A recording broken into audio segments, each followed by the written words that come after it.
So I'm going to go ahead and get us started with attendance, and then we'll get going. Right. Ms. Suarez. Here. Ms. Parrish. Here. Mr. Anders. Here. Ms. Mormon. Here.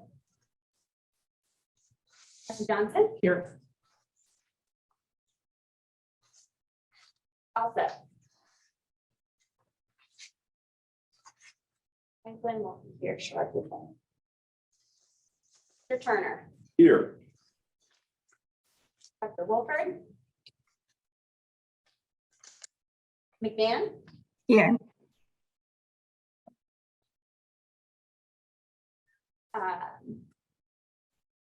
Ms. McMahon, if you're participating virtually, we'll need you to share your location as well as the reason for your virtual attendance, whether it is distance or a personal reason.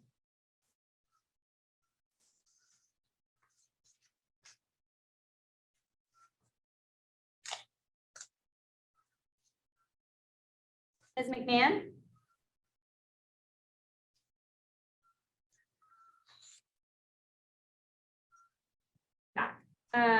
Ms. Howard? I'm here participating virtually. I had an appointment for my son this morning that would have prevented me from driving down to Richmond in time. So I am in my office in Alexandria. Thank you.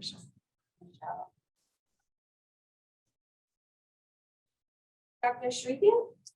Here. Dr. Steen? Dr. Nelson? Here. Ms. Wilberger? Here. Ms. Cook? Here, I'm requesting to participate virtually. I am at home in Bristol, Virginia, and I am more than 60 miles away.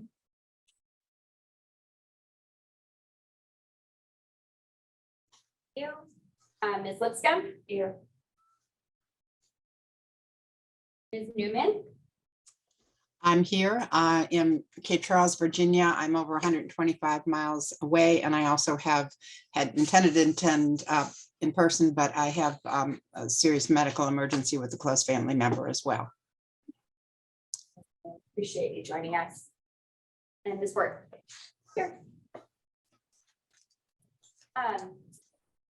Vivian, are you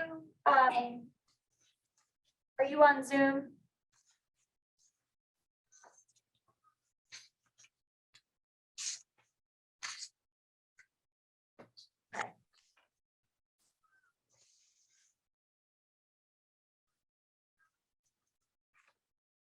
I don't think you were speaking. I'm sorry, I misheard the name. You weren't calling my name out, were you, Rebecca? No. Okay, great. Thanks, Tammy. There we go. Okay. All right. We do have a quorum, and so I will need a motion to approve the virtual participation for Ms. Howard, Ms. Cook, and Ms. Newman. Do I have a motion? Moved. Second. All in favor? Aye. All opposed?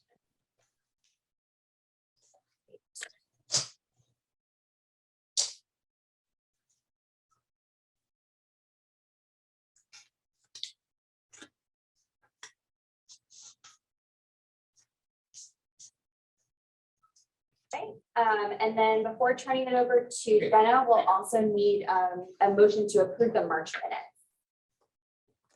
So moved. Second?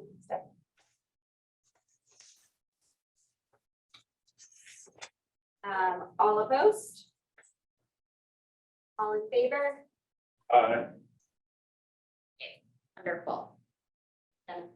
Excellent. Good morning, everyone. I will ask and remind folks to use loud voices. This is our most wired room, so that our folks who are joining us Zoom can hear. But just to try to remind, I know everybody's inside and using their inside voices, but I give you permission to use your highest version of your inside voice as we discussed today. We've got two items. One is a fairly brief item and the other we could take hours. So we've allotted a bit of time, although we do not need to take all of it if we can move it through more quickly. But what I'd like to start us with today is the update on the VQB5 guidelines, and then we will begin to go into the standards for the child day centers. Next slide, please. All right, so we brought to this body 2 months ago the VQB5 guidelines. It's not really 2 months ago. It's back in March. It's May next week, so it feels like 2 months ago. But the VQB5 guidelines that we brought to you all prior to taking to the Board of Education for first review. We can go to the next slide, please.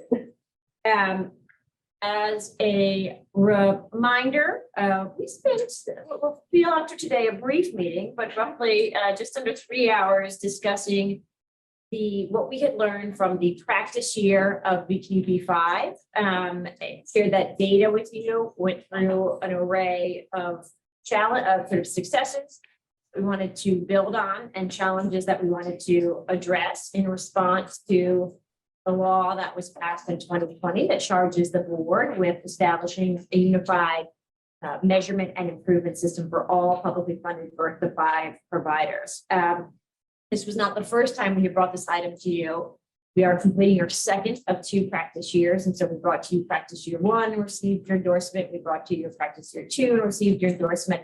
And what we brought to you in March reflected the shifts and changes for the first real year of VQB5, which starts this August.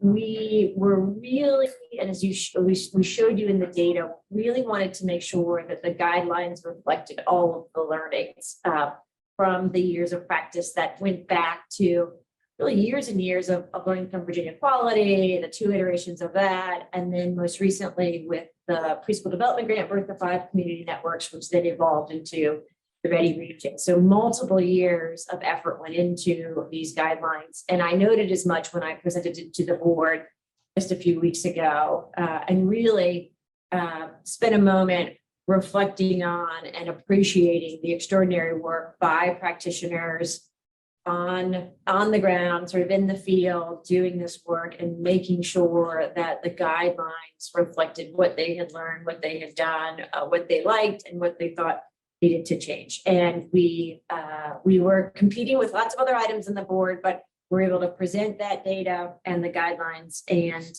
in addition to receiving a full endorsement from you, received the materials were moved on for first review by the Board of Education, and they will go back for final review in June, assuming hopefully that everything goes well.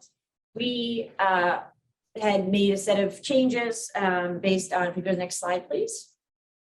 What we had heard from you all, as well as what we heard from board members, including Dr. Mann, who is joined us this morning virtually from Northern Virginia.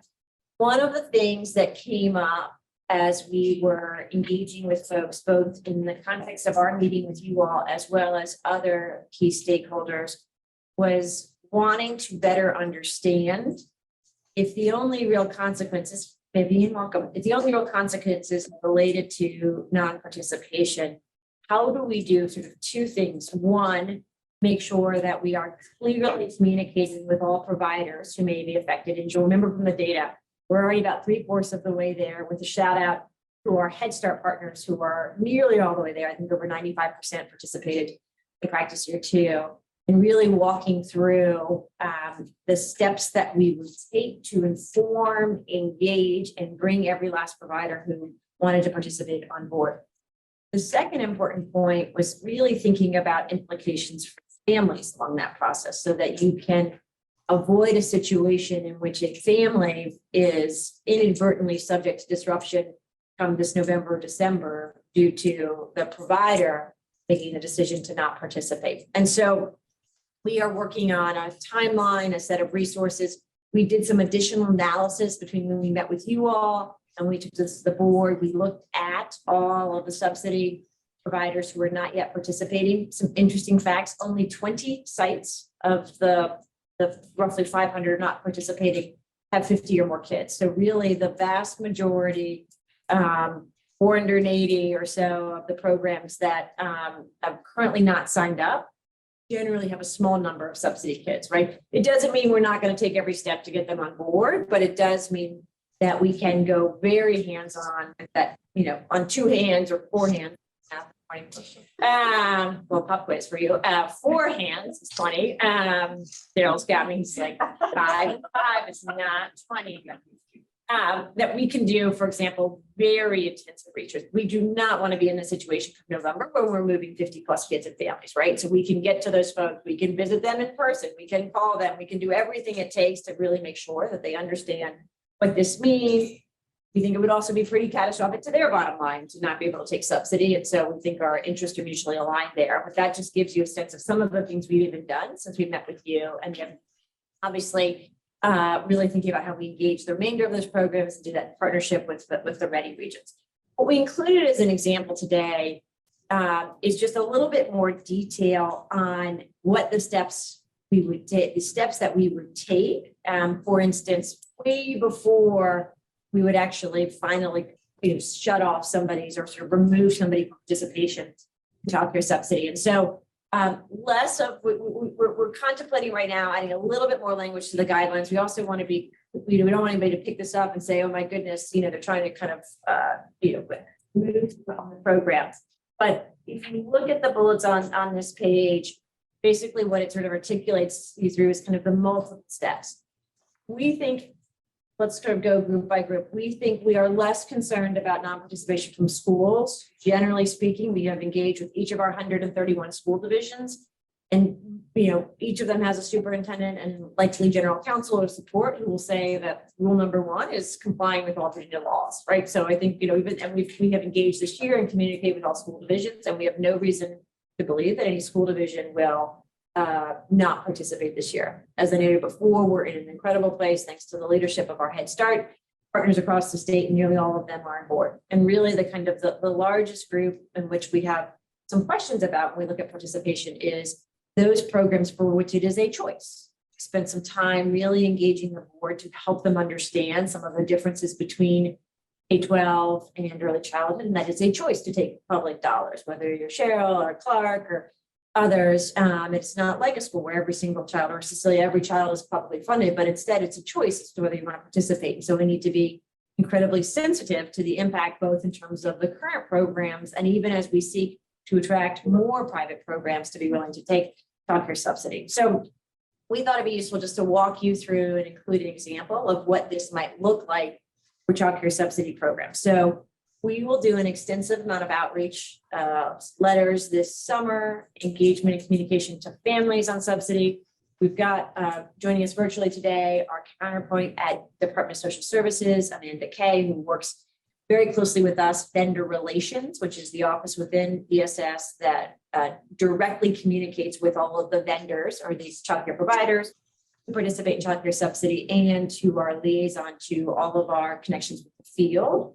That's how we communicate with families. So we'll do a bunch of work over the course of the summer, and then we will do a real push to make sure everybody understands registration and open. And this is the time to register. We'll have resources for Link B5. We'll coordinate with each of the ready regions. We'll kind of get out in person, in letter, and phone call, say you've got to register if you've not yet registered. Make sure that all questions are answered. Folks are supported to do that, noting that technology can be a lift, particularly for some of Cheryl's colleagues in our Family Day homes, really being sort of thoughtful about that. If there is a circumstance where a provider has not completed registration by October 1st, we would then notify them in writing, this is serious, like you have to participate. So we're not cutting anybody off on October 1st, right? We're going to start with a very formal letter on department letterhead coming from me that says you have to comply. Here's the state law. Here's the resources. You've got 10 business days, right? So we're trying to kind of, it should feel as stern as any might come from Jeff and team. Like, this is real. Like, we need you to participate in order to continue to be a child care subsidy participation vendor. We will also at that time formally inform the families that are at that site, right? To make sure that they know that this correspondence has occurred. We're not saying you have to move at this point in time. We will offer our help if you need to transition, if you don't want to take that risk, or you've had a conversation maybe with your child care director and they're not going to participate, but we want to make sure families are fully aware and are a priority at our local departments for if they want to move, that they're supported to move. If the site does not comply within the 10 business days, we again will do a kind of a second and final notice, also in writing. It will come email and snail mail saying that you have to comply within 30 days, or you will be terminated from the child care subsidy program. At this point, there will be an additional notice in writing to the families, as well as a phone call saying, this looks very serious. It does not appear that your program is going to participate. You'll let us start to begin to talk about other options within your community. If after those 30 days, and again, we will try to use every tool at our resource. We've had a lot of practice with this really in two ways. One is when we were doing the ARPA checks, we did a lot of phone calls to folks. You want your money, we need you to fill out this form, kind of over the course of the last 2 years. You got your check, we need you to cash it, as well as making sure that all of our vendors, when we put out the new rates, sign the vendor agreement. So these are kind of steps that we suggest based on what we've learned in the last 2 years. And then after 30 days, if they are still not in compliance, then we have to do final notice. The law is very clear. We've consulted with our counsel and attorney generals that we would have to then say, like, this is your final notice. If you don't do it by this day, we will need to close down the agreement on subsidy participation and move those families to another child care subsidy site within your community. This action will not affect eligibility for any families that are participating. There's no consequence other than having to move, which we don't sort of we know that is can be very disruptive, and so trying to be as thoughtful as possible about that. This action will also not affect any of the private pay families. So again, other than noting that the program is no longer part of subsidy, that does not change their enrollment. And so, what I experienced in Louisiana is that the vast majority of programs that came on, and then we lost a handful, I want to say fewer than 5 or 10 at the very end. The vast majority of them had sort of 1, 2, or no publicly funded children. And so in that case, we had to sort of remove them from the program. We were disappointed because it does limit access, but it was not moving of a lot of children. It was just ultimately the choice of the program, and it always remains the choice of the program. And then we remove them from the system. Our focus, as you see, is multiple efforts to kind of get to people, to make sure that families are not surprised, to support families who want to move to another site. Our goal would be to get everybody on board. We have roughly about 2,700 providers in the program right now, and I'd love to be able to come to you at the end of this year and say we still have 2,700 or maybe even more. We've been able to bring on more folks. We'll talk about the benefits of recognized B5, talk about the benefits of being a priority for Stream and 3 or other resources. We'll explain that really this is a minimal lift in terms of classroom observations and registration, and we'll prioritize for supports these groups, right? So if you need help with Link B5 or you have questions about class observations, you will absolutely be our top priority to making sure you get that information. And we're hopeful by taking all of these steps that we will, one, make sure we have as many providers participating as possible, and two, reduce, if not, make sure that there's no unintended consequences on families. So that's an example, again, subsidy, and really working very closely with both Cheryl and Clark and the child care associations and family home associations to kind of communicate this. We will walk through each of these steps with the Department of Social Services, so there's kind of clarity of communication. But again, just wanted to add a little bit more clarity and information on how this would work, so that one, you all can sort of make sure that we're engaging families, because I know that was a concerning question that came up. And two, you kind of have a sense of all of the efforts that we will make in collaboration with Department of Social Services to kind of get to every family and maintain maximum access. Let me pause there and see if there's any questions about that. Question, Jenna. Yes. Understand that this was an example, but a very clear example of how we will move forward. Will there be assistance in place for parents that may need to change their provider and find a subsidy provider with the times that we are currently in and not many spots are available and struggling finding childcare? What assistance are we looking to put into place to help those families?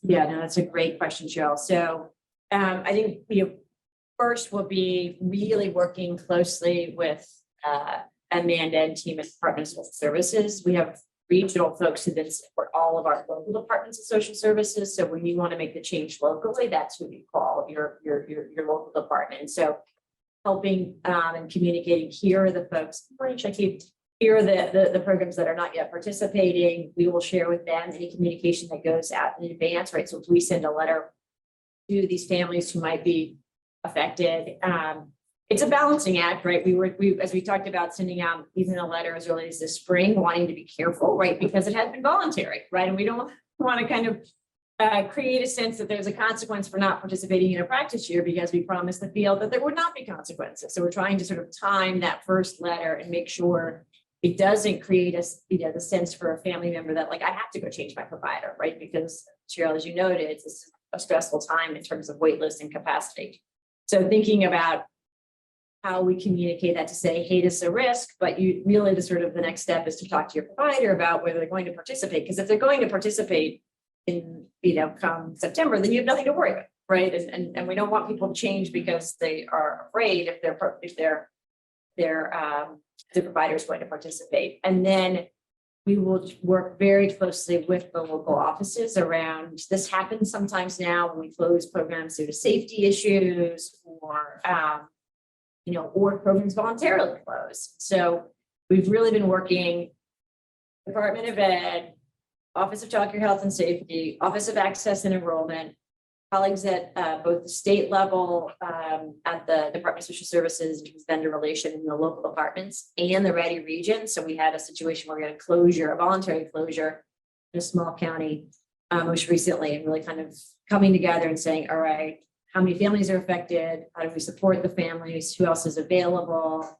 Where are the current vendors, and who might also want to be a vendor, and how might we fast track them? If that's some version of that, developing some cross-agency, cross-team protocols around support. We hope to get it down to a very small number so that it could be all hands on deck. But that's what we're envisioning for process. And we've got a couple of examples of practice on that in the last year.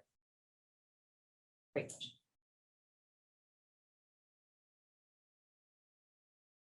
Good morning.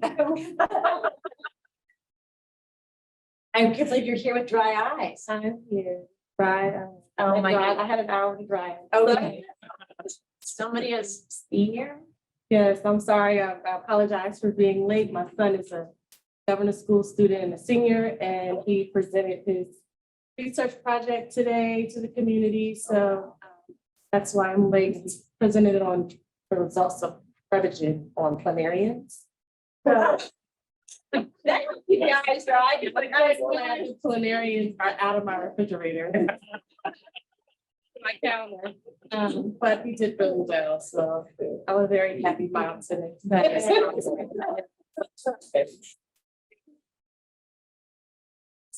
Okay. So Shaki, we are on item 2. We approved our virtual folks and we approved the minutes, and now we're just doing an update so the BQB5 guidelines went through first review. We were saying we got some questions from this group and from other practitioners since we last met about non-participation. And so we thought it would be a little bit overwhelming to add all of this to the guidelines, but we wanted to walk this group through the kind of steps. And then again, we're gonna be thinking about some one pagers and letters to make sure the different programs were aware of what kind of how this will work and how we will communicate both with providers and families.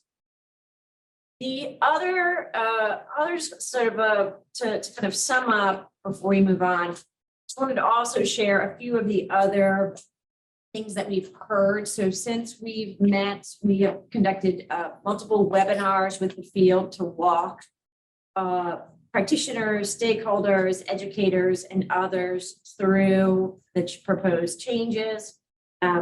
We've got great attendance. We've had folks do surveys afterward to get all of their feedback, including the very key takeaway that Chris Myers does an extraordinary job of explaining how things work, which is true.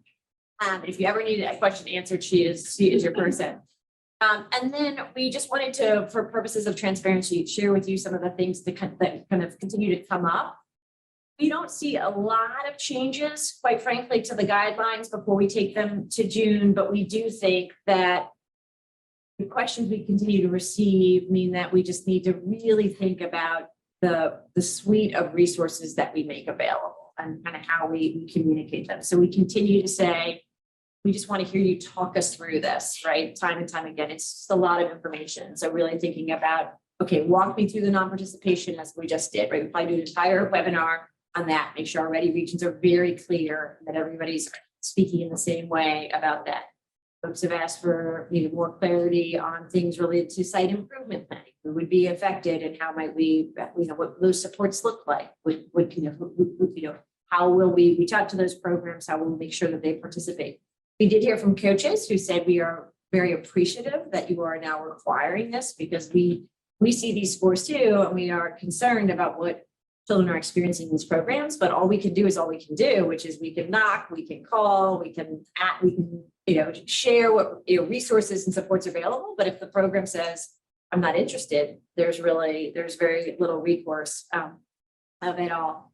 We continue to hear huge support for Recognize B5 and folks really interested and still, as I think Cheryl and Clark live on a daily basis, and others, Cecilia as well, like just these challenges around the workforce. And those of you who had the opportunity to watch my board presentation know that that was also an emphasis, is really helping our board to understand differences between the K-12, childhood workforce, incredibly challenging circumstances that our providers are facing right now. We had, and again, the real reason we added the slide today, lots of questions about participation and consequences, and so making sure that we clarify that. We also know that we need to provide some additional sessions of technical assistance around the external observations, what that is like, how to provide feedback on that, and then how to think about school replacement protocols. And so just kind of no concerns about what is covered in the guidelines per se, but just kind of walking people through examples we think is needed in terms of technical assistance for both ready regions and practitioners.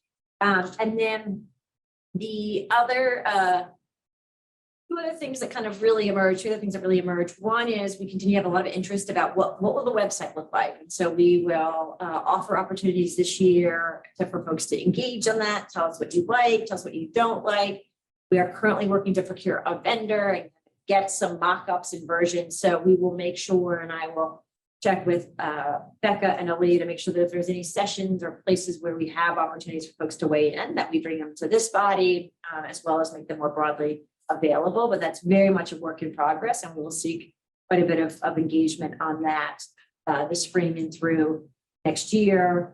We have gotten a ton of feedback. I think we discussed with this group in March. We did focus sessions, focus groups around Link B5, and there's a whole set of feedback that Link B5 added, some changes that we're making in response to what the field said they liked and what the field said needed to change to work better for end users. And so you'll hear some communication coming out from Link B5 over the summer into fall. And then, interestingly enough, we also sort of said, while I think folks appreciate, remember the statistic I've cited before, something upwards of nearly 99% of programs are determined in practice year 1 to meet expectations. We potentially will see similar results from practice year 2. As we get past that sort of initial point of like, let's make sure everybody's clear on kind of where they are. We've also begun to hear from programs who are saying we're doing really well. And while we appreciate the kind of sort of the general sense of meeting program expectations, how can we highlight bright spots? And so really, as we get in the data from practice year 2, although we will still be careful, right? Because we didn't want there to be consequences. We wanted this to be private. So we want to be very careful about how we communicate anything publicly coming out of year 2, but just wanted to know that we've begun to really look at programs who are doing well, who are making changes, who are figuring out how to manage, with the workforce issues and thinking about how we bring their stories to sort of the broader public. One of the really important conversations we've had with board members, including Dr. Mann, was just this. One of the things we've tried to design from the beginning is a system that empowers multiple leaders at the site level to support improvement. And that goes far beyond the two class observation. It affects how they think about who they hire, how they think about training, professional development, the walkthroughs. Some of you had heard me talk before about having children in programs in Louisiana where the leaders have been trained and reliable in class, and these sort of investments that they had made, the different ways in which they did walkthroughs, or they thought about, the kind of ongoing professional development, how they reconcile that with all the other responsibilities that come with running a family day home or center or a large program.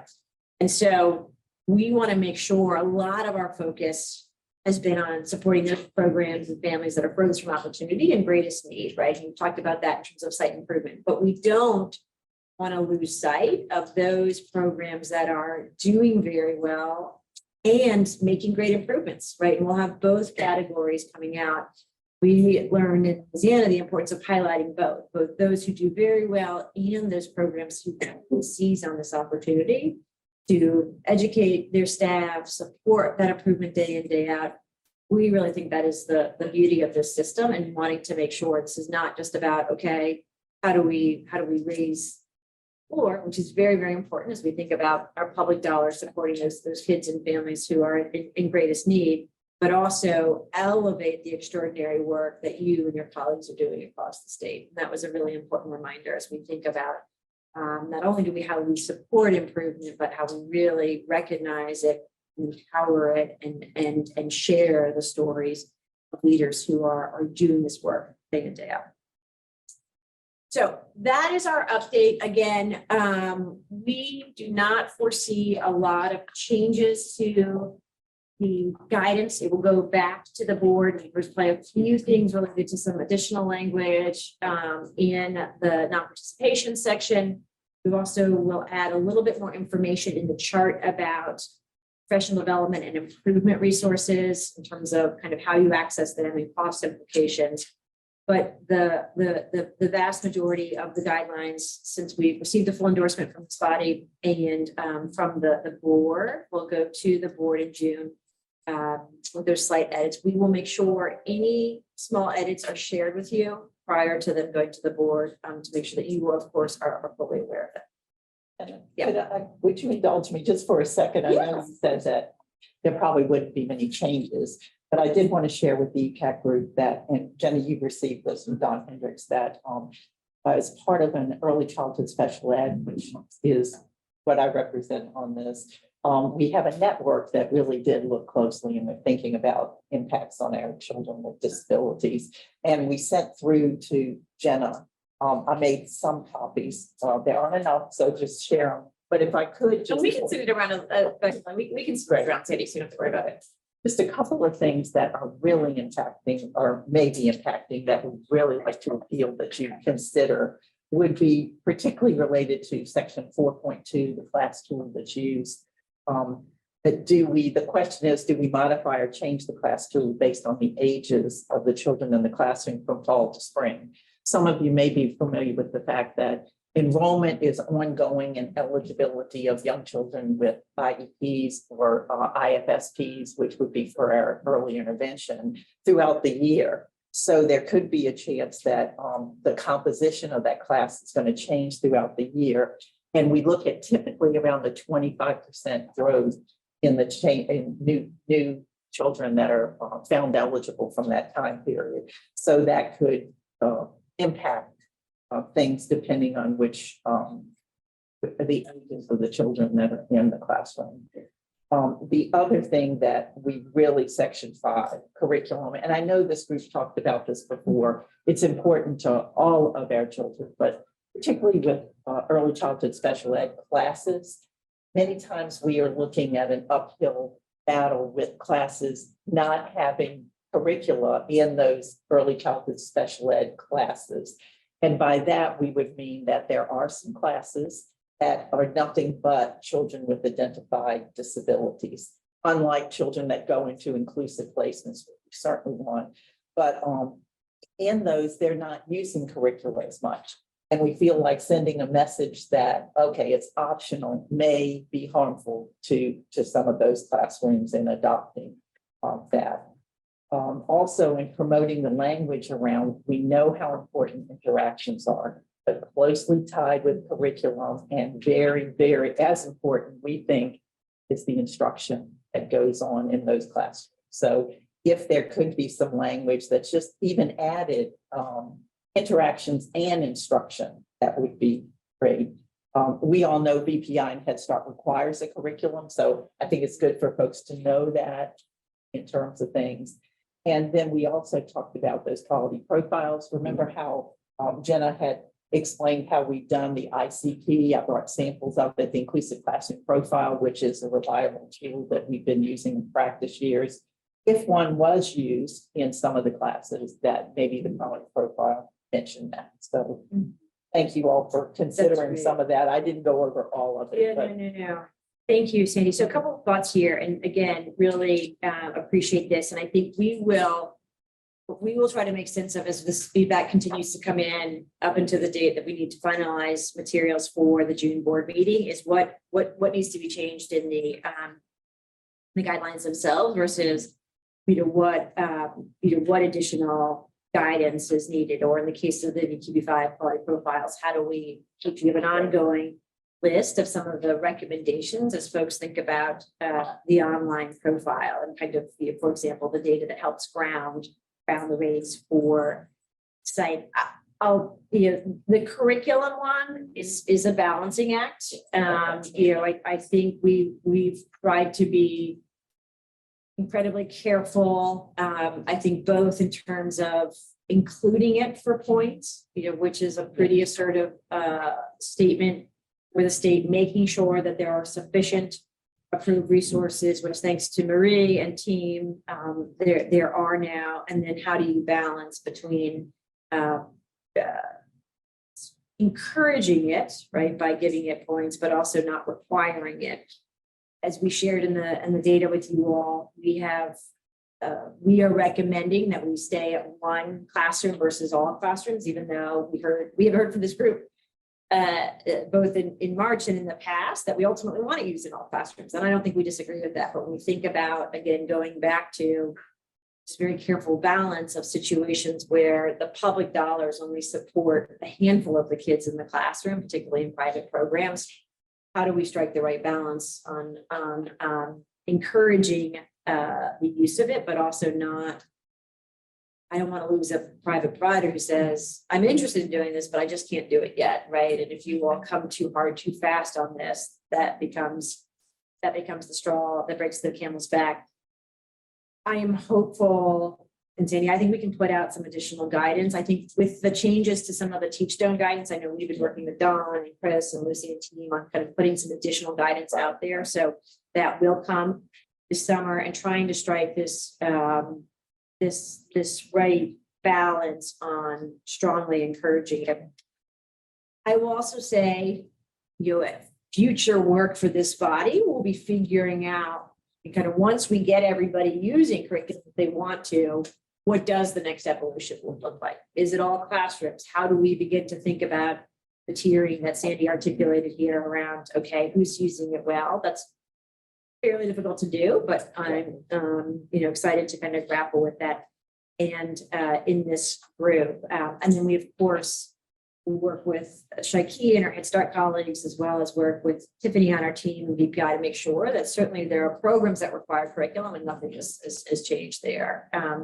But it's also an important note and one, Cindy, that we can begin to track. You all know we've been tracking very closely the improvements in use of curriculum in family childcare and in childcare, and we should really do that for ECSC as well, right? Because we know it's required, we know the numbers are good for Head Start and for BPI, but it'll be interesting to see how do we strike this right balance, because we 100% agree with you. The last thing I will share is we found, and if you want to at our break, you'll get Clark can bend your ear about it, but using class creates this drive for using curriculum. And so I really think as we start to get into all of our ECSC classrooms and you think about, well, how will I actually move the needle on instructional support? It is possible, but very, very, very difficult to do that without being very intentional about what you're doing day in, day out with your kids. And so trying to think about all of the levers to encourage use of curriculum. And we'll do a scrub. I'll ask Chris and Lucy to do a scrub to make sure that we're emphasizing it throughout. And then we will take a look in terms of the guidance that comes out with Teach To, and apply put out some separate guidance. Thank you, Sandy. And I appreciate it. If there's other groups or bodies that have feedback, of course, getting that into us sooner rather than later would be helpful as we prepare for the other what I just want to note is the point, Sandy and our crew are using all of the sophisticated tech language, but we have heard loud and clear our Link B5 colleagues and our new associate director of data and technology know that each year trying to make progress in reducing the burden of entering information to recognize B5 and looking at how we use APIs like simple where I say I connect the pipes on the back end to get the information, right? So school teachers and schools, we pull that data from another one of our systems and plug it into BPI. And we continue to have conversation with Head Start and others. We continue to do that. There's focus sessions we have with B5. We each year trying to make it work better for you all, noting that there's always challenges around technology use, how much time this takes, trying to reduce that. Other comments on BQB5 before we move into the main event, which I realize we should have like the lights flashing.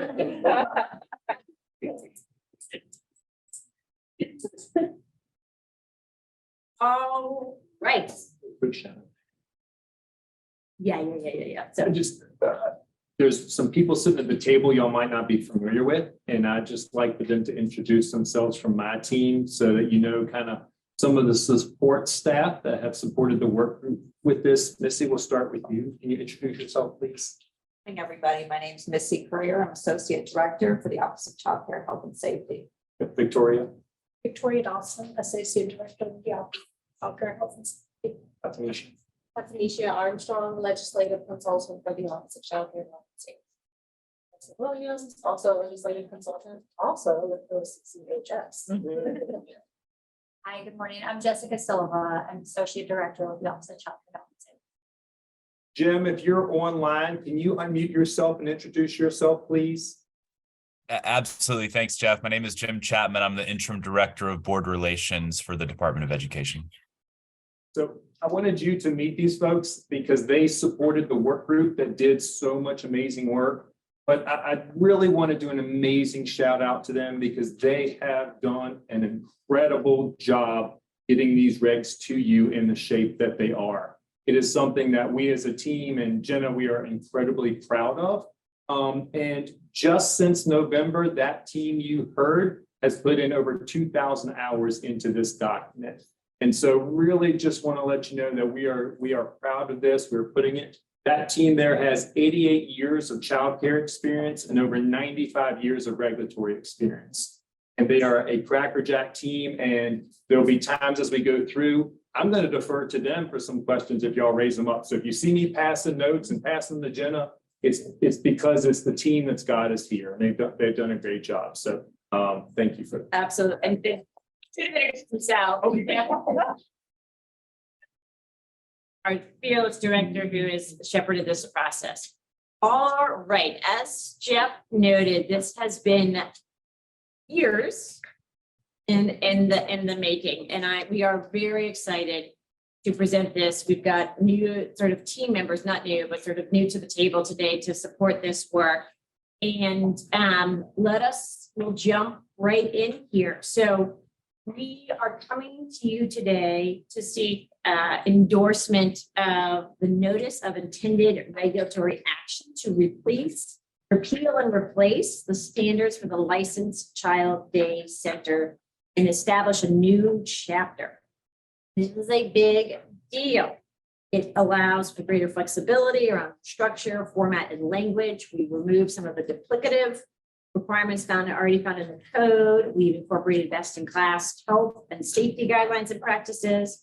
And we've tried to strike a balance between reducing regulations for our small businesses as required by Executive Order 19, while also preserving the protection of the health, safety, and welfare of children in care in our licensed daycare centers. And we take that very seriously as we go, particularly when we think of our littlest of little learners. I want to take a couple of moments in addition to piggybacking on Jeff's thank you to the team that has been working on this, but just to give you a sense of the very different process that we have undergone as an agency to produce these in partnership with many of the people in this room, in addition to the extraordinary staff that Jeff just called out. We can go to the next slide, please.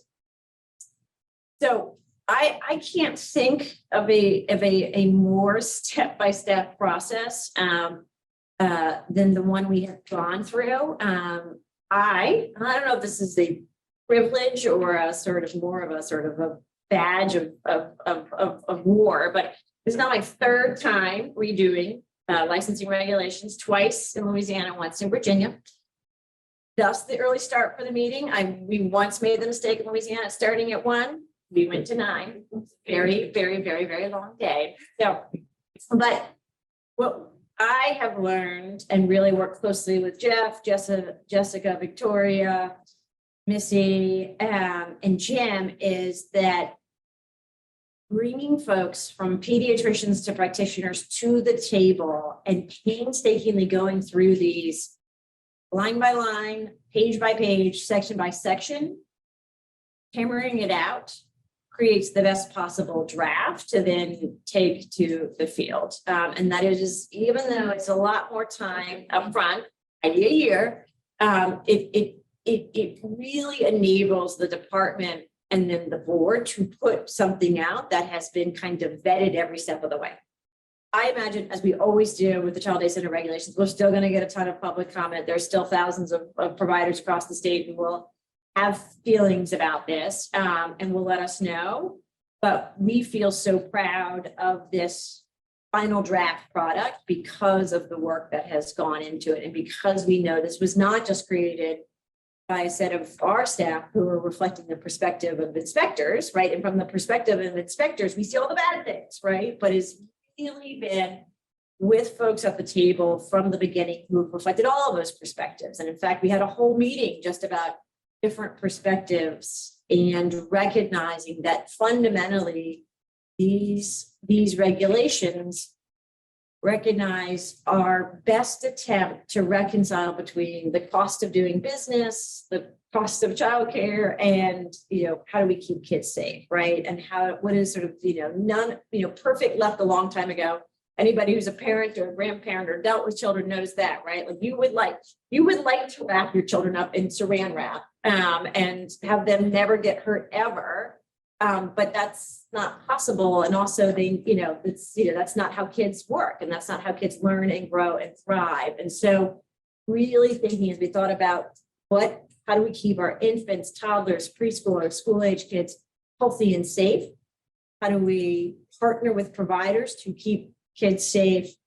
How do we also sort of remain thoughtful about what's enforceable, what's most dangerous, what's ideal versus what's practical, and how do we as a group kind of come to the compromises that we think represent the best in class for Virginia. So we established a temporary work group. We invited all of you to attend. We looked at who volunteered, some were voluntold, and then made sure we had other groups involved. So we didn't quite have enough school age presence. We invited some other individuals in. We said we are going to go through this thing section by section. Clark bought his binder. Other folks brought other notes. There were highlighters, there were markers. We had individuals with Clark and Gail who had participated in prior versions of this, folks who sat on the school readiness committee meeting or the other childcare committee. So making sure we had some of that historical knowledge in the room. And we met nearly every month, roughly 2 hours, sometimes virtually, sometimes in person. We were in person, we had chocolate or other sugar to keep us going. But the members dedicated more than 20 minutes of time. And again, really working through as a group, how do we make sure we're following all the applicable state and federal laws? How do we think about kids first? How do we also think about the cost and operational impact of regulations? And how do we reduce burdens where possible? I just to take a moment, if you will look at who's on the slide, if we can just get a round of applause for everybody who did it.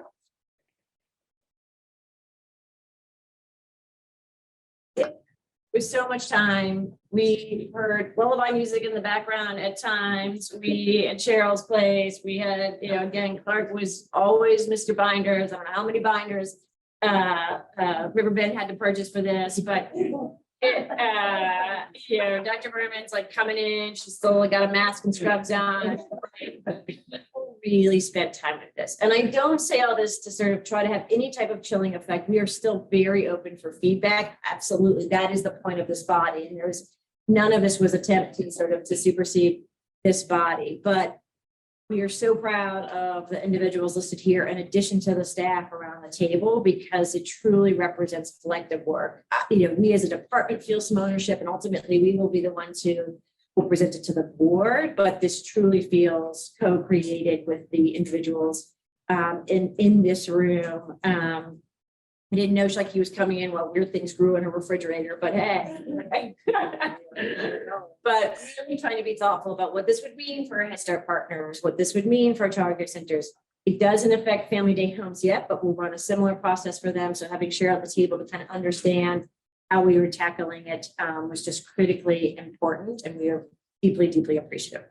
So we laid out our goals in the beginning in terms of strengthening protection, reducing duplication, increasing flexibility, got to tick the boxes on federal, state laws, and then complying with the governor's executive order 19.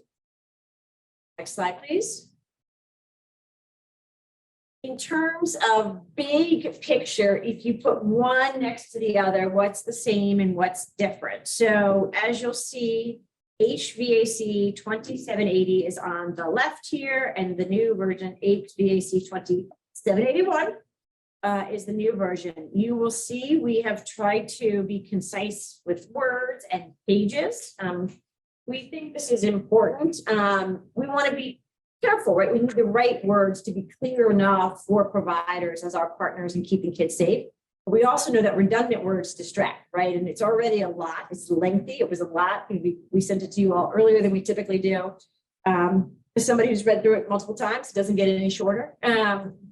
But we have been able to make it a bit more succinct with the goal of clarity, clearness, and understanding for the field.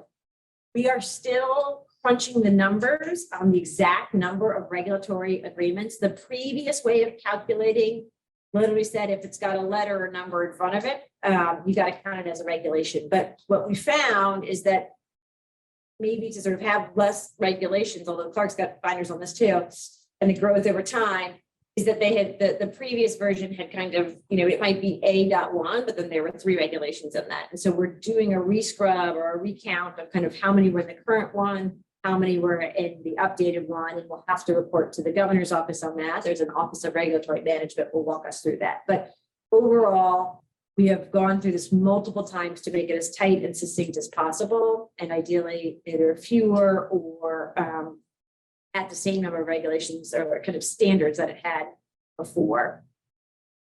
This is an example, if we move to the next slide, of kind of the difference in how we count standards. And so again, we will make sure to communicate with this group as we get a final count and to share it with you all. But you see the example on the left hand, that was 8, so it was only counted previously as one standard, but there's basically 3 requirements. for child day centers. Next slide, please. The overall highlights here. So a couple of things we wanted to highlight with you. The first is that for a variety of reasons, we are increasing the ratios for school-age children. And we think we can keep kids healthy and safe, and it provides additional flexibility for providers. It helps address some pressure on revenues and compensation. And we've added a variance process for ratio and group sizes, noting that we've had to go to the General Assembly a few times in recent years to ask for this because of the workforce pressures the field is facing. We've added more language, but also flexibility around staff qualifications, again, to help support you as you manage these workforce challenges. Flexibility at the beginning and the end of the day, noting our longer days that our child day centers do, and then some flexibility on training, particularly pre-service training. And then we've really tried where possible, if things are not needed, particularly when it comes to paperwork, which is a ton of citations, how do we reduce and remove that? We've made these easier to use. We know that some of the text was a bit confusing. We had some often comment conversations as a work group about what you thought that meant, and so some collective group writing, but tried to make the regulation as provider friendly as possible. It doesn't mean it is the end all be all. We also recognize that's a need for additional guidance on things. And so what we found is that the regs need to be the things that the department enforces. If it's commentary on how to do that, that's important, but that's guidance, right? And so being able to kind of delineate what needs to be regulation and what needs to be guidance. But once we get these regulations improved, you should expect to see a ton of resources coming from the department that include guidance, technical assistance, making sense of it. But it was hard to read when you're like, are you going to enforce that? Or are you just recommending that, right? Are you, which is which? And so we've tried to be much more clear. And then not having you do, like you always remember those choose your own adventure books, right? Where you'd be like, if you do this, go to page 37. And if you do that, go to page 56. And then like about halfway through, you're like, I have completely lost the thread. That's what our regulations were. You'd be like, here's a little bit about supervision here, but then you got to go to this section for a little bit more about supervision. And then here's about how you train that, right? And so we've tried to take that big step back and organize things so that they're in one section. So if you're like, I got to look up supervision, or I got to look up procedures and policies, it's kind of in one place rather than distributed throughout the kind of choose your own adventure regulations. And the same is true for our grouping of our therapeutic and social needs program requirements. So trying to kind of not have those spotted throughout, but like if you go to this section, top to bottom, it provides you what you need. We also tried to make sure we got rid of anything that was unnecessary or redundant. So you see kind of an example of these are the 5 sections that we were able to remove. If there was something relevant there, like we put it into a more relevant section. All right, now that we did need to add a few new requirements, mostly based on things that are either required now by the state or the federal government, or we know more. And so you'll see kind of some examples of this. I think, one is we continue to hear from pediatricians across the country about safe sleep. And so evolving guidance there to make sure that it reflects the best of what we know about safe sleep. The same is true for choking, using kind of the federal resources there. Hand washing, we've learned a little bit about hand washing in recent years. Yeah. Lead assessments of things that, again, the last time we did these, talked about them was when? 2005, but like really tough. Yeah, so like there's some things have changed since 2005, right? Like these things you have 2005, and trying to kind of update those, as well as you'll see some new language and then a handful of things required by the state or feds, like as things relate to EpiPen. Cost impact. So this is one of the last steps in the process. We have been thoughtful, and having practitioners at the table from the very beginning has helped us in that. Really thinking through what will the cost of this be, recognizing 2 things. One, we still have to keep kids safe, right? Which is priceless. We can move the next slide, please. And 2, that not all of the programs that that are licensed take public funds, right? So we want to be very cognizant of our programs that are entirely private, rely on private paying parents, on Virginia working families. And so trying to be very sensitive to that too. We are obligated and will produce a high-level cost analysis. This summer, we'll work with the same experts who helped us cost out our requirements for the purposes of the cost of quality for childcare subsidy program, obviously with some different assumptions around compensation. And we are thinking right now that you will probably be sort of cost neutral, if not a slight additional opportunity to increase revenue through the ratio changes. So that's a big one. School age revenues. Some of those are, most of those again are sort of are part-time in summer, so it's not the same as other ages, but really thinking about that. We hope the additional flexibility will enable you to be maximally flexible as you think about hiring teachers, and again, removing some of the burdensome administrative requirements.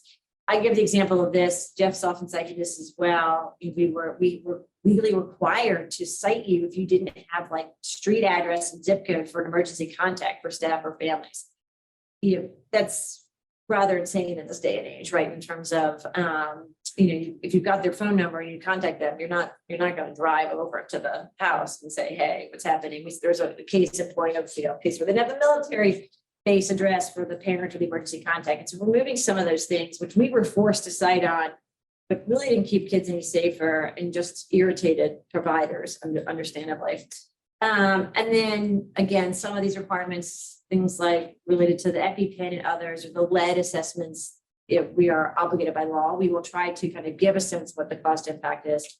But that is, we don't have flexibility on the things that are federally required. All right. What I propose we do is we jump into this. We will have to do a break at some point for lunch, is that we go section by section. Ms. Franklin, as our chair, if you're okay with it, potentially to seek endorsement or endorsement with recommendations section by section, just so that I guarantee by the time we reach this afternoon, like nobody will remember what happened at 11:13. So it's like a little bit of a change. I don't want to set a precedent for sort of endorsing section by section, but my experience, having done this before, is that we do quote unquote lose the thread, and that to kind of make progress that we do section by section endorsement. And it'll be fairly form in the beginning, but just to kind of get us in that practice. All right. So folks ready to jump in? So the definitions section, this basically is a section that includes all of our definitions. This is the one place, right, where you do have a definition here cited later. We have tried to remove the unnecessary definitions. We've included all of those as you see below. Added new ones to be clear about things, and then add in words if we needed to clarify.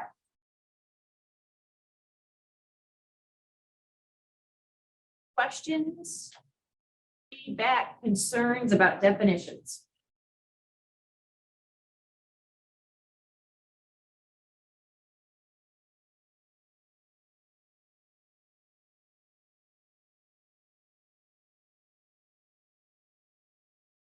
So want to give you a little bit of overview as we go through this. So one of the things that we tried to do, and this is one reason why we brought in other staff from DOE, is this is a regulatory document. And so we needed to be a little better and cleaner about following regulatory theory and process. So some of the language we've always tried to clarify from an understanding standpoint, but also from a regulatory standpoint. So we're kind of level set. So some of the things that, well, it makes sense that you would add that. It might from a practical standpoint, but from a regulatory standpoint, it might have been the exact opposite. So just want to kind of frame that as we go through. That was very much in our thought process to make sure we're kind of hitting our regulations into DOE's thought process, the state's process, the governor's requirements.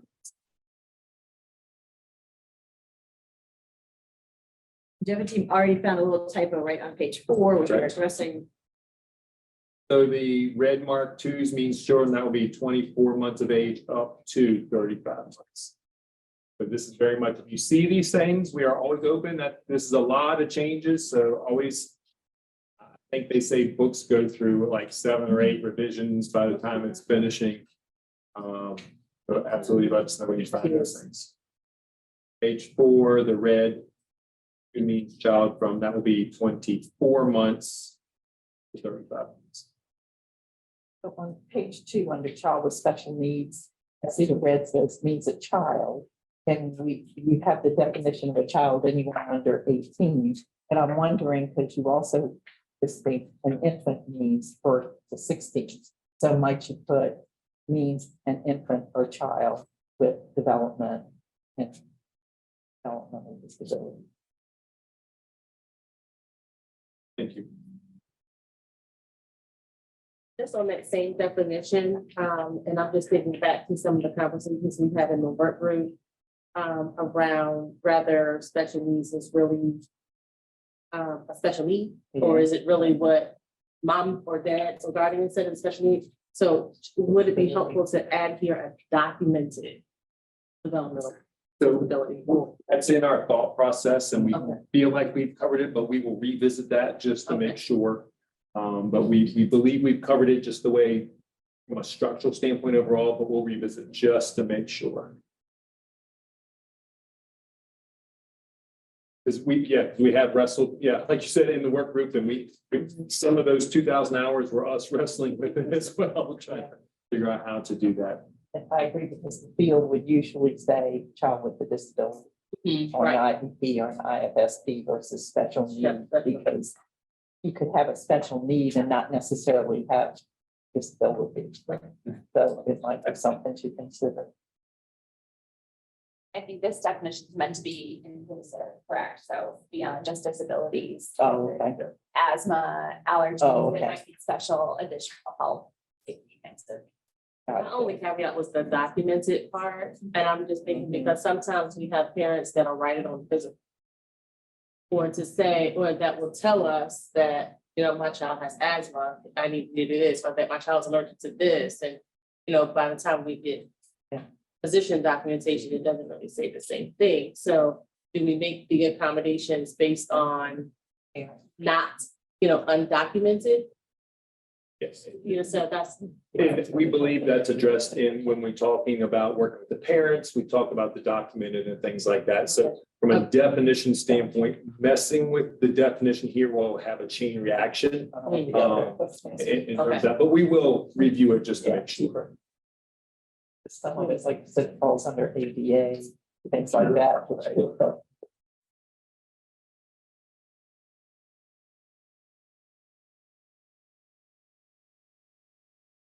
See that slide that says one of the. Say it along. One of the definitions that is a definition of center. Mhm. And I see on page 2, it says child day center or center. So does that mean that we're using this in the same definition? Part of that, there's some code, and so code kind of dictates certain things. So it's kind of, I actually have something even more foundation than this, and that's code section. So from a duplicate standpoint, if that definition changed in code, then we'd have to come and change in regs and so on and so forth. So part of what we want to do is just kind of build a better regulatory process for that. And just as, I think it's come from this body before. Several of you have expressed that child day center is not your favorite term. The challenge is that is how it is defined in Virginia code, right? And so again, we prefer we use early childhood programs or childhood centers. Many of you also can define yourselves differently. The reason it's repeated throughout here is because child day centers, the 3 words actually used, defined in the law. Any other questions around definitions? As you're thinking about that, and move to the next slide, you'll just see that very basic, but the kind of purpose and applicability, just trying to kind of consolidate that. The purpose of these standards is to protect children from the supervision of licensed child day centers by inserting activities, services, and facilities of the centers are conducive to the well-being of children. and then making sure that we just added the necessary reference code. There was a little bit more language in there that was kind of more from the code, but all you really need is a citation from the code unless you are an attorney and want to get into it. I should also note to the point about just because we seek an endorsement on a section doesn't mean we can come back and revisit that. So I don't want you to feel like we're going to seek endorsement by sections, but we might come back, for example, Sandy and Chucky to the definition of special need is that section. And so don't want to kind of create a sense of like once you sign away with this, for very forever. Okay, can we receive a recommendation to endorse part 1? We have a motion to endorse part 1 with the correction on page 4.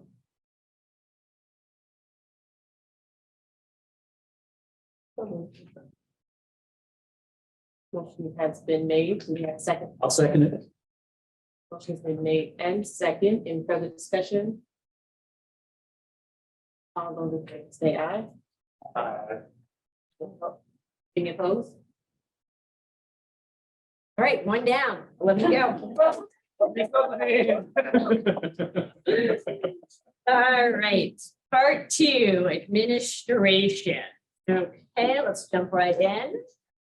So the operational responsibilities, just clarifying that the licensee must ensure compliance with all federal, state, local laws and regulations. And then making sure that the center is clear that they're responsible when children of staff are present, that they have to be kind of accounted for in terms of the health and safety expectations alongside any enrolled children. Questions about 781.30? And I'll give a moment on this. I should also note, make sure to chat for those who are joining us virtually at any point if there's a question or concern, so that Aaliyah and Becca and Alex can notify us. All right, let's move to 781.40. This just lays out, it's a new section that lays out what written policies and procedures are required. And it does add a new requirement. It just sort of says the licensee is responsible for developing, implementing, reviewing, and making these policies available. And then you'll see listed here on the slide where there are new policies required: food safety, inclusion of children with special needs, related to a new state law, stop epinephrine, parent communication, and safe drinking water. This is an example again where this is a lot of policies, and we've really tried to think about what are the key things that we want providers to know about. We want families to understand what their providers know about, and we want to make sure that providers are accountable for engaging their educators and their staff on. It's a couple of words for each one. So as this is one of those areas where it would need to be kind of accompanied by guidance. Again, quite a bit of discretion and flexibility on how providers set these policies, and we can provide some general guidance for those who are seeking it. But again, it's more making sure you've got policies that cover each of these areas that is listed out here. You'll also know of a set of citations that make sure we don't, rather than including some of the language pulled from the other section, we say it's covered in the other section, the details in the other section, right? And so trying to be sort of as succinct as possible in our description here. And then if you look just before we get to 50, you'll see a little bit of red language added here. We had a very, very constructive conversation on this kind of balancing act, particularly when it comes to emergency preparedness in drills.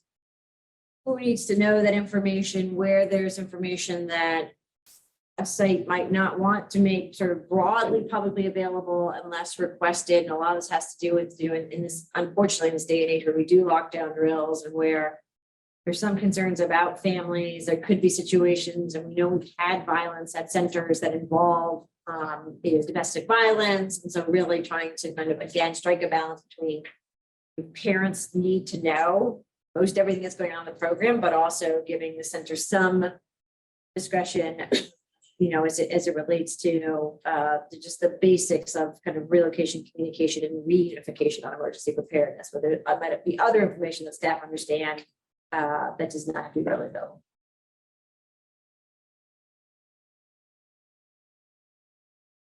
Questions about 78140. 78150. This is on record keeping requirements. And we, I believe, had a reduction, yes, from 5 to 2. So as you notice in 78150B, we were keeping a lot of paper at Clarkson. We appreciate keeping all of that paper. Yeah, thank you for that reduction.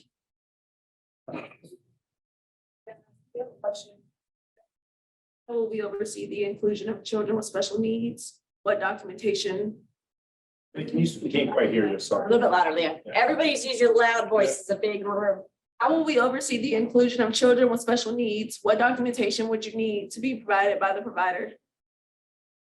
That's a great question. Let's hold that till we get to that section. So Leah, if you'll write a note, make sure to remind us, but thank you for that chat. We've got a whole entire section on that we want to post back carefully. And that is included in this list of written policies. Yeah. Excellent. Any questions about 78150? All right, 78160. This is the requirements for children's record and emergency contacts. Again, trying to make slightly more succinct, but also making sure that we are keeping kids safe by having a forcing mechanism to get the information you need about the children in your programs, including kind of contact information, release information, health issues, and where necessary, an emergency care plan, proof of attended, proof of age, and then adding some of the sort of enrollment if there's a child experiencing homelessness.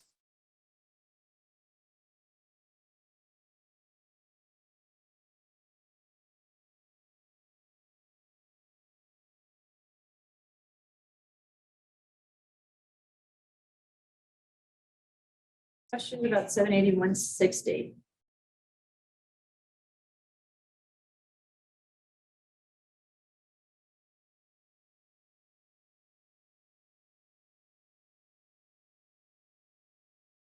All right, 78170.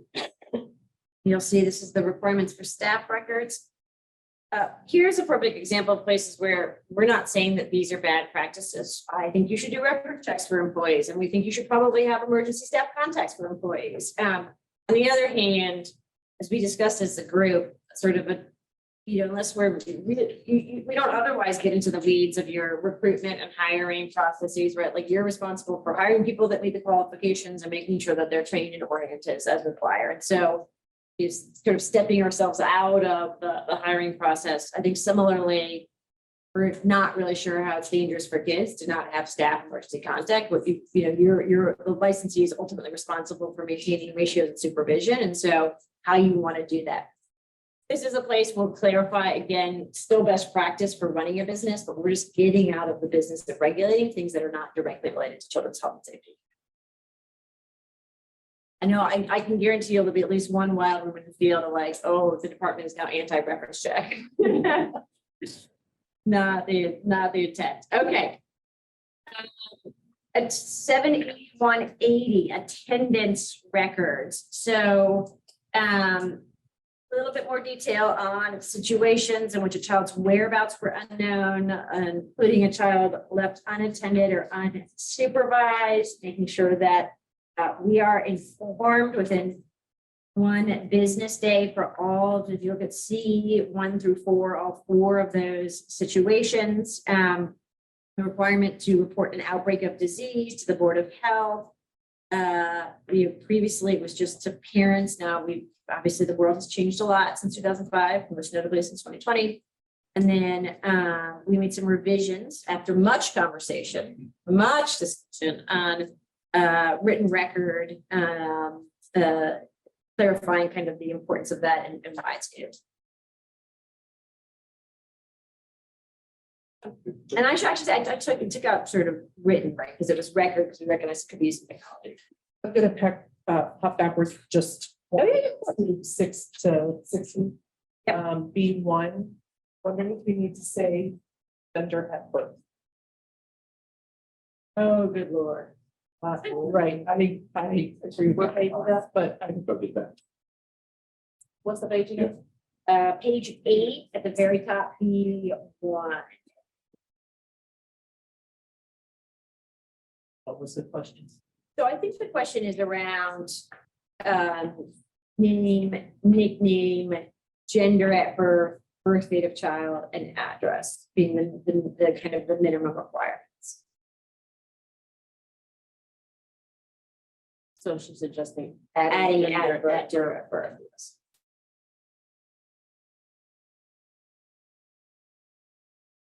Is that necessary for health and safety?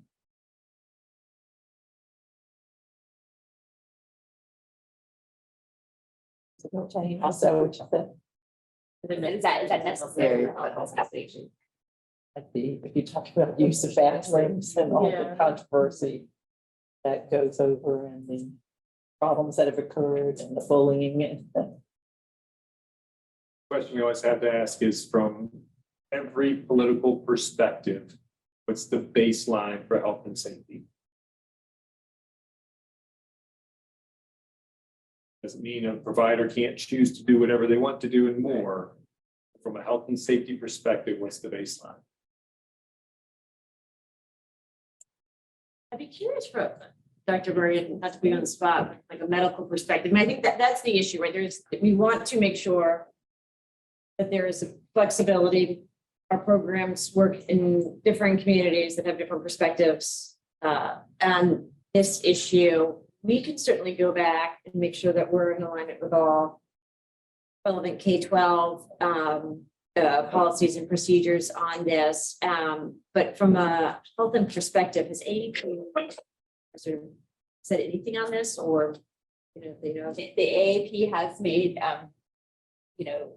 statements around gender affirming care, that we should affirm children and families' choices around that. Truly, gender is not really a biologic thing. And I guess I would advocate for leaving it like this, saying gender and letting people interpret that. And it's because it's such a controversial and they can't affirm. So I think in terms of health and safety, we need to be mindful of any individual child's needs around whatever those needs are, toileting, any other kinds of privacy. But I think especially for young children, I would leave it at gender and not specify a birth, because it allows for flexibility. And let me go just even a little deeper. Why do we even need to know gender from a health and safety perspective at all? Yeah, if we have to make that change, I would recommend just do it, right?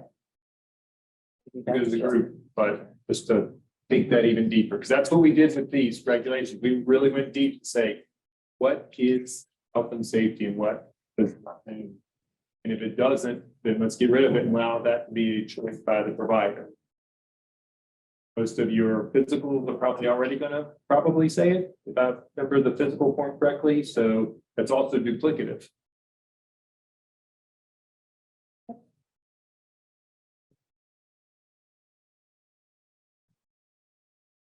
I'm feeling like I need someone to make a motion. Could I make a quick comment? Not a motion. Okay, so What? So we'll note that as a potential endorsement, with a recommendation to change, to remove the reference to gender in B1 on page 8. And therefore, Wanna, yeah. Yeah, I have been having trouble with chat. I'm sorry, I already put something in there. I just wanted to make a comment that I think that it can become more of a health and safety issue, the gender issue, the older kids get. And I'm looking at it from school age programs. I'm looking at it in terms of bullying, the identity issues and how kids self-identify. That's when I think it can become more of a health and safety issue that might be important. I would just argue that I think parents can have that conversation with staff, even at the school age level. I really like what Jeff put out, that we just pull it from here. I think we have so many different kind of centers with so many different approaches, beliefs. I think we muddy the water, we go down the path. And it doesn't prohibit a center from addressing it how they want to address it. yeah, so as I hear the kind of the cumulative effects, I think by removing it, we're providing maximum discretion for the diversity of programs to figure out how they want to handle it. And we don't think, I agree with you, Roberta, that we think about guidance, you should think about the variety of ages served. This obviously looks very different for preschooler than it does for a preteen. But there's really no health and safety need for the department to regulate any aspect of that. I hear you. I will say that it is a major issue for VPRO statewide, and it is something that we talk about a lot. I can imagine. Right, as young as 5 and 6 for we've had exposure to them Oh, looking before. at. Yeah, before, right. Looking at. Number one, nickname versus preferred name. Can you tell me about the discussion that was had about that in the work group?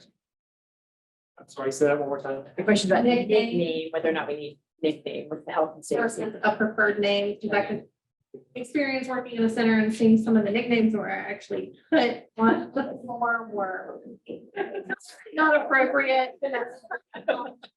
I am classroom. Yeah. I think one of them.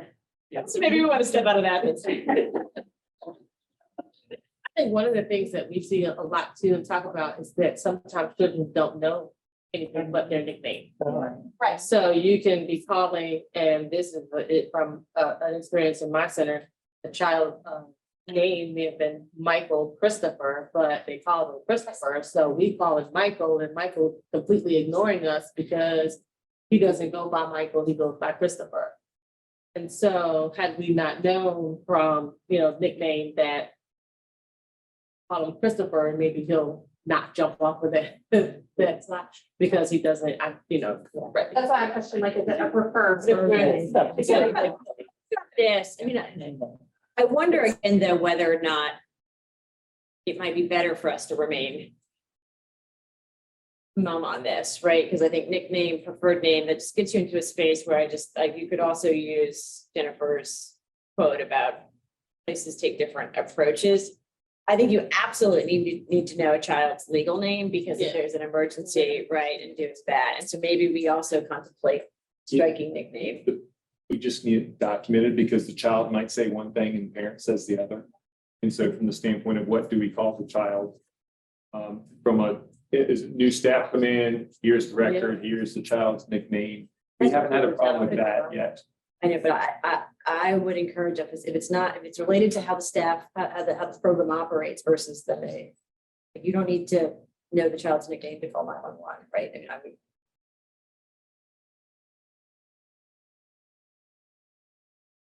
I guess I would advocate for having their legal name for name. I would just change the terminology from nickname to preferred name, and that could be a nickname, but it's whatever the child's called. And I would advocate keeping gender in because it can emerge as a health and safety issue potentially, but not say gender at birth, and let gender be defined by parents, child programs, however they want to do it, not impose that. So that I would make that change to preferred name and leave the rest. That would be my suggestion.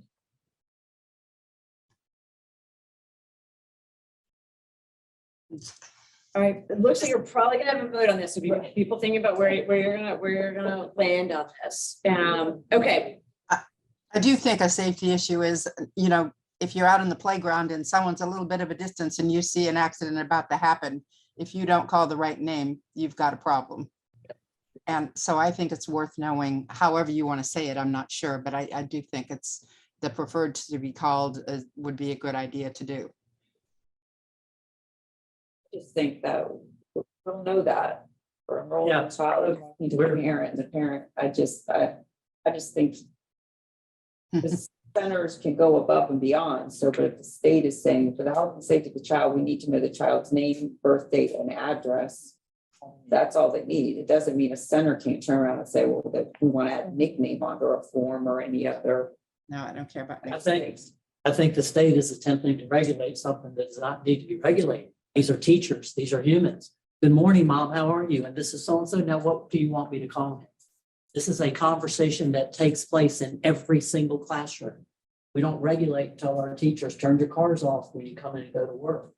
So I think it's fine the way it is. And if we want to strike nickname, I think it's fine too. Teachers are going to know what to call their child. Can anyone tell me a teacher who doesn't know what to call a child in their classroom? I mean, I It think just that it has, I don't think it's as automatic as turning your car off when you get out. Because it, you know, and sometimes when you remove it, there's no longer a prompt to ask the question. And so I think keeping it in there is a prompt to ask that whether we can let nickname or preferred name, doesn't matter. But I think that there needs to be a prompt there to say for the teachers and educators, you're getting so much information at enrollment. You don't know these children, you meet them for the first time. I honestly don't know that a teacher would remember to ask if their child name is being called by anything but their name. But I don't think my teachers know it's a regulation. I mean, we ask it now, but I don't think my teachers know that I have. It's on our paperwork, so you have to ask, so there's a prompt to ask the question so that you don't leave the space blank. And then you know, oh, okay, so and it's not even to say, I think where it gets to the center and having their own policies and procedures to getting back to calling the child their birth name or whatever. So if the name is, I don't know, Lulu or whatever, then we know that's how to, you know, get that child's attention and to communicate with that child, but then transition, okay, but your name is Michael. But if you don't know to call them Lulu, you can, I mean, to me, I just think that, you know, then you get into issues with child death and to defiant into just being, defiant because they're not following commands, but they're not following commands because I don't think it's up right. So, I just see the risk of removing it and not having the prompt for educators to ask. It should be preferred name. It could be preferred name or nickname. I'm not, bent on it saying nickname. Because, my children don't have a nickname, they call them by the name of the first certificate, because I just think that's important. But every parent don't do that. And nickname just suggests a very informal, like their nickname is Boo, but they prefer to be called CJ. Like, I just think what will they answer to? But yeah, what they answer to, I think that's where it becomes a safety issue, because if you're not calling somebody by what they answer to, and calling them in an emergency is gonna be no good. That's what I'm saying. My grandson's name is Thomas Elias, and he has never answered to Thomas. And it has often taken teachers a while before they got used to that. He had often been called Thomas in classrooms and childcare programs as he was growing up. And that's just one example, but I think there is a potential there. There is an additional comment in the chat. High quality centers consider nicknames for children disrespectful. It is important to call the child by their given name unless a parent requests otherwise. There's an agreement with Dr. Nelson. And this also goes back to training of individual centers for their educators. This is from Tracy. Thank you, Tracy. So, okay, so the other thing we did talk about in the work group, I'm going to say it here, is the kind of perspective taking point around, this is probably our first example of this, where people might see this differently, right? And that's also okay. So what I propose, we do this, do section 90, and then we will do a recommendation on each Shaiki to sort of see whether people want to change nickname, preferred name, and remove gender. All right, let's look at section 90, health provisions. Yeah. We're at 80. Thank you. On 80, staff records. Again, with we just removed reference checks and emergency contact. And then attendance records, so that was 70, attendance records. This is the point about the record of daily attendance. Questions, concerns about that? All right, 90. Jen, I want to speak to that. Okay. I had an objection to this in the work group, so my apologies, y'all are hearing this possibly a third time, but I want to go on record of sharing this with full body ECAC. And my objection is letter A, requiring teachers to record the time of arrival and departure of each child as it occurs. I understand that you know, this possibly could be a safety issue if there's a ratio issue and licensing is coming in to investigate how many children were in a particular room at a particular time. And I understand that concern, but what I would say to that is they're gonna, if that is the case, I imagine, and if there is an investigation looking at how many children are in a particular room at a particular time, I think what you would then need to do is obviously compare that to the staff schedule and how many staff were on the clock or how many staff were at the center on the clock at a particular time.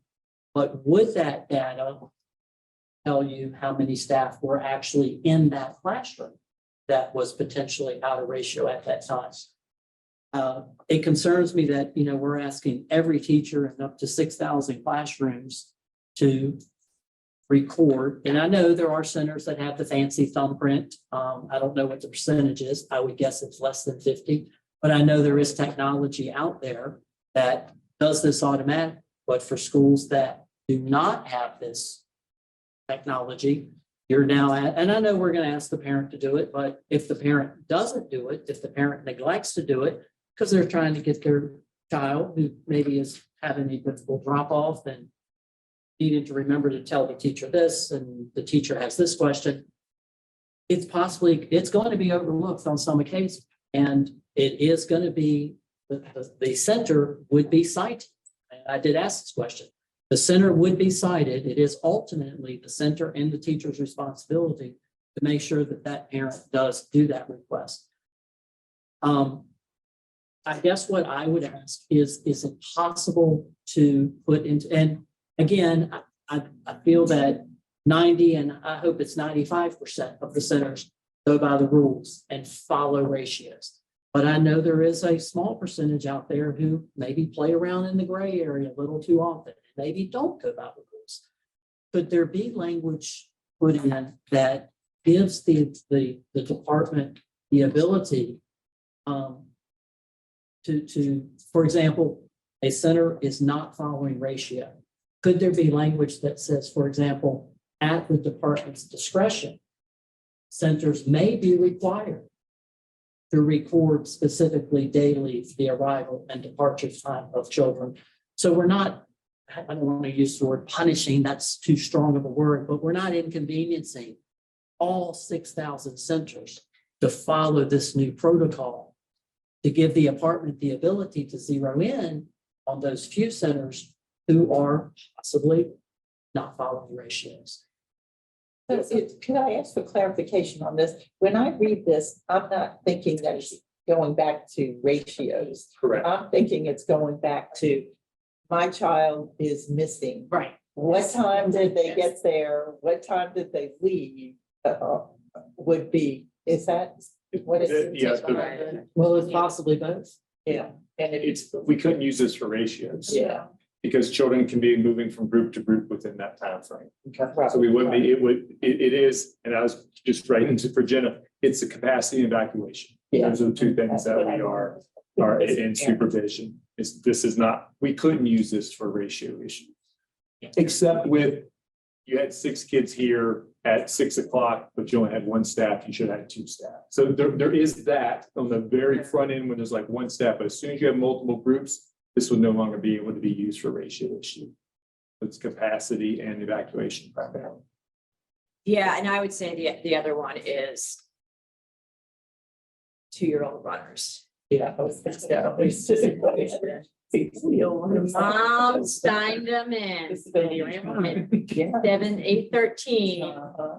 And said child was found on the street at 8:45 and basically, sort of the sorting out. I mean. So. It protects the staff. Well, part of it does. I mean, this is on the sort of both the kind of, I mean, situations are something bad happens at the center and what is the sort of the record on who was present at the center and how to make sure everybody's accounted for. Which is probably also should be a part of folks' emergency plans. I think number 2, the scenarios in which this has arisen in my decade of this work has been children going missing from the center, which often I'm not going to blame them all, but tend to be 2 and 3-year-olds. This day and age with multiple parents and guardians and emergency contacts having a very clear sense from the center perspective of when this child transferred from care of parent, guardian, or approved pickup drop off to when this child was picked up. And that I have just at least personally seen scenarios in which kids have been in harm's way around all of those things, and having a record of entrance and exit is very important. There is an additional, Well, I was gonna say, and we've talked about this when we did work group. This just happened 3 weeks ago at my center. Parent, it was the end of the day, parents signed the child out and then got to chit chatting. It was all in the building, it was fine. But got to chit chatting and the child was a floor away from her parent. And they called on our radio system and we have a code. I locked down the building, so all my teachers know exactly what to do. And we found her. I mean, we found her very quickly. It was about a 2-minute situation, but it wasn't ours. It wasn't on us. It was on the parent. Because the parents signed. I have understood That's that in place now. Yeah. That's in place now. So and that's sorry that happened. We do that now. Once that parent, and I don't. Right. Yeah.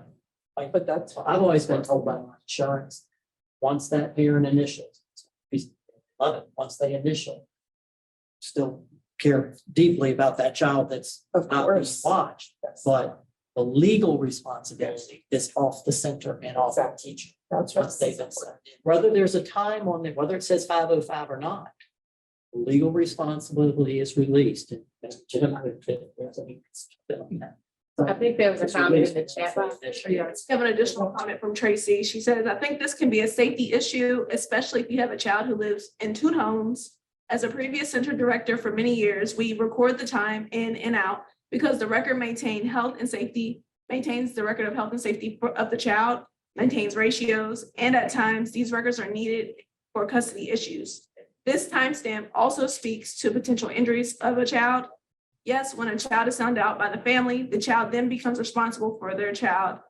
It takes no time to initial the sign out sheet, then to document the time. Thank you, Tracy. And leaving, I mean, we do it that many years, leaving. Right now. Okay, so we'll. If I knew every parent would do it every day. Just, I would not. Right, it doesn't take. I will say, I have had multiple times, Ms. Conway, could you please? Because licensing is gonna come. Your people are gonna come. You please, your people are gonna come. If you could please add your time, maybe children. I've done it, Clark. I agree. You might have to have some conversations with parents like me. All right, let's do to 90, and then we'll go through each of these 3 items. So quick, if you've got specific language you want to recommend, we can Up for a vote. Section 90, health provisions, immunizations. We are going to just refer to the code, okay? We've lots of also strong feelings about that. We're just going to provide the health provisions of the Code of Virginia. And then the physical examination content is clear. Greater flexibility around the timeline to get this agreement, greater flexibility in the timeline for TB screening and results. And then removing the kind of the physical and mental health requirements for staff that were previously in another section. And we also removed, this is the big removal of the requirement for the repeat TB screening. Did not think was necessary, best in updated research. And then you'll see on top of 10, the experiencing homelessness, introduce additional flexibility for those children. Questions, concerns? Oh, did we lose everybody? Yeah. I think the cameras are off and Tracy just jumped. You can't see the boxes. Oh, got you. Okay, people are still, okay. Okay, so part two, can we seek an endorsement with recommendation? Ms. Franklin, I think you want to do first. Yes, so we have starting at 30, we have no recommendations. No additional recommendations. 40, we have no additional recommendations. 50, we have no additional recommendations. And then 60 is the recommendations for nickname and gender. We did have a recommendation to change nickname to preferred name and keep gender there. Of these defines. So let's do it item by item. So can we get an endorsement with the recommendation to change nickname to preferred name? Need a motion? I'll make that motion to Change nickname to preferred name. Motion's been made and second. Any further discussion? A point of clarification before we go to the gender. So on the physical, it says sex. It does not use the term. Oh, sorry, yep, doing one at a time, yeah, sorry. Yeah. Okay, all in favor, say aye. Aye. Any opposed? Let's have it. Carried to endorse. Second. So are we voting? Yeah. Yeah. Yeah, okay. And now we're on gender. Now we're gonna do endorsement, recommendation on nickname. Add a recommendation to remove gender. We have a motion To remove gender. remove gender. Gender is currently present there. Remove gender. Do we have a motion? So moved. I second. Discussion? Jeff, do you want to add your? Yeah, so on the physical form that is required, it uses sex, it does not use the term gender. So if it is removed from the requirements, it will be by default in children's records on the physical. Any further discussion?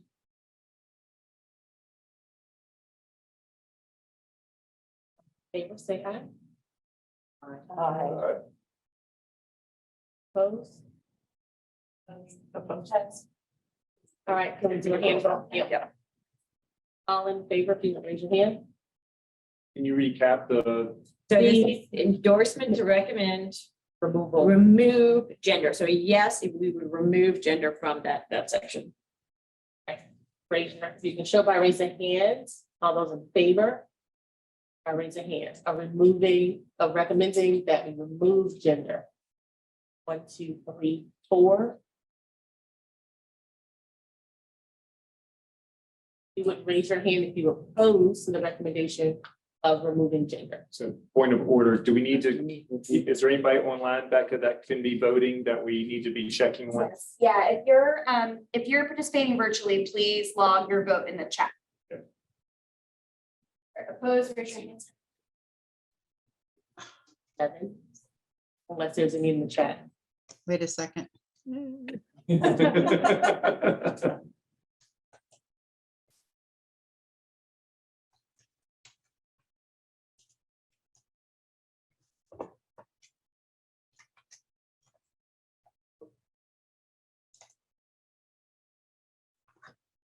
No, one no. That's 8 nay, and are there additional yay in the chat? Any abstentions? We have, Michelle.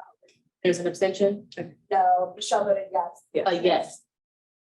So that is 5 yays, 8 nays. Recommendation is to Keep gender, so. the gender in the, All right. And then B1. the third one would be endorsement. The recommendation to change nickname to preferred name.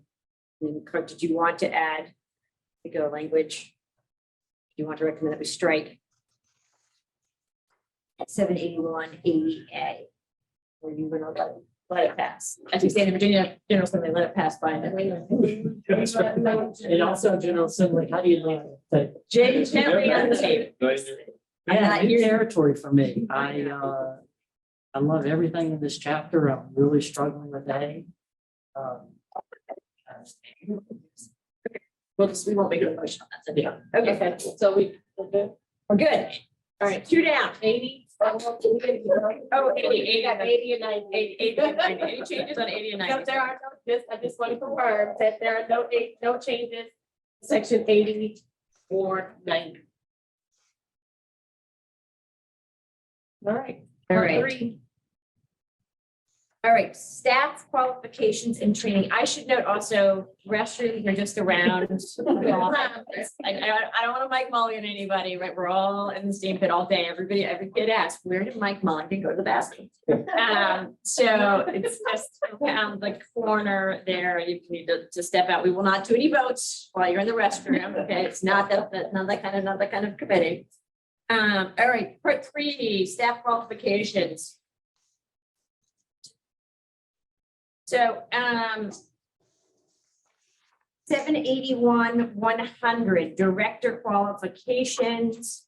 The key addition here is some flexibility for meeting the required qualifications and simplifying the requirements. We had a good discussion here about the various permutations, but really thinking about how does one demonstrate experience if one doesn't get experience and how to do that. We also noted that a lot of individuals gain supervisory experience through the summer programs and kind of shorter term duration. And so reduce the experience from either 6 to 12 months to 3 months to offer you greater flexibility as you think about recruiting and hiring director, allows a qualified lead teacher to meet director qualifications. And then we also, if we allow it for school age children, to allow an individual who's 19 to serve as the director of a short-term program. And again, we are trying to strike a right balance between knowing how much leadership matters, but also recognizing that the staffing challenges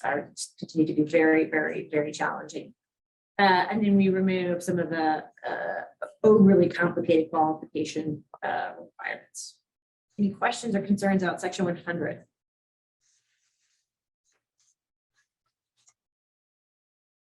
All right, 110, director responsibilities. So we changed language from program director to just director. You're clear that this is the individual in charge of oversight and management. We want to make sure that this person is on premises. And then we added the director designee, sort of what they need in terms of qualification, and orientation. And then making sure, again, this idea of directors cannot be there all the time, including those who are here today, doing long meetings with the State Department, how they can designate 1 or more staff to sort of cover that with all of the needs that they need. And we do. We need directors to attend training. We need directors to be out there advocating, and we need directors participating in events like this. And we remove the confusing language about the sort of on premises.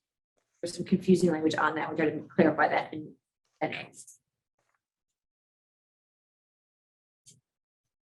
All right. 120, lead teacher qualifications. Here are the qualifications here. You'll note that if they already meet the director qualifications, that they're then considered they can be a lead teacher. That, and again, most out of need. How many directors have we heard stepping in with absences to serve as a lead teacher? Make sure you don't have any issues there. And then really wanted to, I know we've engaged with members of this body about how do we continue to raise the bar for preparing teachers, but also in this current situation, offer maximum flexibility. And so adding the career studies certificate, thinking about other endorsements, adding flexibility on how to complete the 24 hours. And then noting that, of course, that we have the proverbial grandfather clause that we would not go out with these additional kind of requirements and change for anybody who's already qualified.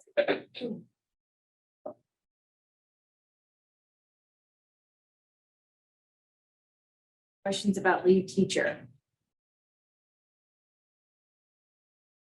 For driver qualifications, making sure that we have the individuals who drive vehicles that transport children to a center, to and from a center, at least 18, possess a valid driver's license for whatever the vehicle is, and that they have provided a driving record prior to driving children. If the center otherwise has proof of insurance, that they do not need to provide.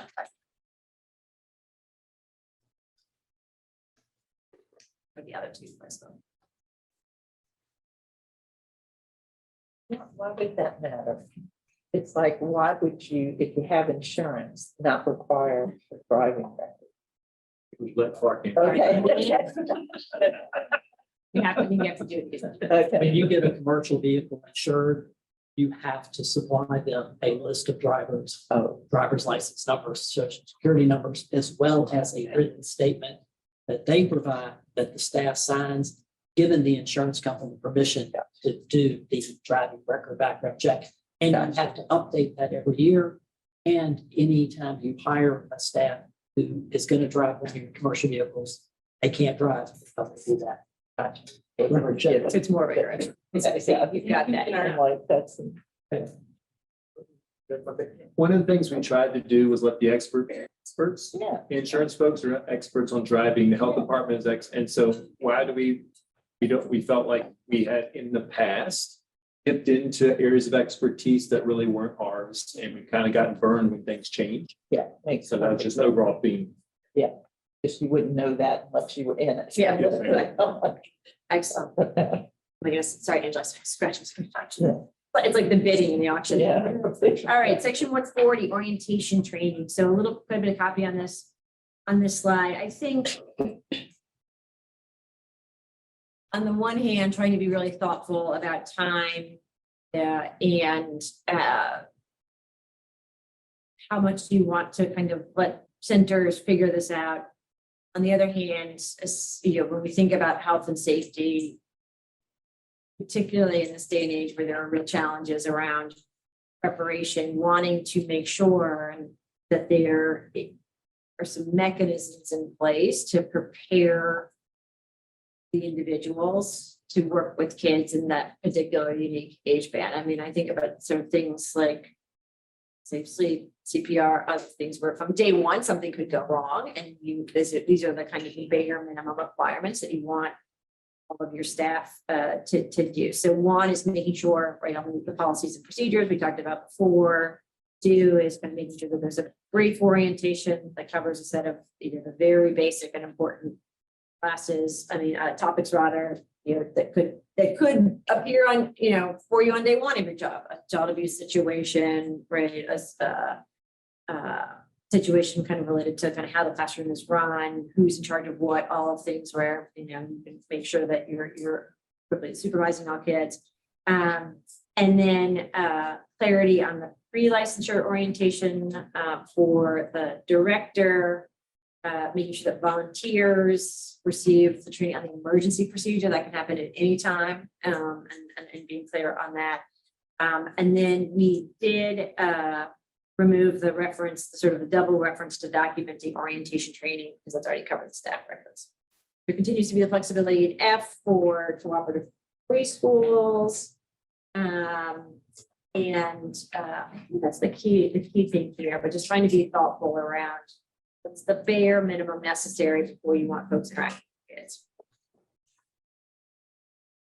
This might not fit the standard of what the basic are, but child development and anything related to developmental ability or just atypical development that may help folks feel more comfortable with working with a young child or any child with a disability. I believe that is covered in another section that we get to when we start doing, because this is orientation, not knowing exactly where the training would need to go. But in working with certain children, there's certain expectations. So I think we'll answer that as we go. If not, then we. That works. Yeah, that's a great point. Yeah, I mean, really, it is this idea like what are the sorts of emergencies that could occur during the first day. All right, then we get into 150, which is ongoing training. I think the making sure that all staff are required to complete training on emergency preparedness, child abuse, neglect, and mandated report. So the real thing here is, and I know we've all heard stories and seen this in the media, is that your bus driver or your cook or your volunteer may see something that we need to get to the authorities, right? They might be the ones who get the kids out of the cafeteria if there's a fire, and we need to make sure that we have all adult eyes and ears open and aware as it relates to child abuse and neglect. This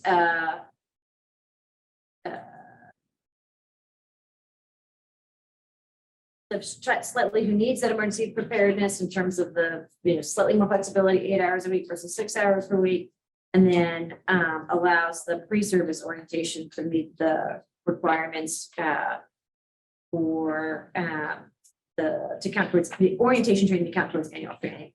We removed the topics, not because they were bad topics, but just this idea of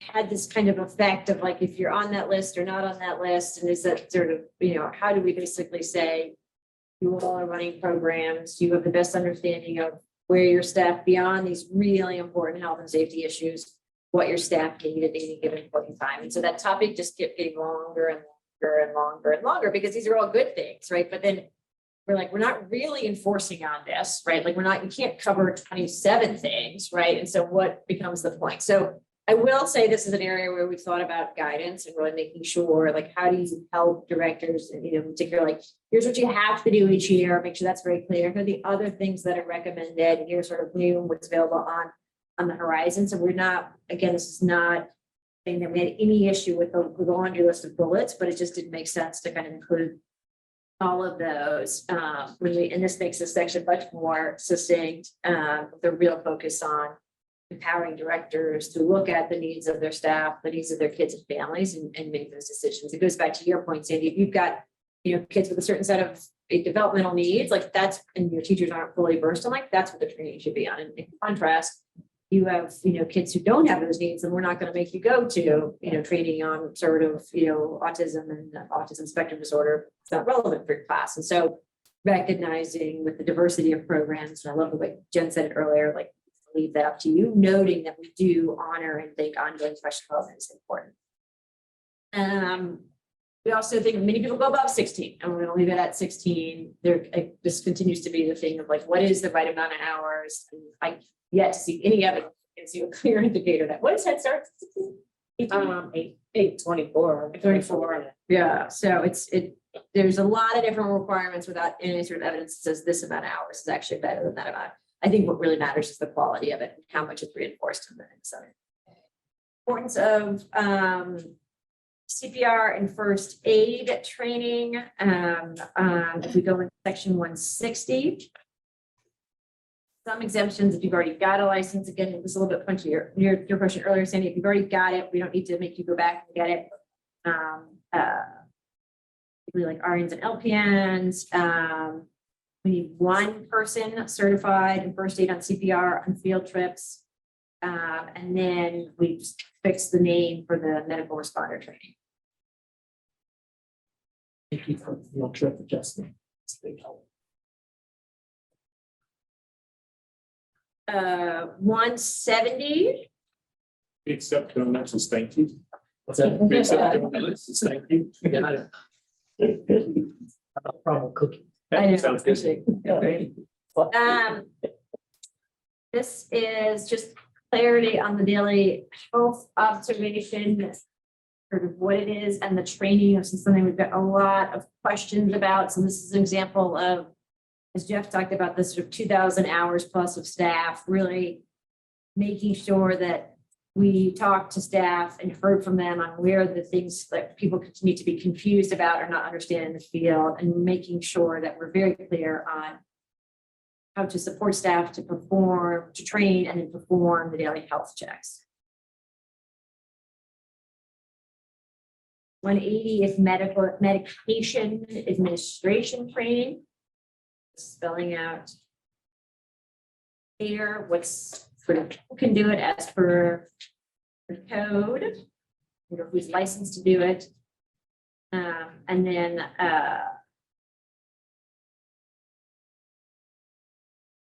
clarifying on the training curriculum.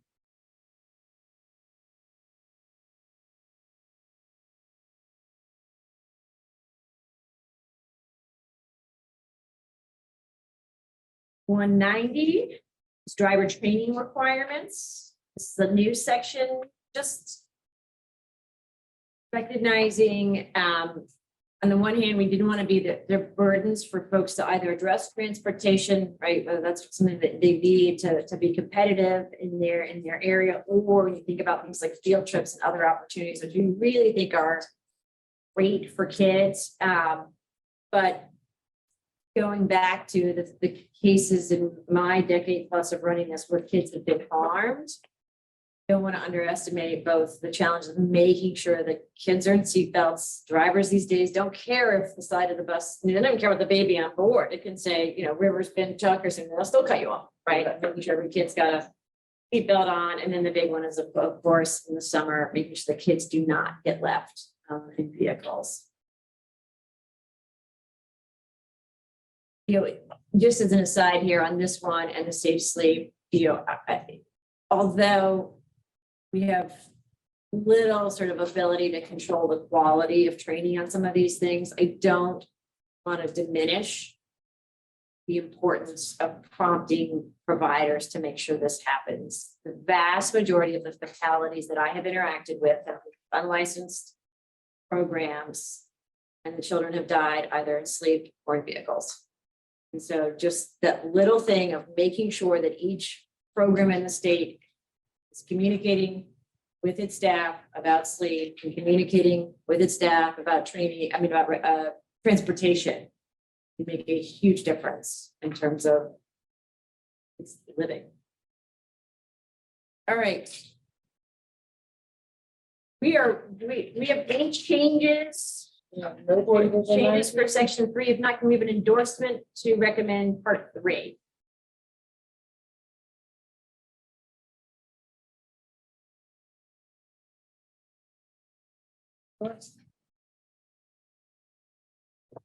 Make the motion.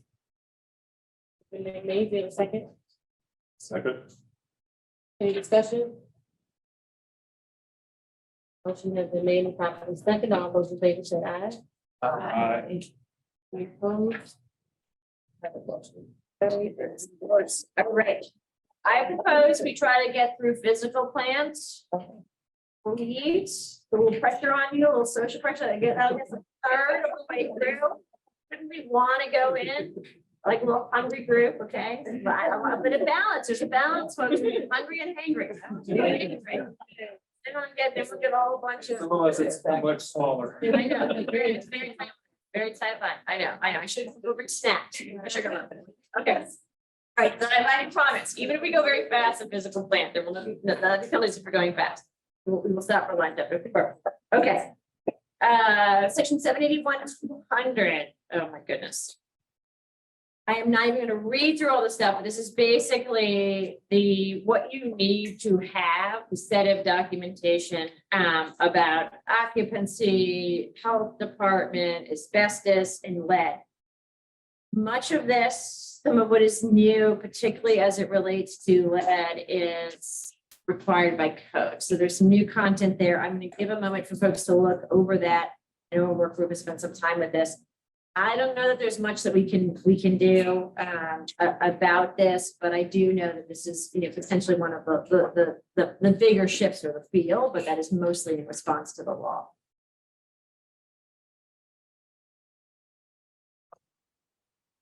I should note that this is the provisions of this subsection are not retrospective, right? This is all going forward. Go ahead. Give me 1 second. Recommendation from BDH. And so whatever they're recommending, that's what we're going. And I don't think it does go back. Directly. No, I didn't. No, just point from this, right? So take a deep breath for those of you who currently run programs. You do not subject to this, but this will be a big one for you guys. If you're thinking about opening another site to serve more children. Even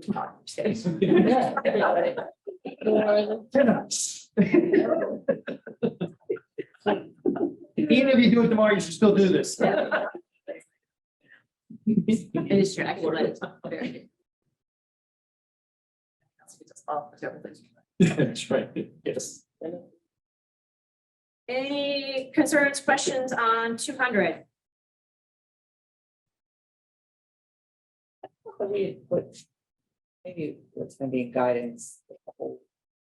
Here says no lead, but yeah, like if you look at what's out there, cannot remember the terminology.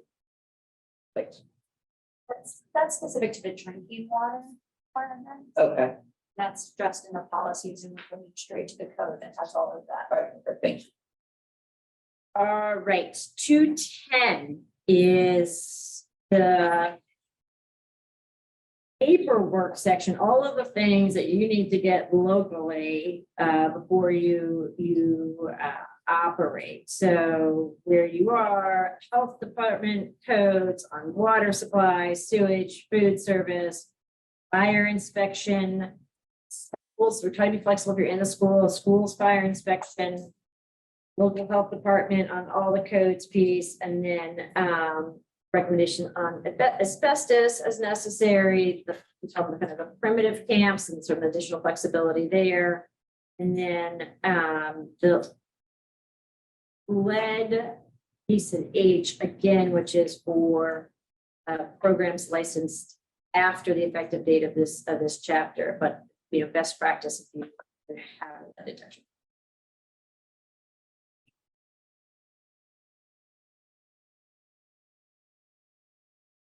All right, 220. This is about general maintenance. The big takeaway is making sure that your facilities are clean, safe, and operable with the kind of a set of examples of. It's warranted quite a bit of discussion with our group on what the unsafe, some of the kind of key unsafe conditions are. And then what else you need to do around things when it's a hot water heating system, minimizing the use of portable heaters and things that can catch on fire. It's like camping equipment, things related to temperature, safe drinking water, and lighting and other electrical.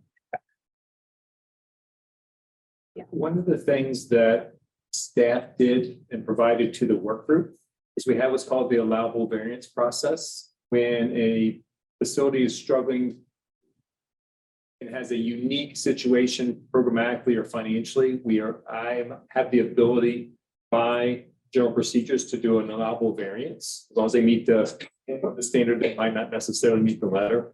There's some of these where we have a lot of them for a standard. So instead of pushing providers to ask for an allowable variance, we tweak some of this language to include those exceptions because they're a little bit more often than we thought. So some of these things where we've added some flexibility, a lot of that is based on, well, we had 45 allowable variances for this. Let's just write it into the regulation. That way we don't need to do the allowable variance process. And just kind of giving you all some more of the philosophy behind some of these changes. And in some instances, that requires more words.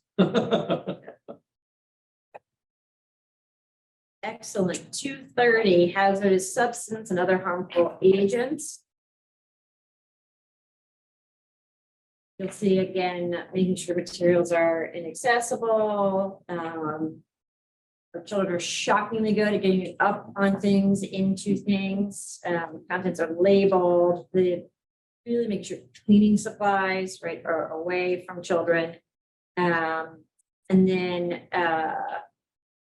we normally had sort of before we had your cosmetics need to be locked away, your air fresheners, now they need to be away, but then they be locked. So you don't think there's deadly mascara out there. And then, of course, keeping smoking away from children, although I tell you, children these days, like, they don't even want it anywhere near them. And balloons, choking. Oh my goodness, Clark, did you bring him? No. Got the picture. I Supplies, we did. I've had this is a whole new thing in my household. This thing coming in and like measuring them. Strings and cords. And again, the being thoughtful about these things. These are the accidents that Dr. Nelson sees. These continue to be another source of dangers, really making sure that kids are not choking or peeing themselves is critically important. I have a question on C. Yes.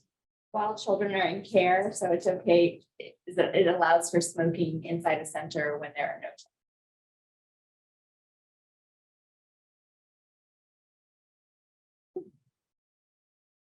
I guess I'm asking just because we know a lot about sort of third-hand smoke exposure. If there is an environment where somebody has smoking, that can be harmful. I think we're not present. Part of it, if we say when they're not, that means that we like a church that may allow it, or a school building. I don't think a school building would. It's the flat out shall not ever is pretty restrictive. And so we're just trying, in the past, that was the reason why it was during operating hours. And also we'd have a hard time figuring out when it was and how we enforce that. There's that struggle. Because this is, I don't believe this is unique, right? The current standard references that residential areas within centers, they can't smoke in the presence of children. We do still have some programs. Right. Just a little play on words. Jeff, we don't allow parents to smoke in our parking. And if I see a parent smoking in parking, I politely tell them no. Does licensing back me on that? But that's just, and I don't mind doing it because I've done it forever, but that's on me. Exactly. We couldn't say. Because I blanked it on you. That doesn't surprise me in the least. Not just you. Thank you for being honest. Some of your cohorts here probably say the same thing. Not press them.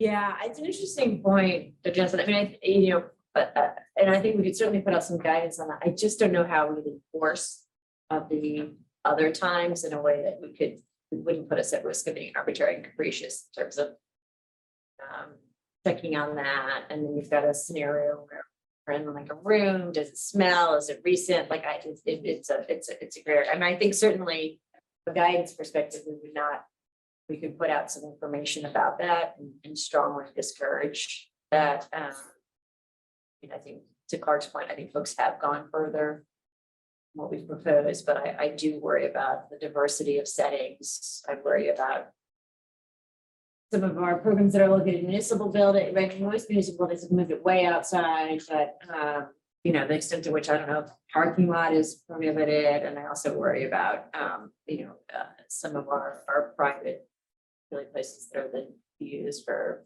community centers or or faith-based, being very careful about what happens in other hours there.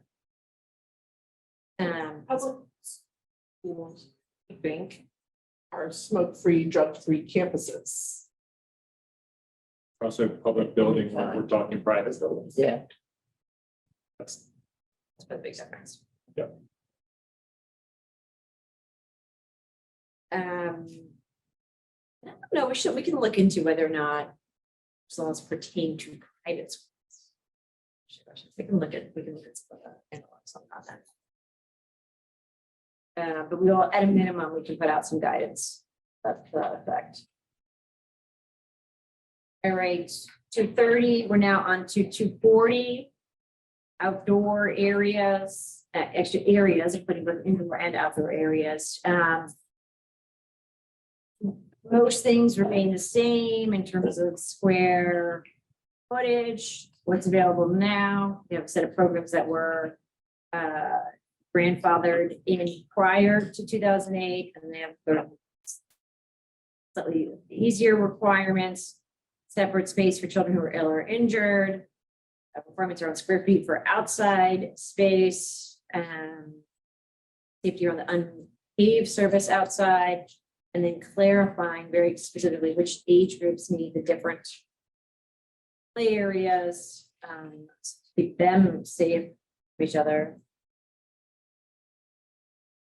Questions about 240. The center shall maintain separate space for children who are ill or injured. What does that? This is basically so the time between the child. For the ill, that's mostly about where do you have the kid wait while you're calling mom, dad, or guardian to come pick them up. So you don't want the feverish child out there, touching everybody right before they go. And then on the injured, I think similar, be able to take them out of the setting, and if they're crying or hurt, just have a separate space. So it could be inside of the office. It doesn't, someplace that they can go. It doesn't have to be specified. It's based on the situation. They decide where is that location. Yeah, they designate it. Yes, they need this. It could be a corner in the same room. Yes. that's a current regulation. That's not changed or added to.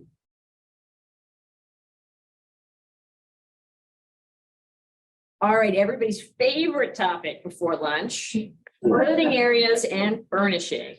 Okay, this is not only to be outdone from our conversation about which diseases send children home, but we'll wait for after lunch for that. All right, 2 toilets and sinks. The toilets at primitive camps have to be in the building. They have to flush. We need running water, and we need sort of the basic materials. Here's how many toilets and sinks we need for children, more for, for preschoolers. And then making sure that when you don't have the child-sized toilets, you're on those listings that you have those the non-slip steps. And then our school-age children have at least one toilet in area enclosed for privacy. I wish there was a regulation to make the little boys work on their aim, but that's whatever. As all of my moms and parents and boys know, it's like, I don't understand why it's so hard to get into this earth. 260 indoor and outdoor play equipment. This is a bunch of stuff. This is a place, for example, to Jeff's point earlier around letting the experts be the experts, really pulling from kind of national best in class expectations around materials, fall height, again, using the U.S. Consumer Product Safety Commission's public safety handbook here. On this one, for the most part, if folks are slightly off here, we're probably using the variance process of this highly expensive chamber. We want kids to be outside. The goal of this section is not to say you can't send your kids outside, but we do have kids fall, we do want to make sure that we're trying to keep kids as safe as possible.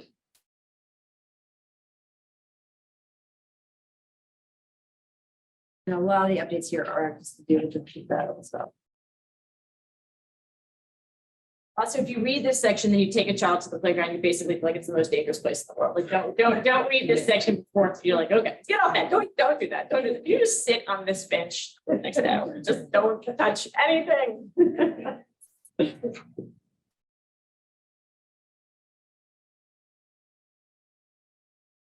All right, okay.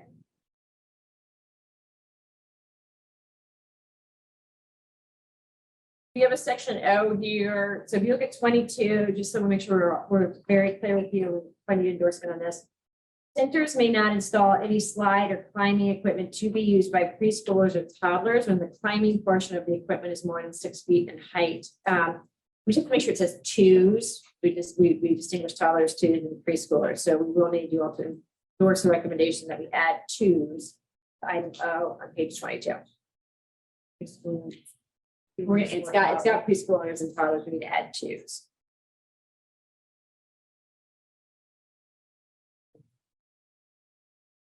Also for M. Also for M, got it, for both O and M on page 22.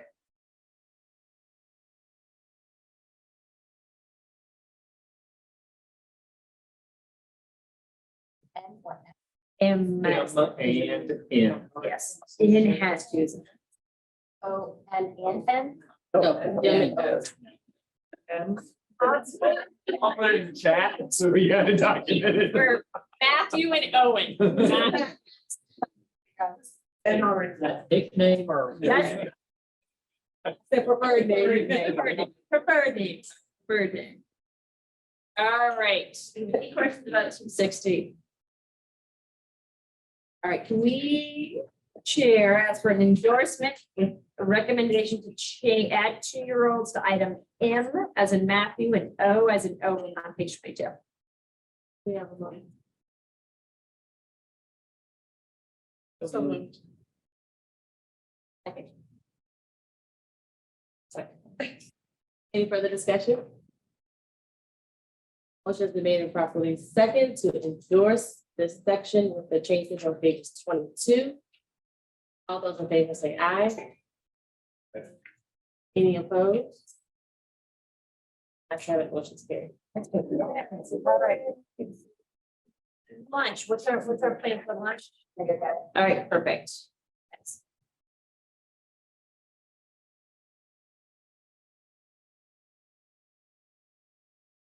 No, I think we should break this.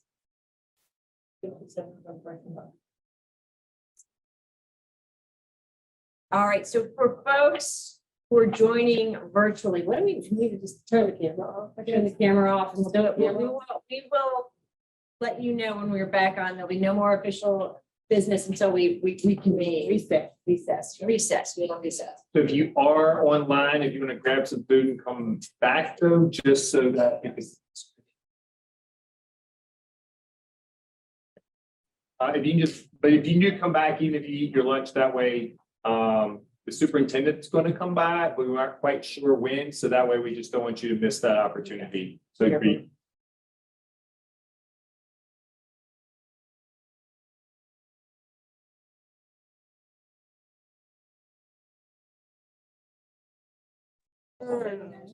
All right. We're good to go. We are good to go. Welcome back. Thanks everybody joining us virtually. Thanks everybody in the room here. We are in part 5.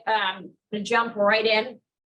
I would note we also are expecting our new state superintendent is likely going to pop in from just around 1:30 to say a few words, so that if you come in and folks on the phone, we'll have to take another quick break to hear from her.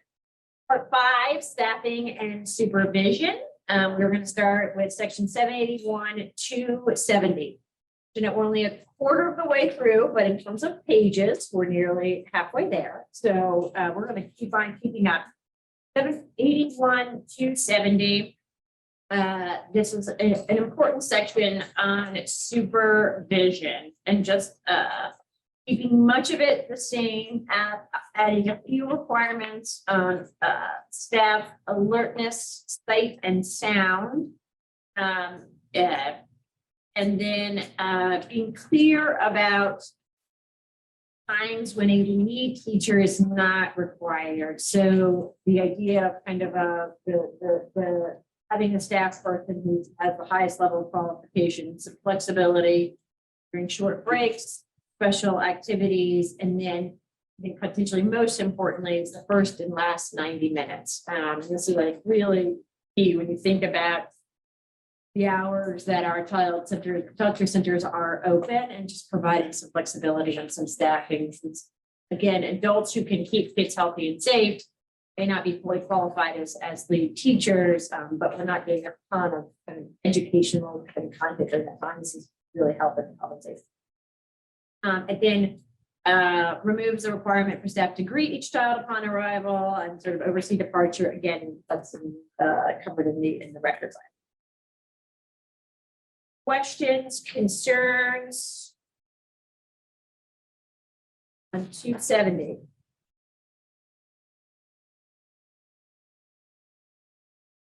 All right, moving on to 280. Children ratio and group size requirements. So many of you have heard me talk about this before. This typically in conversations about health and safety regulations really represents the place where you're trying to strike the right balance between keeping kids healthy and safe, and also recognizing that each child that counts, is sort of additional resources that you can use to cover the cost of the teacher and cover the operation. So, conversely, if you sort of make ratios very, very low, for example, the cost of childcare becomes prohibitively expensive. There's always a direct connection between cost of care and ratio. For the most part, we felt comfortable with our ratios. We have made one change when it comes to item B, going from 1 to 18 for school age eligible for through 12 years to 1 to 20. And this really reflected to kind of compare to K-12 and other settings. We thought about sort of health and safety, that this felt reasonable. We look at other states and are kind of comfortable adding with additional flexibility. For programs that want to stay at 1 to 18 or lower, doesn't mean you have to go up. It just gives you additional flexibility. Many of our programs choose to go lower than this, or during the core of the day to go lower than that, but this is the maximum allowable.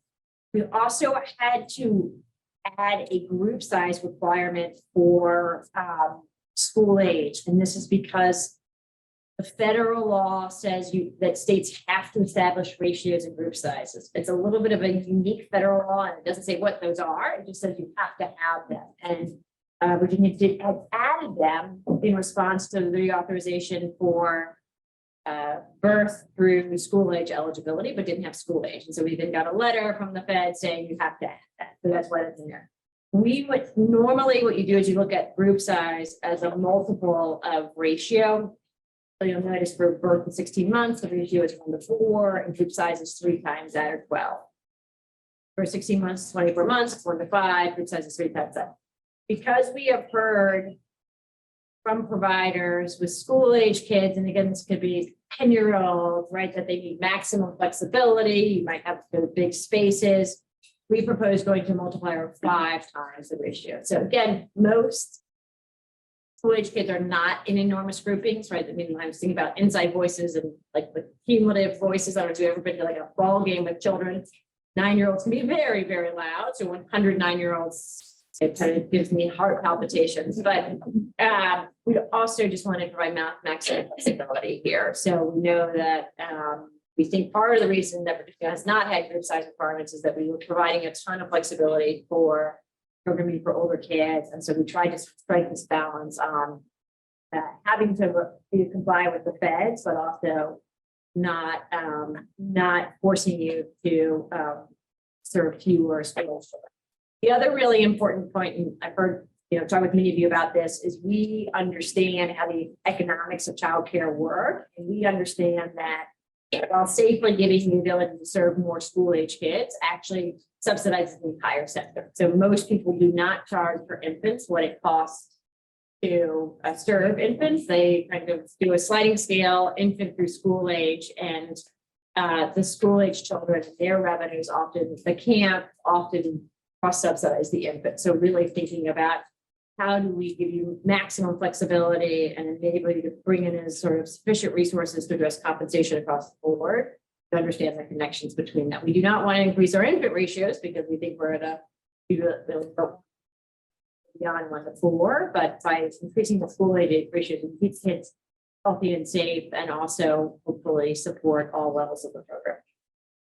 We also added to 280 basically the same language that the General Assembly has added to the budget. It's currently being contemplated for this year and was included 2 years ago. And just this idea of giving the superintendent the ability to giving the field the ability to request in writing of the superintendent the kind of need to kind of go above ratios across the board. 1 child for children up to school age eligibility, 2 kids for group for school age.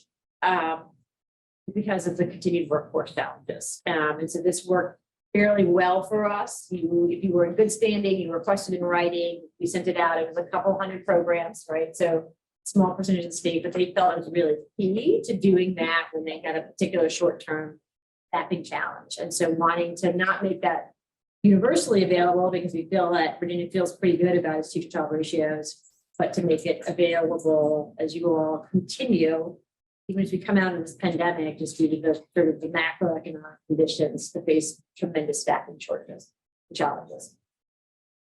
Not many changes beyond that capability section. We should good work together. Questions about 280?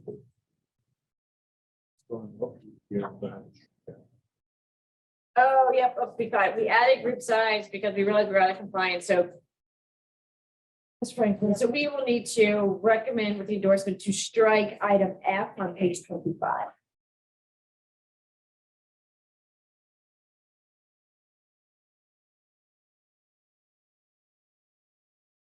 Okay, section 2. Oh, sorry, Clark, yes. Thanks, Jenna. On page 24, letter C about the ratio waiver possibility with approval of the superintendent.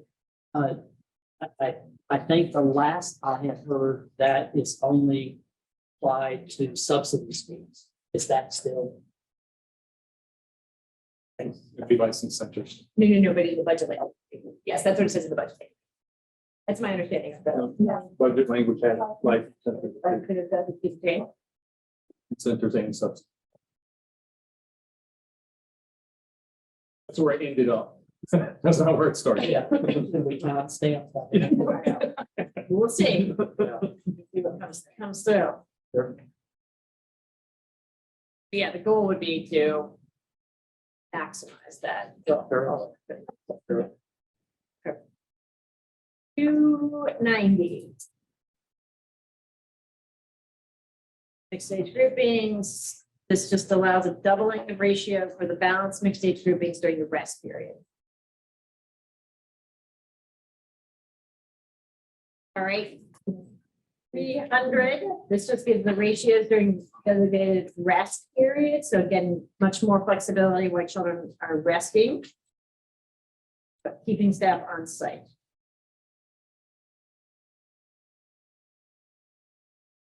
And then 310, ratio and supervision during transportation and field trips.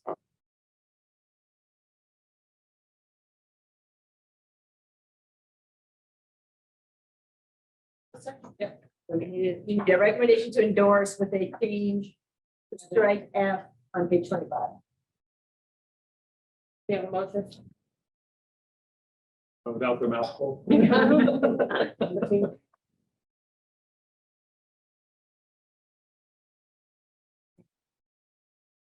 Second.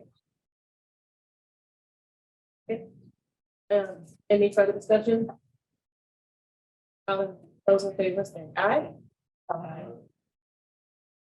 Any opposed? I have a motion is carried to endorse. Okay. Our next, all right. Program requirements and equipment. We are getting into the core of the core here. So we were just talking about media and media, yes. So we really try to take the most important things in this section. We removed the things about chosen task, curiosity, exploration, not because we don't think those things are important, but again, it was kind of this point of like, what is regulated versus what is guidance, and we will continue to provide guidance on development of appropriate practice and supporting outdoor time, supporting quiet time, etc. Take a moment to look at item C on the bottom of 26 and 27. This is trying to reflect the best possible compromise. We could probably poll each of us, and each of us has a slightly different perspective on how much time children should have access to screens. We could also poll each of us, and we could look at your screen time usage for the last 2 weeks. And if I have different usages ourselves, right? This is my favorite, right? When you're like, you need to turn that screen off, and my children went back and like, you need to turn that screen off. From our addiction to our phones, but trying to give some flexibility on media use, which can be used to support learning. We want to provide some flexibility on kids' favorite break activities, right? The sort of once in a blue moon kind of movie use. And so the balances for kids under 2, up to 2 hours per day, more than 6 hours per day, 2 hours, not more than for 2 and older, not more than total 2 hours per day, not kind of inclusive of content based on curriculum or educational content, and then making sure that all content is age appropriate, and then giving flexibility on the school age children who are learning through technology.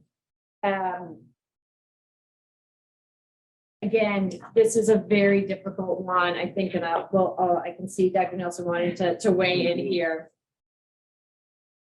We're of course willing to put out additional guidance, and there's always sort of enforcement and challenges here. I do think we want something in here.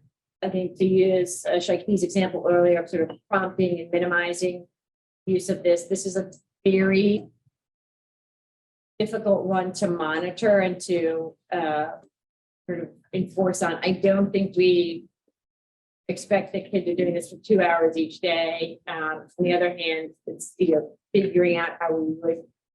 There's just no capacity of us to sort of track daily usage, and we talked about. I don't want to get to a place of additional complexity of tracking by room, by child, by device. It gets really hairy really fast. So we're open to suggestions here, but we're going to pause on that. Perfect save by the superintendent. We were just talking about media usage in small children, and we were about to hear from our resident pediatrician, but let me ponder that for a moment, and let me take a minute to introduce you to Superintendent Coons and vice versa. Here. See, I'm sitting Yes, ma'am. here. I've known that. This is my, you use it wherever you want to. Yes, so tell me what to do and I'll do it. Perfect. So Superintendent Coons, this is the Early Childhood Advisory Committee. This is our longest meeting to date. We're slated for 5 hours, and we are moving through our 51-page regulation of child daycare, which half the participants in this room have spent the greater part of a year. I walked through the process with Lisa, and really, these folks represent all spaces of the early childhood sector. We have Clark, we've got Cheryl, we've got Daryl, we've got Cecilia, we've got other folks who are here from classrooms that have come in, site leaders. Daryl's a pre-K teacher who got permission from a school to be here today. And folks on the phone as well who had appointments and other things. We've got folks from Cape Charles and Northern Virginia, across the state, colleagues from Department of Social Services. So I want to give Lisa the opportunity to introduce yourselves, but we are in the midst of working through our child day center regulations, we've also brought to this group the BQB5 regulations. We brought to them points on funding, on quality, on teacher workforce. They have met with us in person and virtually throughout the pandemic and shaped our efforts, and we are really grateful. This group enables us to bring things to the board that truly reflect the early childhood sector. Well, I'm incredibly excited. First of all, in Tennessee, I had the opportunity to oversee the early childhood birth to 5 division, but coming here, like, really helped me understand what is possible and what is a nation leading set of work around early childhood learning, early childhood care, because there is nothing like this across the country. And you should be incredibly proud of the work you're doing, the incredibly proud of the collegiality, the collaboration, and the impact that everyone who touches small children can come together and think together about what quality looks like and what we expect quality to be for children in a variety of settings that their parents choose. And I'm incredibly grateful that there is a willingness and an appetite for you to come together and think intentionally together. Because in a lot of states, this collegiality is a barrier to getting great things for children. And so one thing I always say is there are 1.3 million children in the state that we impact. And I'm incredibly proud that we're able to impact them in the earliest times that we support their care, in the earliest times we support their learning because of the work you're doing here. And I'm incredibly grateful and blessed to be able to support Jenna. And every time Jenna presents on any of these things, I'm like, no, you guys got to understand, this is like nation leading work. We've got to put this in 12 different places because the barriers that happened in my world in past states and in other states and in states that Javid and I have talked about a lot, you have broken down because of your commitment to children. And I'm really incredibly grateful. I know it's really fun going through 51 pages of regulations, but at least we're feeding you and you get to come together and see each other in person now. So I'm really thankful, and I wanted to take a minute to come down and say thank you and say a great deal of gratitude and appreciation for all the families. My daughter will be coming back to Virginia. She is temporarily in Tennessee. Her husband was deployed over the past year, so they went to Tennessee, and I'm like, no, just kidding, we're coming back. So I have a very small child who's going to be in this system, and I'm very excited that the care and dedication that you give to this system personally, but also for all the families in Virginia. So I just wanted to take a minute and say thank you from the bottom of my heart, and thank you for the work you're doing, and just reiterate that this is special. What you've chosen to do here is really special. And it's really exciting to be able to promote this from a state superintendent seat and be able to honor the work that you've accomplished. What I was describing, right, is this was drinking from the fire hose of the first few days, the process that we went through. And who folks in the work group, could you raise your hands just so she gets a sense of, that was a very slow raising. It's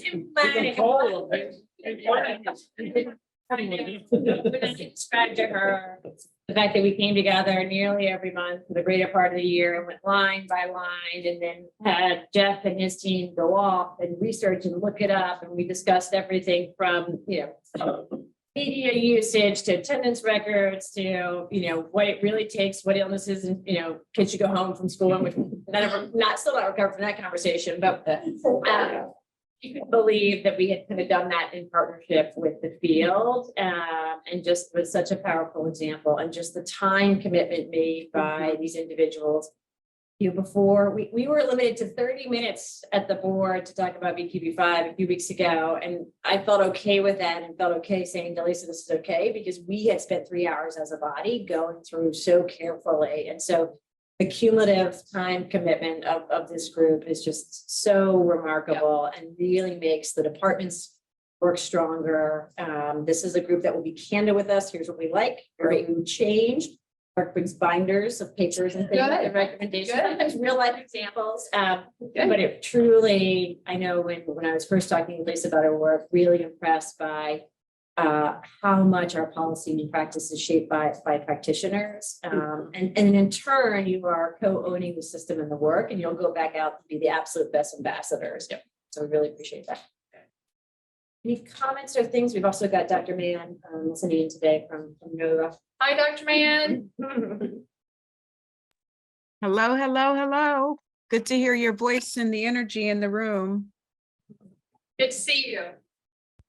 Any other questions or comments for the superintendent? I know she's got to run to the next thing as much as she would love to join the media. I would sit here and talk about this. I tell a lot of people, this is like passion work for me, and I love to hide and do passion work.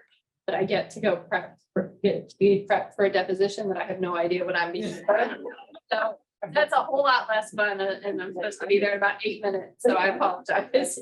I just have one comment. I'm Jackie Franklin, I'm the chair of ECAC and also Head Start director. And so just wanted to say it's been a great pleasure to serve on this committee and for a Head Start to even have 3 seats around the table. And so just as a representation of Head Start Virginia, we're just really excited about the work that we've done over the last few years with Jenna. We've helped them to really bridge the gap between, meshing our federal program with our state funded programs and really looking strategically about how to make that work for children and families. So just wanted to, say that out loud and just really compliment the work that we've done together. And I want to thank you, because a lot of times Head Start doesn't want to come to the table on this space, so that's awesome. I'm excited. If I may, I'm sorry, I'm Cheryl Moorman, I'm a family day home provider, so. Outstanding. And head of a state association. Great. Association. So we definitely, we are honored to be here and have a spot at the table.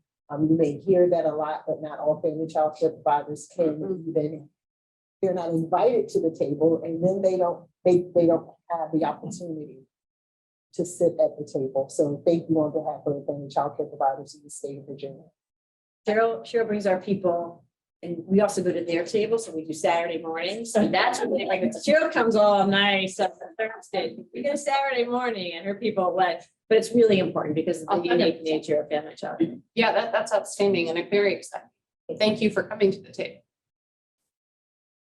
I'm Cecilia Suarez from Alexandria. I think I'm the voice of the teachers and that are working daily with kids and would like the best for them. And thank you, Jenna, for having us working together.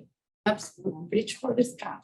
That's that. I would just like to give kudos to Jenna and her team also for the opportunity to be innovative and really break down barriers so that we can support our families in the best way possible. And a great few years. Awesome. Wonderful. And I just want to say, just to echo off my colleague, thank you for giving us teachers a voice, because a lot of times, we get a lot of the mandates and we hear everything that's coming down the pipe, but, to actually have the ability to help shape it, that's a powerful thing. Something that not only enhances my practice, but being able to take it back to my colleagues so that we can make things better for our children, because at the end of the day, that's why we're here, to make sure that the children get what they need so they can be successful. Absolutely. Yes, and really appreciate you took the time and day off of work to come and do that. He also said he didn't want to do it for 4-year-olds. Right. True that. But no, I mean, Cecilia was telling me, as a site director, but also teaching the 3-year-olds right now. I mean, everybody with the workforce challenges and Dr. Mann and Superintendent Coons know we talked about those challenges, but Mark has driven the bus in the last year. Cecilia's teaching. I'm sure Daryl's covered. Cheryl often joins us. We get her at nap time. And so there's lovely melodic music when she chimes in to comment. I think Mike was all asleep this afternoon, so we're glad to see her. But each of these individuals, potentially more so than some of our other bodies, is doing this on top of 15 other jobs. And we are just appreciative for every minute of time. Thank you guys very much. Appreciate it. All right. Deposition time? Sorry. Yeah. Longer. So thank you so much. What? I know. Thanks.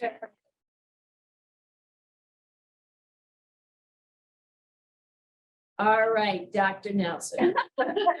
I felt it. I felt this. We had a long discussion. I know. It's We had that, but I will just say, I do have to go on record. I'm not a teacher. I'm not a center director, so I get reality. I do have to go on record as a representative from the American Academy of Pediatrics that any screen time whatsoever for infants from birth to 16 months is potentially harmful. That I've seen brain scan, we just went to a Reach Out and Read Summit this last week. Brain scans are showing that it's actually erasing all the wonderful interactive language and learning, all the things you're doing with that face-to-face interaction. It's being damaged by screens. There's zero educational benefit in that first year plus of life. AAP recommendations say no screen time up to 18 months. It changed from 2 years down to 18 months because of reality. Just want to be realistic, but I do think for infants, I would advocate for saying 0 screen time in infant rooms. I don't want to change with our. Yes. Totally agree, and shouldn't our licensing reflect what the research? It's evidence-based.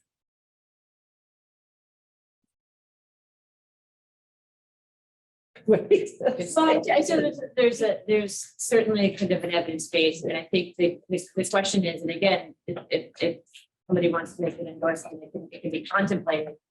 You know, there are other examples, right, where I think the AAP describes sort of the best kind of practices, and I don't know that we got AAP reviews in other places, right? So I mean, I think it is certainly something to think about.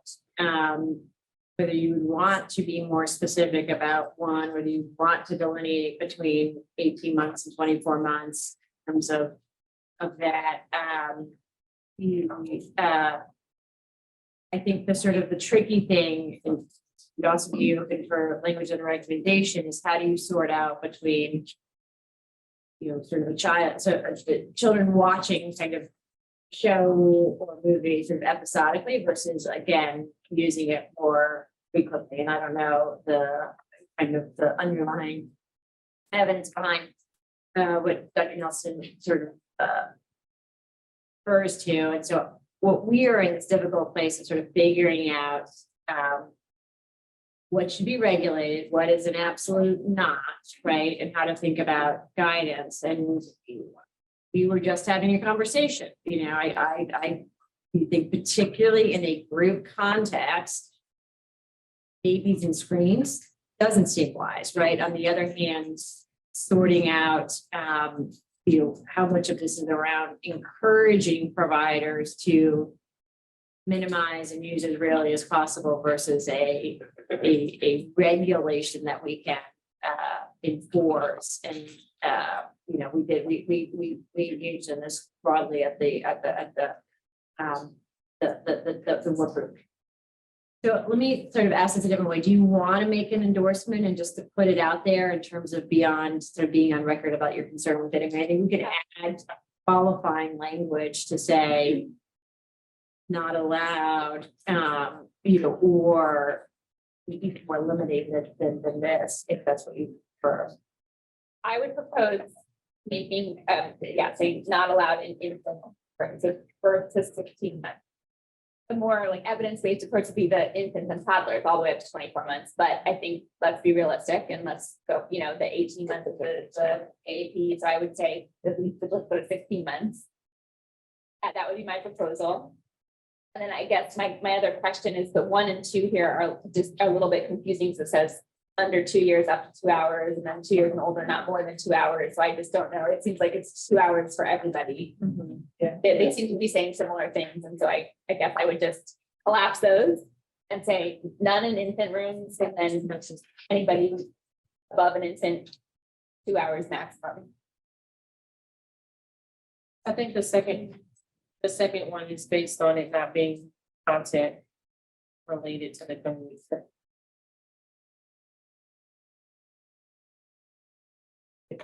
That begs the question of, again, enforcement. Yeah, go in there and go, this is educational or this wasn't. Yeah. So So I will say that before we jump in right there, and the intent here, so he asked for this in the phone, like, what is the intent? This is a space where some signaling and rough parameters needed to prevent egregious behavior, right? So like, I'll give the example, this is not a Virginia example, but of walking in and seeing, you know, rooms of a center, televisions blaring in all four, kids strapped into high chairs, right? And it's been that way for hours, right? When we looked at ironically, this also place had video, it was videoing it. This is very, very unsavory experience for children. And that's a case where you're like, you can cite it, right, because there is an explicit prohibition. And when we were going through, like, it's generally not good, but there were not any other places of the regulation, right? But that was, you know, sort of, we need something to cite for the egregious situations, number one. And then number two is the kind of proverbial signal rule of thumb. What are we saying on this, right? And I think what this reflects through the work group work was a compromise on the AAP, right? And so certainly one option would be you or mum on less of it, you just prohibit the most egregious use. But then what I worry about is that then looks like, you know, it's such an extreme situation that people are unclear of like how much should be used daily. Yeah, Daryl. I would say, you know, and I know this really wouldn't fall under the regulations, and I know immediately, you know, puts out some guidance on screen time, but this would be really where guidance on high quality, you know, adult-child interactions would really come into play, because a lot of times, you know, if you're going to use these videos and, you know, using smart boards or what have you, especially if you're talking about older children, it's the quality of the interaction. I mean, if you have some screen time in there, you know, making sure that adult is up and moving and, you know, talking with those kids and maybe pausing this, you know, to allow for those questions and that feedback. And I think that, you know, just putting that guidance out there for whether we're talking about schools or centers to say, these are some examples of high quality interactions that you should already be having with your kids. And that just kind of ties into when we talk about class, since we're, you know, moving to that as a state, I think that just kind of complements it to say, this is a big part of that teacher-child interactions. From an operational standpoint, this is hard. Partly because is this computer, video games, television, because everything's lumped together. Is this used as programming, or kind of like Mark has mentioned, hey, we're doing snack time.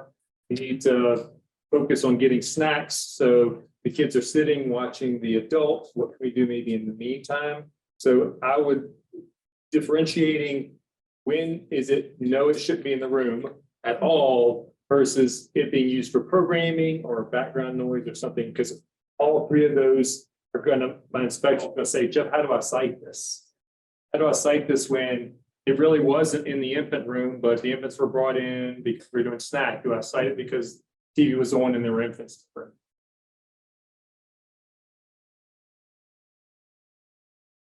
A lot of times media is used in times of transition. You know, just Like I said, I think it's, the reason I'm saying it is just because there is evidence that there's harm. Yeah. And that, you know, if we're talking about health and safety, I think there is benefit potentially for toddlers and preschoolers if it's used in a quality way, and for programming, you should certainly know school-age kids are using screens all the time to do their work. But in infants, we know that from brain imaging that it's associated with ADHD. There's really zero educational benefit. They're not learning language. They're staring at it. They look to be captivated, but they're not getting any movement to them. Yeah.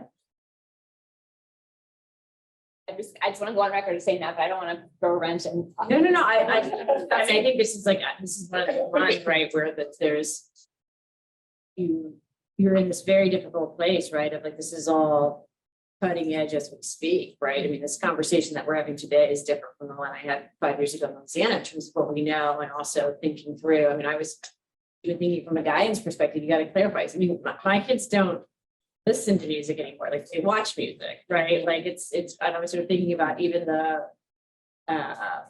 Carol, we were playing Popsico yesterday. And I was just like, I mean, you know, just this idea. And like, they're so used to Go Noodle and the kind of, you know, the various forms of content. And so how do you have music on the background, but not, you know, have visual and does that count as media? And just all of it feels pretty complicated. But I think thinking through other thoughts or for others on it seems there's two things that kind of came up in terms of usage. One was the transition and then one were their celebratory events, right? And Lord knows, anybody's got a kid in elementary school knows that what June is full of, movies at school. And so sort of trying to sort out, right? Like how much of this is some permission for very episodic use versus the kind of minimum use more frequently, to kind of support transitions and support a little bit of moving around. Emery? Well, Jenna, I think, speaking to the transitions, if a class observer was in the room, because the teacher's not speaking, if the media is being used as the transition, the scores plummet. So I think if we are thinking about teacher-child interaction and class scores and those observations, it happens a lot in music and movement time, like unless the teacher's actually talking and interacting, the media does not count as the interaction. And so I think that's an important point as well. We want to make sure that this regulation is supporting high quality interactions for VQB5. Thanks, Marie. Other thoughts? I would support Dr. Burns. I mean, I'm familiar with a lot of schools and I don't know of any that use media in an infant classroom. There may be some out there. I'm not aware of it. It's music. They may use music. Music, yeah. That's good. But I don't think the visual media, that's what the concern is. Sure. Can we delineate visual versus observing? Okay, so Learning. all right, so I'm gonna have to be fast and furious. So we've got one potential recommendation here would be adding visual to item C on page 26, but it's not music. And then an additional item would be adding a prohibition of using media, visual media, infant. I think it's fine to say infant classroom so we don't get in a space of, again, an infant happened to be in transit or doing whatever else, but I think that makes sense. I feel. Yeah. Would it make a difference instead of using the verbiage media that we say screen time? So that, that they're not actually looking at the screen, they can hear the music playing and can use that as the teacher is singing with the music, so you still have that action. But their time is not being lumped into sitting down watching this. Does it apply with it being under section C there? Let us take a look at that. Let us go back and look at kind of what we think that's probably like a Jim and team question on kind of like, I think we understand what you all are saying, but want to kind of get the right language so that if we need to cite. And then I think the real question probably is, and we will just hold it. So we're only on the first chapter of the section, but let's hold that and we will add a vote on a recommendation to prohibit the use of screen or video media in the classrooms. Which would therefore make us have to edit number 2 to say we'd have to go under 2. Oh, number 1, yeah. We got 17, 18-month-olds, 19-month-olds that don't fit 2. We'll wordsmith that. Okay. Couldn't that just say for children 16 months to 2 years of age? I'm gonna report that in the minutes as, and I know we're not actually voting yet, but recommendation to prohibit the use of visual media / screen time in infant classrooms 0 to 16 months and to make other modifications as necessary to correct the age groupings. Anything else on 320 or daily activities? Let's bring that up. Dr. Nisha brought up a good point. We would use infant group and not classrooms because it gets squirrely, again, a chain reaction kind of thing. So a group with infants is probably what we would do. That address the issue though of the transition times, Jeff? Good. Yeah, we need to think through the logistics of this. Because I don't want someone just bringing an infant into a room and then there be, oh, red flags, everything shuts down. But infants typically don't transition as a group. They Right. Transition individually. Right. Schedules. Agree, but we do have just some unique situations that I'm kind of thinking through some unique childcare situations. That we just. Babysitters that don't start until 12 months. Their infants are early 12 months. Yeah. 16. I just don't want to commit to language here unless we can kind of think through it. That's So all. what we will be voting on is the idea of a prohibition on the use of visual media or screen time with infants, right? And we might think through a couple of exceptions where an infant might be in transit or a temporary situation, but the idea of the spaces and groups and classrooms that serve infants. And this would not be inclusive of music, right? So we know that music is important. Okay. 3:30, daily care. And speaking of our little learners, daily care and activities for infants. And for a laugh afterwards, if you want to ask Becca for the picture of her infant crying a lemon for the first time yesterday. It is amazing. Check with her afterwards. So the key thing, section 330 here is just sort of as we know more and more, and this builds on Dr. Nelson's points here, we just know a ton more about infants, infant safety. We're sort of much more attuned to thinking about how to support children's learning and development. I think, and Dr. Nelson, I'm not going to say this incorrectly, this is probably the most dangerous time, right? In terms of the age of the children and some of the things of just being incredibly careful about. In addition to being in a really important stage of development. And so trying to make sure that we spelled out everything from kind of responding to children with comfort, right? When needed, making sure that children are having an opportunity of different play spaces, ways to kind of move around, making sure that they're not sitting in settings for long periods of time. So just kind of a set of like really important things that we want to see in our infant classrooms. And then of course, the last two is the infant. We had a good discussion on app. I will say before we get to the last two. And the attempts at tummy time, for those of you who've interacted with little ones that don't like tummy time, I have a little bit of trauma when reading this one. You attempt to put them on tummy time and they scream like you've cut off one of their limbs, all of my children.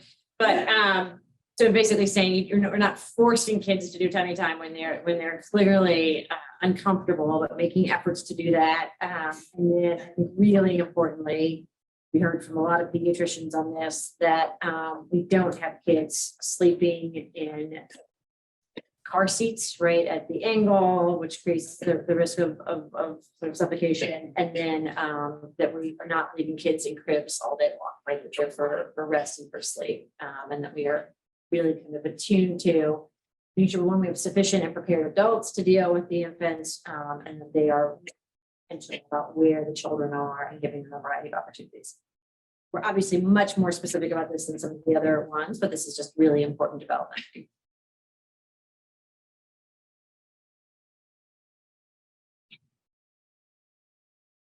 Questions or concerns on 330? All right, moving on to 340, resting and sleeping infants.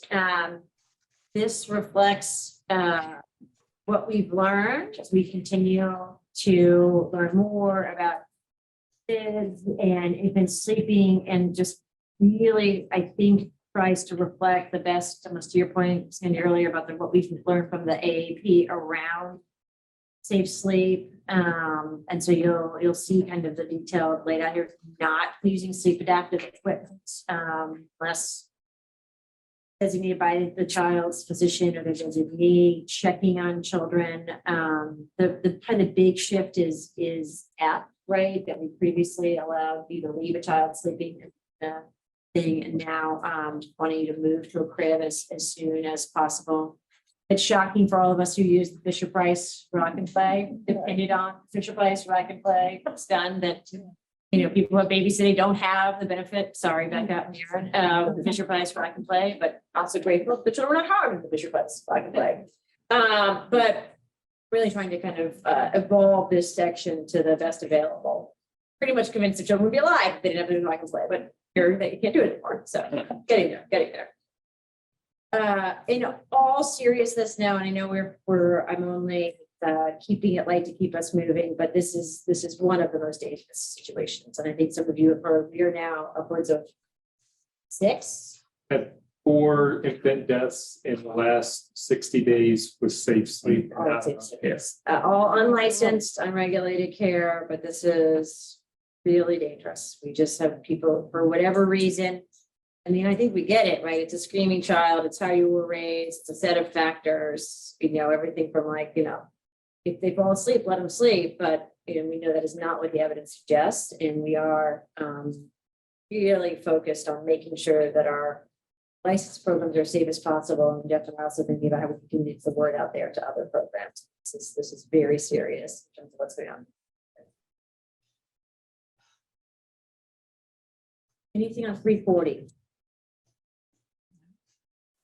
All right, so a major breach of. Jenna, I'm sorry, with what you just said, should letter F be something other than as soon as possible? I mean, I don't know if I'm throwing out top. I know. We're open. I mean, I don't know how we do it, right? I mean, I think a part of it is the sort of as soon as possible could be seconds rather than minutes. Like, I don't want to tell something like, give 5 minutes and have that sort of reaction, like, oh, I'm going to go change this child because I got 5 minutes. So the as soon as possible was intended to. Everyone's going to have their own. I know. It's sort of urgently. Enforcement would be very. This is though, I will say, Clark, to your point, this is one because it's such a big change in practice. And even, and Dr. Nelson, let me know if I'm wrong, but I think this is a big change even from sort of generally what's been out there. I think we kind of do a ton of patients around this, right? To sort of create a sense of urgency and think about how you basically say, the child falls asleep, you get them out of the setting in a way that I think we've had since 2008, a sense of like, oh, they fall asleep there, let them be. Do we have to say as soon as possible? I mean, in some ways that just weakens it. I think that weakens it. Yeah. I mean, could we just say period? Oh, I see a different read. Oh, I see. We did it pretty good. Let's just go. Immediately, was that the other suggestion? Okay, we'll add that as a immediately instead of as soon as possible. Okay. All right. I need. We just pause, sorry. Yeah. The thing is, from an operational standpoint, we walk into a classroom and there's 3 infants that have fallen asleep. And they're almost asleep. Not quite. And then it's like, no, I know that infant, we need to let them close their eyes for about 10 seconds, then we can move them. How about we just strike as soon as possible but not put immediately? Just period. Yeah. Yeah. Friendly amendment. All right. Got 2 recommendations here. Okay. We're gonna move on to 350. I need to let this group know, there's a high probability of a fire alarm. I know. We will receive oral directions. Oftentimes those directions will involve stairs. So the stairs are, we'll go out this door and it'll be off to the right. We'll go down 22 flights of stairs. We'll go out the front door of the building across the breezeway. This be a working fire drill. That's the first, but hey, we try. Is it really high? Yes. So let's see, That's have mobility issues, you can stay. Yeah. And we'll have a staff member, they'll come around and we'll escort folks, down the elevator. So if you have mobility issues and are concerned about getting down the stairs, please do not feel. I'll meet you in the elevator lobby. Bring back We that. used to go, we go home, so we don't have to carry all of our stuff. I would recommend you just take your stuff. You can leave it here. It's really good. That'd be a 3-hour fire. That's right back in the building. Yeah, but it's been on the board there. Well, I think everything. It might be a working fire. It might- Right. Oh, well, wait, let's not get. Bring your bag, bring your paper. Okay? And notice on the virtual, I see you having a little celebration that you get to get out of. I feel it. All right, let's keep moving now until that moment occurs. Okay. Section 350, daily care and activities for toddlers, teens, and preschoolers. Most of the requirements stay the same. Check sleeping toddlers for breathing, coloring, signs of distress, and safe sleep. And then again, trying to minimize confinement for our toddlers and twos. And then we're looking at the kind of the quality that's primarily focused on health.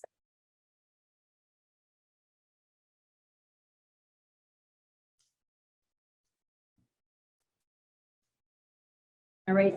360. Daily care and activities for school age children. Unchanged, is just making sure that there's enough a The schedule. scheduling, I think. Yeah, scheduling. Yep, is the I would like, at some point, I'd like to make a couple of comments about this one though, Jenna, so when. oh yeah, jump right in. Okay.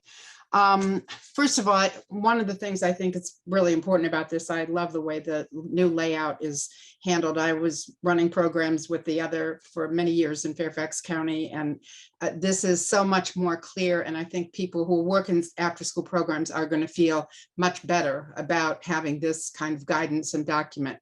But one of the things that had always been kind of a criticism from staff and others when they looked at the licensing was like, when I look at this, I don't recognize who I'm working with in here. It seems like it's all about babies and it's all about toddlers and it's all about younger kids, but not really about school age kids.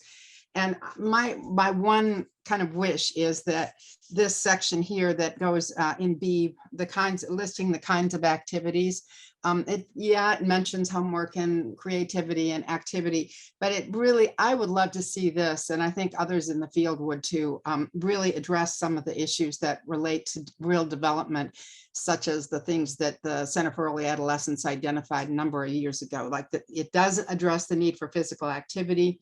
But there are things like the need for competence and achievement, the need for self-definition, the need for creative expression, the need for positive interaction with both children and adults, the need for structure and clear limits, and the need for what they called meaningful participation. And all of those sort of revolve around growing independence in kids and reaching out, taking risks in the world, because you're doing all of those things as you become, more and more of an independent person who is functional and a part of the world around them, not only what's there in the center.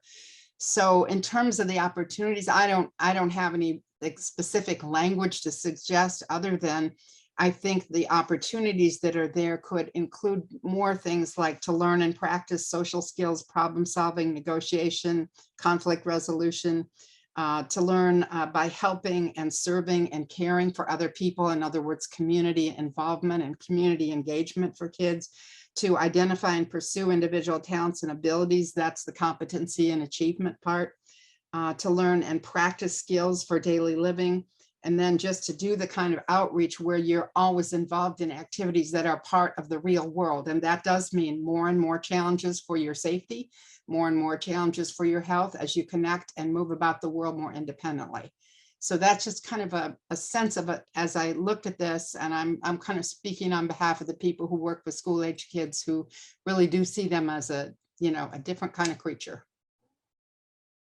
I really, really appreciate that. You know, and I was looking back actually at A on page 26. I mean, as I look across these three sections, right, beyond that general language on A about the variety of activity space and the physical, social, emotional, and intellectual needs of the children, and that point was very well made for how that looks quite different for school age and early adolescents as compared to Yes. infants, toddlers, and preschoolers. If we are fairly wide on the piece of quality, really, in the infant, for the childhood and school age section, and I'd be inclined to say that because I don't know that our inspectors are prepared nor should be inspecting for that type of thing. On the other hand, it does lead me to think of two things. One is how might we provide that type of guidance for 320A, because what you just described was incredibly eloquent and I think really powerful in terms of thinking about this age group. It felt like it spoke to that age group. And then I think there's a bigger question. I know I've had this conversation with folks that work with school age children. How do we think about quality? And as we've described, and as Marie was referring to earlier, some of this work is shaped by knowing that PQB5 is the purview of quality, it's not licensing, and there's not necessarily an equivalent for school age children. And thinking through,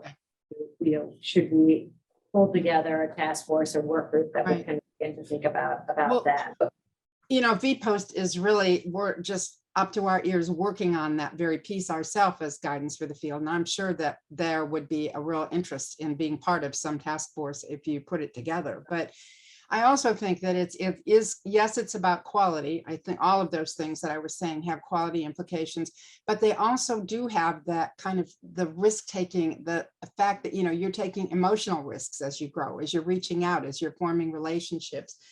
And kids, you know those things that they're involved with. I was in a program in Fairfax at one point, and the kids came running in, like some fifth graders and fourth graders after school, and they said, we want to know what our childcare rights and freedoms are. And the teacher who was there just did a masterful job.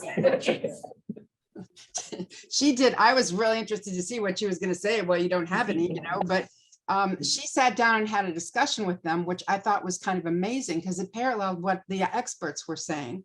And they said, well, first of all, we should have the right to have fun every day.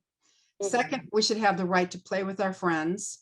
Third, we should have the right to learn new, neat things we didn't learn in school. 4, we should have the right to privacy. 5, we should have the right to choose what we want to do. And 6, we should have the right to be creative. And they had one freedom, which was freedom from bother from other kids and adults.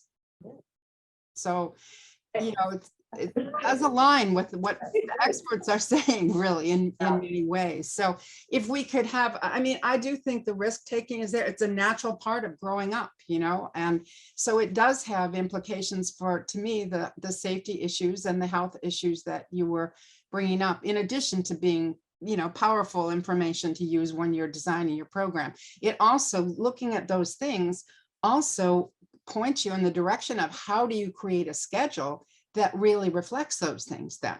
That doesn't mean doing everything in the same way at the same time, kind of one thing after another. It means really thinking carefully about how you craft and put all of that together. So I don't. Yeah, I think we would want to collaborate on this. I mean, there's a set of things that are like big new things, and I think the daily schedule for school age is probably a big new thing. I think in 2 ways. One, that folks may or may not have it. And 2, at least I'll just say, based on the observation of my children's after school over the last few years, putting one thing generic schedule up, right, that sort of is the same one used for 180 school days a year is also not what you're describing at all. And so thinking about maybe some guidance, we could do this in partnership with VPost. I'm looking at Jeff and team to come up with some real guidance about thinking about that schedule, being intentional about that schedule, the dynamicness of that schedule, and then really laying out specific things like risk taking and some of those other elements that are sort of developmentally unique to the school age children. Well, I'm certainly willing to, you know, be great. Help however I could. And I know VPost is too. So I just wanted to be sure that their voice was here, and the whole piece of youth voice, which is so increasingly important in the older kids. Yeah, and I think by having this bright and clear new requirement and then enabling us to then provide some guidance out there and really work with programs can be quite powerful. Yeah, I do too. All right, 370. Daily care and activities for children with special needs.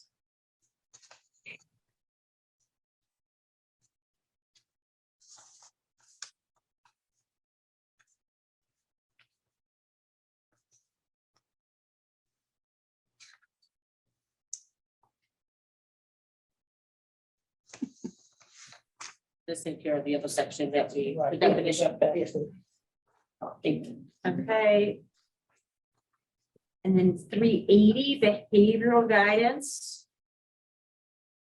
Again, this is a complex section that we know is very relevant right now, focused in on first and foremost, how do we encourage positive methods of guiding behavior? And there's sort of two things that we see. I think one is folks who do not understand enough about child development and have unrealistic expectations of children's behavior, and really thinking about how you, regardless of it, and regardless of how you were raised, right? How do you take a more positive approach to guiding behavior? This has shifted dramatically. And then two is sort of, but also being really sensitive about the diversity of kids, families, and preferences. And so trying to strike that balance between A and B. Obviously, for those programs that are taking public funds, you've got kind of the backstop of class in terms of the different dynamics of engaged, of emotional support and the relevant parallels for the younger ages. We also make sure the guidance is constructive in nature, it's age appropriate, and focused on helping kids sort of identify, right, what behavior is more appropriate and to resolve conflicts. And then trying to strike a balance on the use of timeout if used. That again is centering sort of family discussion, but a couple of sort of parameters there, most of which rolled over the prior version of the regulations.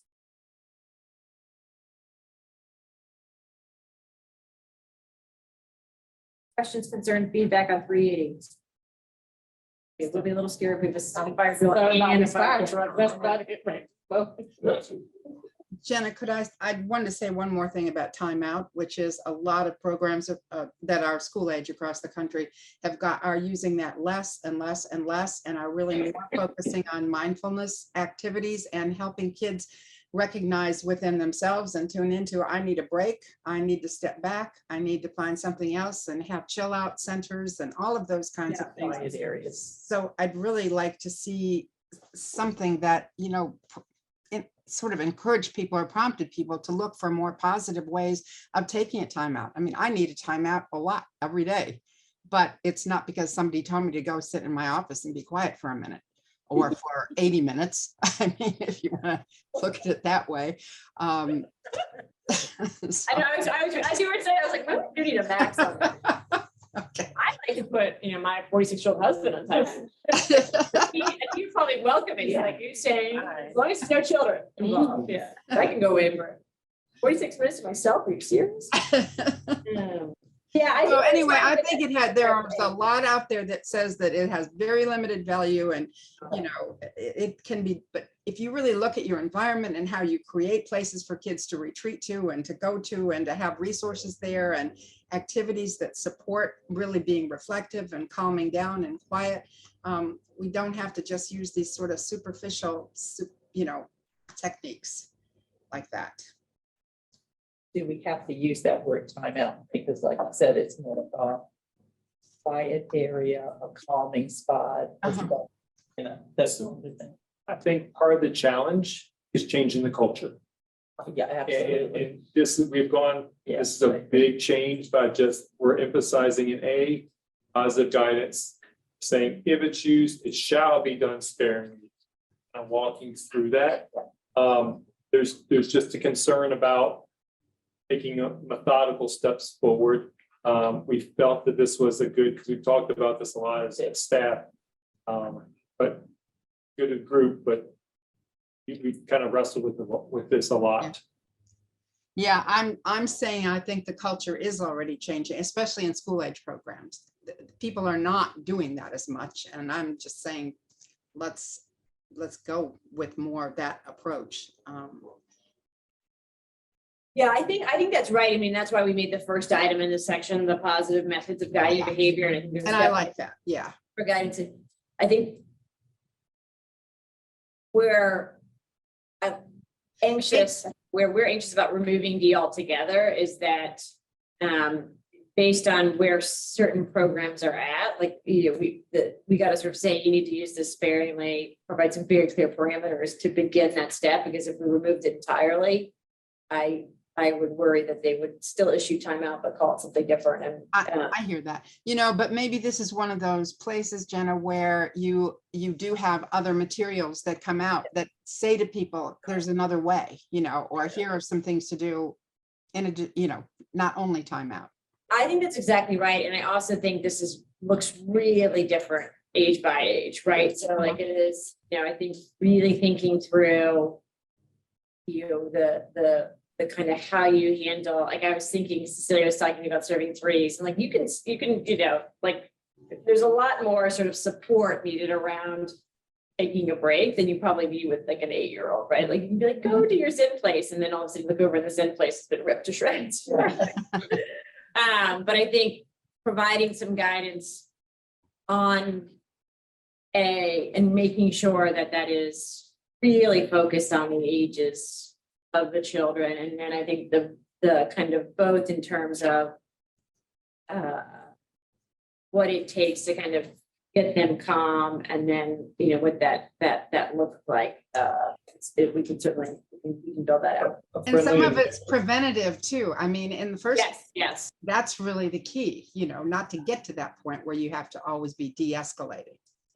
Well, and I think there's a really important point there that we can do in guidance that I don't think there's any way to regulate on is what you described earlier on the staffing piece. And I think when I've heard from some of you who've talked about how do you also get your staff in a place where if they feel their temperature's rising, right, they're also thinking about tagging a teammate, you know, working with another child at that moment. And I do think being really proactive. I know it's something that you know, I think about with even some of the class results and scanning the room and sort of figuring out, you know, who's in duress, both, you know, kid and educator wise, and how do we as a system get more proactive. And you know, I can't think of a way we would regulate teachers kind of doing that self-check on where their emotions are, but I do think we can provide some guidance on that and really monitoring, okay, this kid's about to make me bananas, because that's what it is, right? I mean, their behavior, it's the behavior the adults find challenging. Their behavior for the most part is totally natural, right? That's what they're,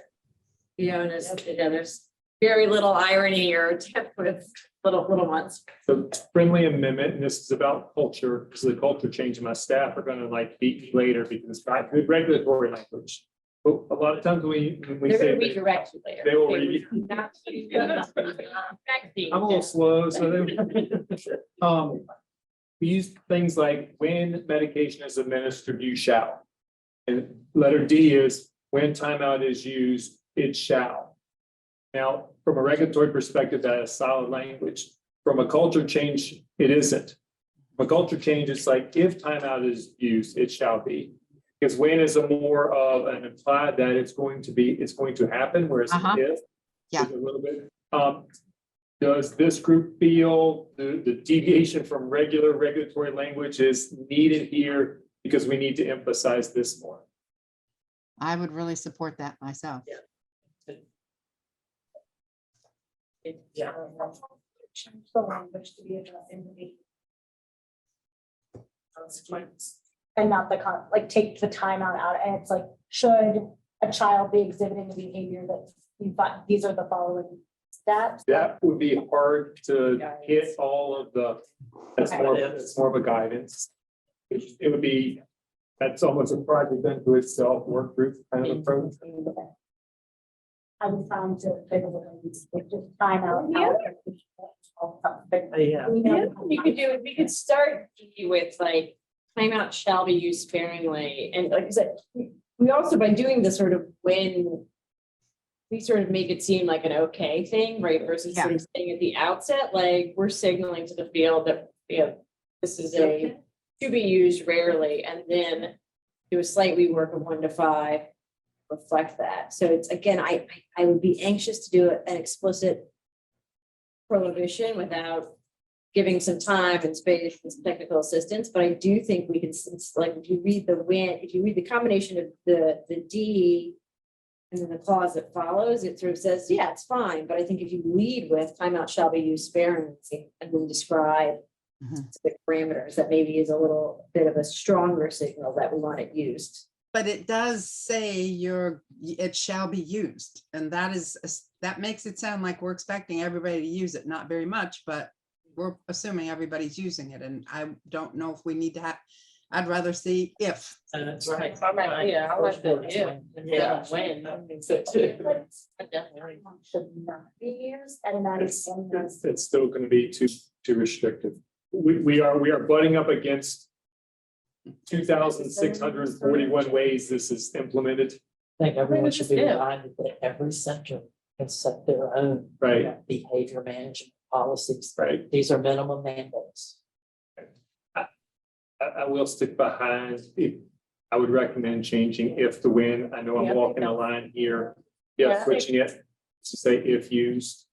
I think we're going to open up a can of worms from an operational perspective. We're gonna have a hard time getting this, and this will delay this going out. Yeah, and then the other one is it's already covered, right? It has to be covered in families informed, right, in the policy section. Is that right? Yeah, so the discipline policy. So that's it. Yeah. I do, because I was thinking about Clark's point, and I will say as somebody who, one of the things I'm most proud about is that I helped get rid of corporal punishment in Louisiana, and the childcare regulations, and you ended up speaking with each of the programs that still had corporal punishment, and it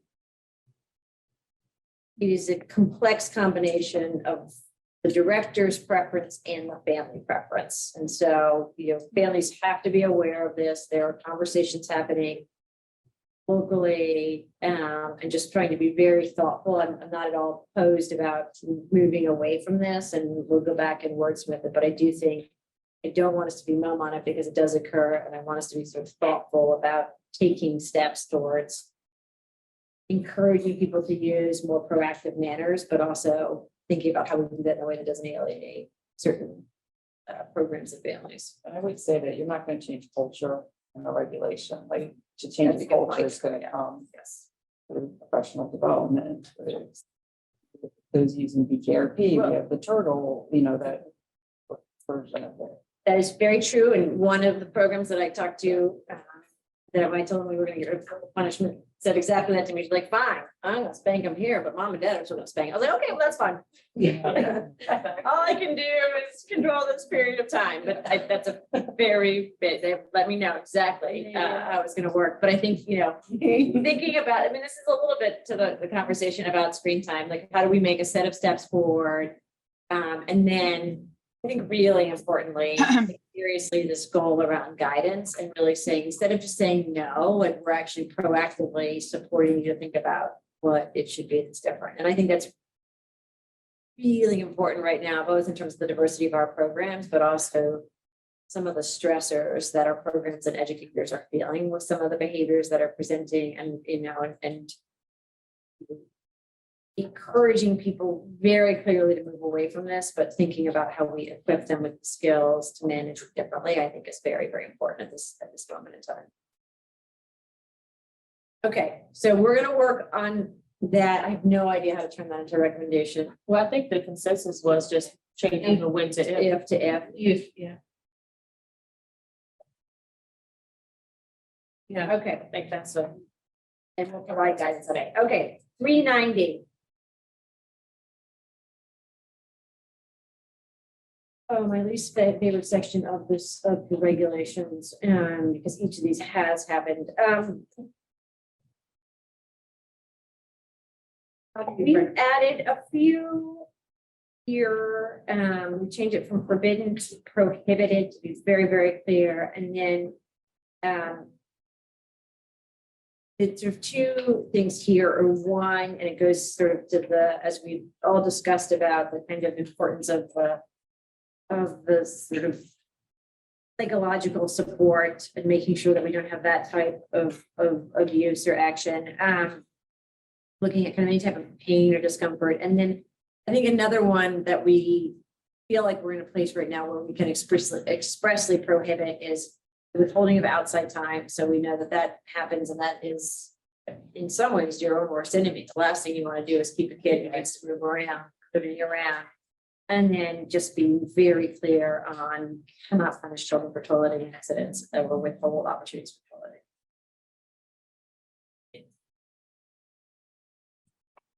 Thank you. And in number 3, with when it says does not apply to the use of equipment things. So would we assume that one of the licensing folks that go in that see a child with a disability that is in an adaptive equipment, it would include that would they'd understand that they need that for postural and the other thing I was going to say. May I have your attention, please? May I have? In terms of your It's all the fun. going to be virtual. We have just walked down 22 flights of stairs. We think ballpark. 550 steps, and we have warned everybody in the room that they probably need to take some Advil tomorrow morning. Going down steps is challenging. So I ran up and down the stairs in my house here all the while you guys were gone.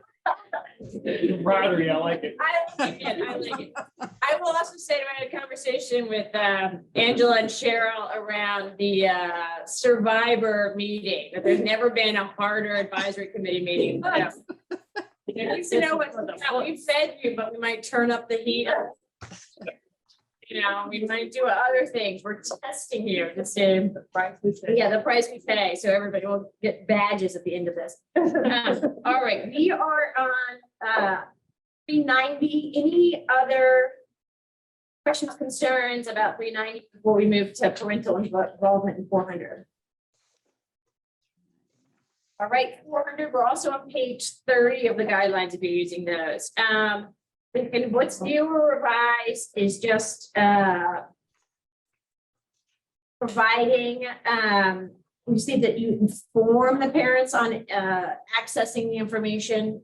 Speaking of points made earlier about kind of technology and how we do it, this kind of idea of just putting everything on a board versus whether you email it or send it out to families via the many mechanisms that are now used, Dojo, Remind, ProCare, you name it. Updating requirements for communicating with parents related to the emergency procedures. And then really making it clear, although there's certain information that may not be shared with families, that certainly they need to know where kids are relocated to, what the methods of communication are, and what the procedures are for reunification. And obviously, so we think about what has transpired in Uvalde, in Sandy Hook, in Nashville, terrible that we have to have these conversations, but really important that we are proactively thinking about how we would handle those situations and how we would reunite kids with families. Questions, concerns about 400? 410 is parental communication and notification about behaviors, incidents, accidents, to the point of proactive behavior, and some of the pieces discussed earlier, adding language to inform parents in writing earlier of behavioral concerns. I think we've heard that both there are more pronounced behaviors, and heard from more than a parent or two who has expressed some shock at had no idea that there were issues, and now you're calling me to tell me that my child is no longer a fit for this program. So really thinking from kind of a health and safety perspective, quite a bit of discretion on how you do it, but really proactively saying you've got to inform families in writing of that.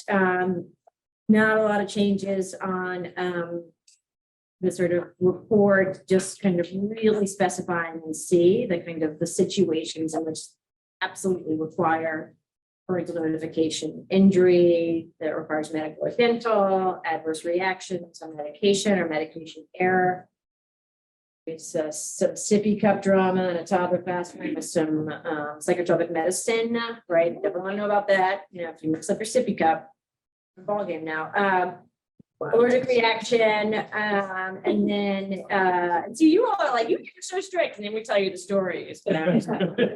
Why labeling sippy cups really matters. And then the other one is, you know, again, we've got lots of 2- and 3-year-olds who are world explorers, and while we love risk taking with our adolescent or pre-adolescent, our 2 and 3s need to stay in supervision. So just making sure the families are aware that occurs. And then as we look at 410, we did remove the requirement about sort of the semi-annual requirement for written information on child's development and opportunity for feedback. Again, with, you know, quite a bit of discretion on how programs want to handle that. You know, we know there's a ton of different resources out there, from BKRP to curriculum resources, and really felt like that you know, how they do that should have more discretion, as you see in J. And then we removed the requirement to document future acts or event recurrence on some of these where if that just is not applicable. Not many changes in G. That's just the basic things that we want to make sure that parents benefits are aware. And then you'll notice the sort of the access versus written more, again, in recognition that many more programs are using some version of technology to communicate with families.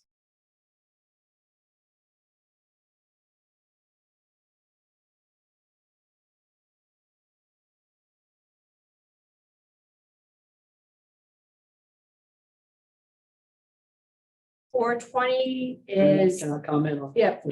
Yep. On letter A,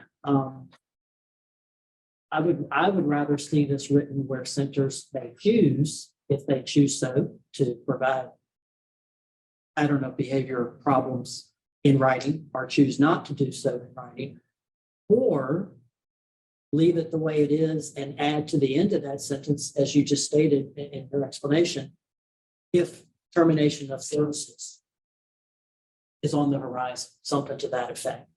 If we are going to mandate that centers put this in writing, can we stipulate why? Which would be, and I don't know how to word it, but, and if we don't do that, then I think we need to attempt to define what is a behavioral problem.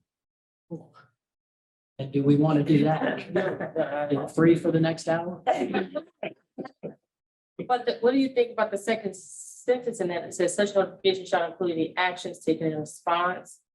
So I'm thinking, you know, if parents rather us tell them what happened than, well, I'd rather tell the parent what happened than for the student to go home and tell them what happened. In terms of behavior issues. So it may just kind of be a warning that, or at least documentation that this is a pattern of behavior, this is done to do it. So termination might not necessarily be the next step, but, you know, maybe in 2 or 3 more of these patterns of behavior step. But I guess coming from, you know, where it has started, where it's not documented, didn't happen, then when it comes time for termination, that's not the time to go back and say, well, I told you, and not have it documented. Again, centers can choose. I'm not saying they can't choose to put it in writing. Everyone can still choose to put it in writing. Just makes me nervous that we're making centers put behavioral concerns in writing. If I can throw some operational information that might realize closer on this. from an enforcement perspective, an inspector will not know if there's a consistent behavior until a child has been kicked out and the parent says, I have no idea why they were kicked out. An inspector has very little way to know what's a consistent behavioral problem and be able to define it. This is going to be one where it's going to be what's going to be a response. There's no way we can be proactive in enforcing this. We can only be reactive in enforcing this. Because we will not be going through every child's file to see if there's behavioral guidance or there's a behavior problem. So I think it will, without writing it, you'll get that, because if it's not getting to a level where they consider what's persistent monthly, once every 3 months, once every 6 months, it's going to be those instances. And that's what we hear. Parents says, I had no idea that there was a behavior problem. That's why that child got kicked out. That's kind of what kind of led to this. We would like for parents to be more informed, and part of this is about parental notification, but again, that's a very muddy waters of what's persistent behavior problems, unless it gets to the point where a child's dismissed. You know, just gotta speaking protect as you a, as- well, It protects you as a father too in those instances when they say, they never documented that to me or explained that to me. And if you have it in writing, then kind of protects you too. I would, I also think that in all the years that I was teaching and also running programs, I never saw this as just some sort of a step-by-step pattern toward, the worst, but sharing these problems was very helpful to people. And I think it's to parents actually. And it's really true that kids do have, because kids have all different temperaments, they react differently in different situations. And even though a parent may come back and say, well, they never do that at home, that may be an insight, because of the kind of challenges that being in a group setting with a lot going on is very different from a home setting. It's the same thing with, they may not have problems in school, but they may have in an informal setting that demands a lot more self-control and self-direction and confidence in a child. So to me, this is a tool for helping kids and parents. If I may give an example, I had to terminate a child first time in 23 years that I've ever had to terminate a child. And it wasn't because of the child, it was because of the parents being. And because there was constant notification, written notification, that when she received the termination letter, there was nothing that she could say. She almost was waiting for it to happen, because there had been constant communication, both verbal and in writing. So not just applied to the child, but also to the parent.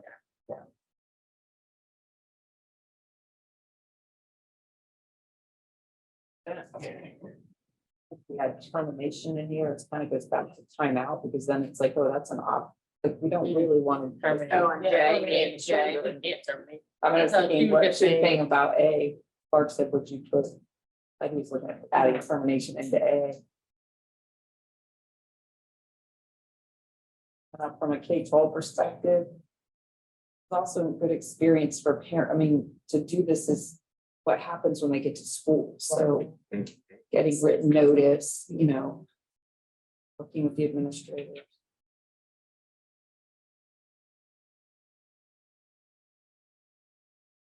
I'll just kind of say from my experience, like I had a parent, we had to sit down, we had to have a conference because we were doing a behavioral intervention.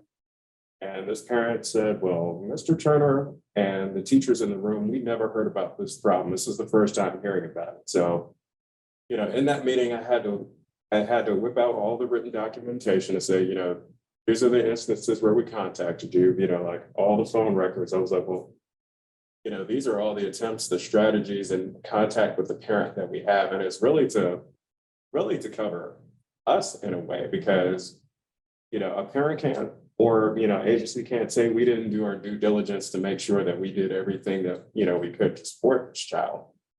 And, from another standpoint, let's say if it had to go to court or anything like that, then you have some written evidence to say, no, there's been contact with the parent. Any successful social emotional intervention has to have parent participation. And this is the first step in like that solutions oriented approach to helping that child learn to regulate their behavior, like has to really, I think informal conversation also doesn't necessarily lead to that in the same way as like a more formal system.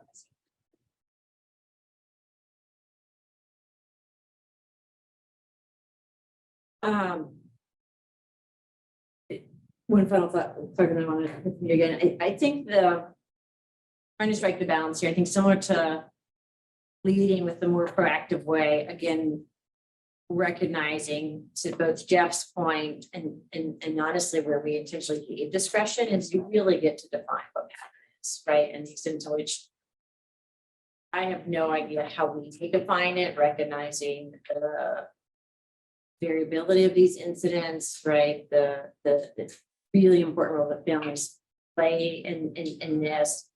But I think that the effort here is to say, to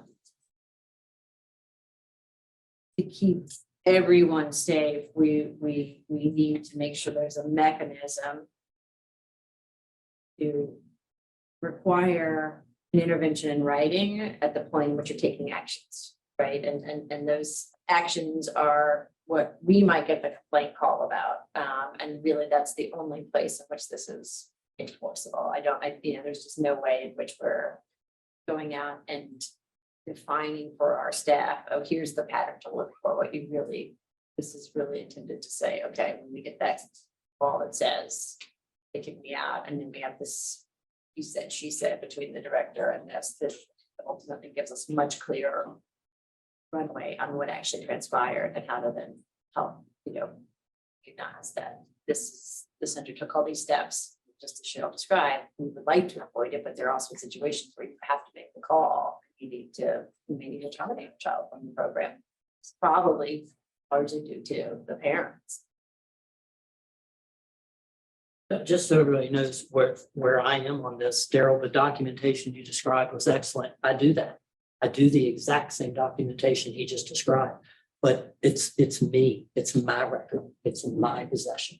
I always feel like I better let my attorney see it and write him that check before I put that documentation in the hands of that parent. Now, then the verbal is happening every day, and it's going into my documentation. So if I ever get to a point, unfortunately, where I would have to just stop services to a particular client, I would meet with that parent and I would have my documentation in front of me. And I'd say, now, you remember on May 1st, I talked to you and we discussed and you said, and we tried and then remember we might have so I've got all of that it might be 10 pages, but I have all of that documentation. I have all the record of all the verbal conversations that have taken place with mom or dad or combination of both. It just makes me pause when I stop and think, now I've got to give that to that client. Out, maybe just let my attorney make sure I've got these words written correctly, defined correctly, and sentence structure correctly, and so forth. That's my only hesitation. I'm not against the communication, the very open communication, and I'm not against the documentation. Believe me, you've seen it on display. Nobody documents things like I do. It just, again, it's not a huge deal. It just gives me pause when we're putting behavior concerns, which throws out all the red flags. You're putting behavior concerns in writing for a parent. If it meant I had to do it in termination, sure. But just doing it whenever there's a pattern is just what gives me. Well, I think, and I appreciate that, Clark. And I mean, I think we intentionally did not add a time parameter on this, right? So I think in some ways, it sounds like the sit down is the first real time in which there's like an action taken in response, and what you would do is write that up. And again, unlike the notification around the other incidents where we give a time frame, this is much more flexible intentionally.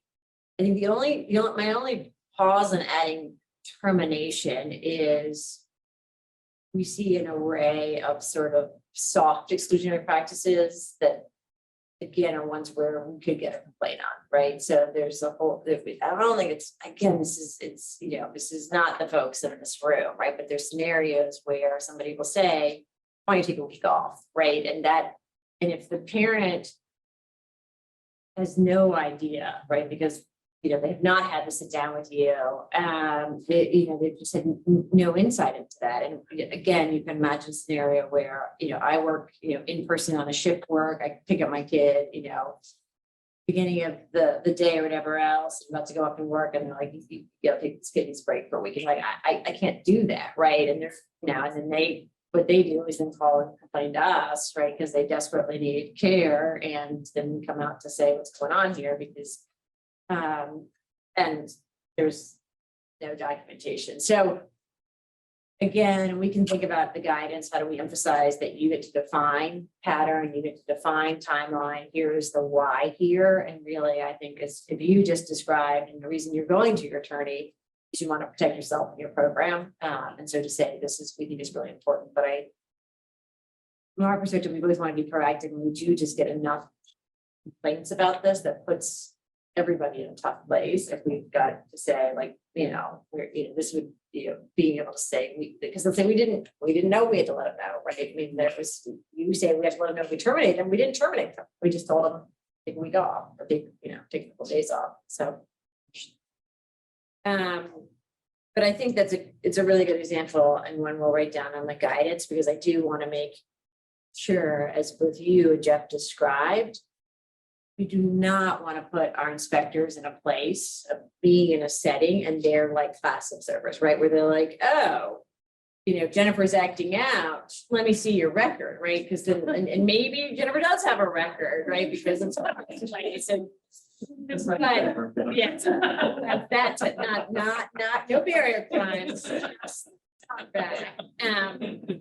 But like, I think just to emphasize Jeff's point, we do not want to get in that business, measuring interactions or measuring behavior response. We just want to have something in place that covers us when we get these complaints about the soft exclusion, the everything leading up to termination. And it's for all the reasons you all said, it's very fraught right now, right? Because if that kid gets kicked out, one, there's nothing out there available, and two, you know, the parent knows there's probably some reasons there, and is that a law is really sort of at a scramble to figure out what do I do.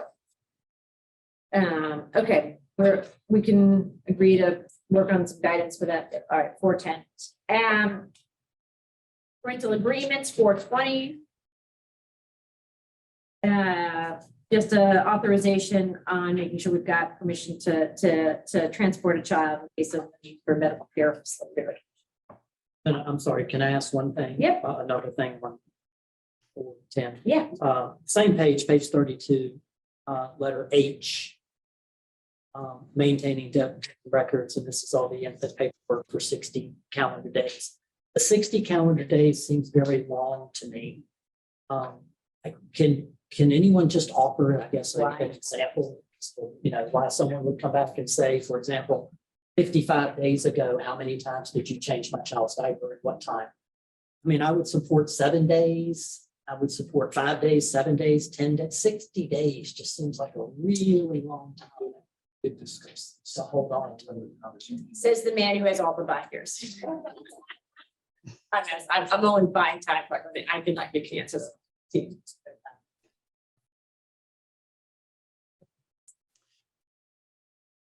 Yeah, it had a lot to do with our investigation process and how much time we have to do something. So like, I have one inspector doing like 4 serious complaints, and they have a good complaint that is quite as bad. So it's going to be probably about 30 days before they can get out to do that complaint. And from the documentation standpoint, we were able to go back a certain amount of time without losing documentation. Doesn't it provide just a pattern for quality, not quality for being, you know, not quality of care? That's the even. Yeah. But if you're doing an investigation, is this typically generated by a parental complaint? And you would think the parent would have, we give it to the parent. Why would the parent not have the documentation? I mean, we give it, We don't require it to the parent. But that's not required. It is required. That wouldn't work. The parent could make an They shall alternate. maintain a daily record easily accessible for the parent and staff working with the child.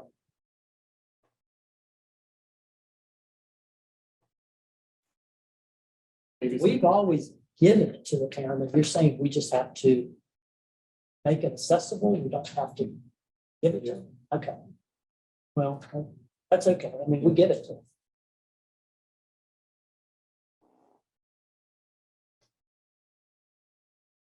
This opens up a dangerous process. Language could be put unless given to the parent, but then if Yeah.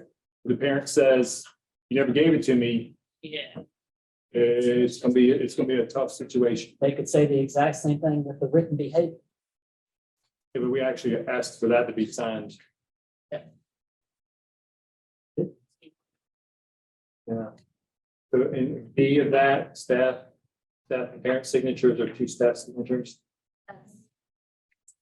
Right, oh, right. Well, that's what he was. No, I'm talking about just letter A on previous paper thing we just discussed about behavior problems and how you get to my right. Parent could say there, dang it.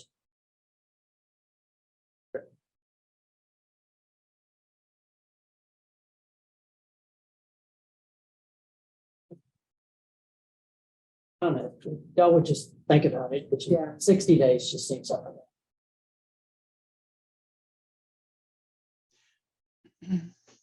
Jenna? Yeah.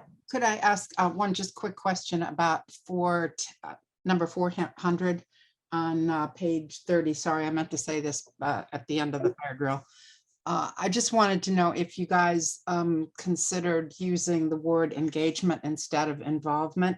Involvement seems to is not as reciprocal sounding that as I think we want these communications and connections to be. And I think involvement is a little bit of an old school word. If As a recommendation thing. And then be consistent across the own child too. We'll go back and look at the days. President do 30 because of just the flexibility of minimums of 45. Okay. Whatever you do, I'd like to make sure that I have them. Yeah, I mean, if people can certainly keep them for longer. Yeah. But.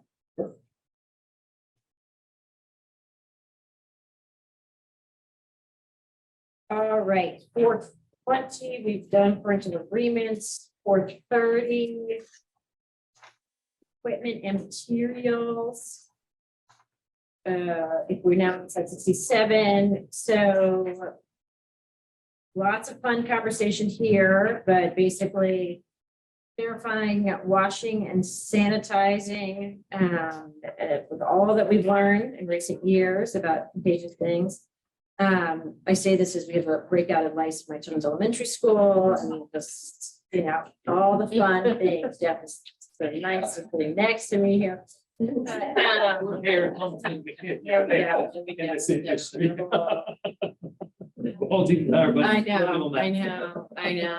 know. So, and then just to make sure that folks are registered to receive the recall alerts. We removed the exception to school-age kids and public or private school equipment. This is covered in another section. Remove reference to drinking water being transported to camps. It's also covered in another section. And then any of the stuff related to therapeutic and special needs that was in the previous version. Now, in all those guys. That's kind of changes here beyond watching and sanitizing.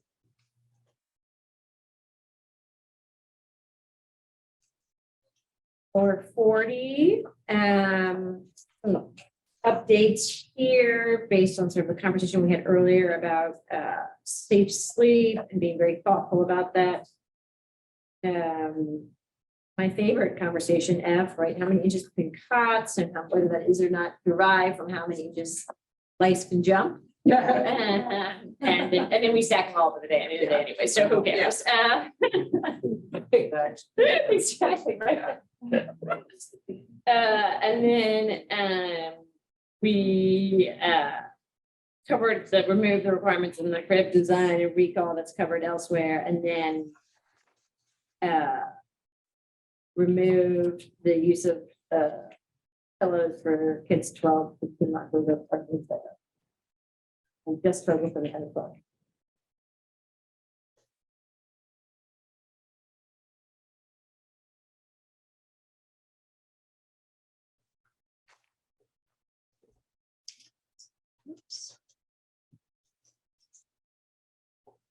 Okay, 450 linens. Make sure linens are stored separately. This is just no good to have children separated rest time if you put all their blankets together. I'm pretty sure that lice comes from when they put all their backpacks in the one thing at after school. I'm like, there we go. All of the work we've done is just out the window. Make sure linens and pillows are changed when wet, soiled, or dirty, and then we remove the requirement that the crib sheets be washed daily, and we remove the temperature requirements.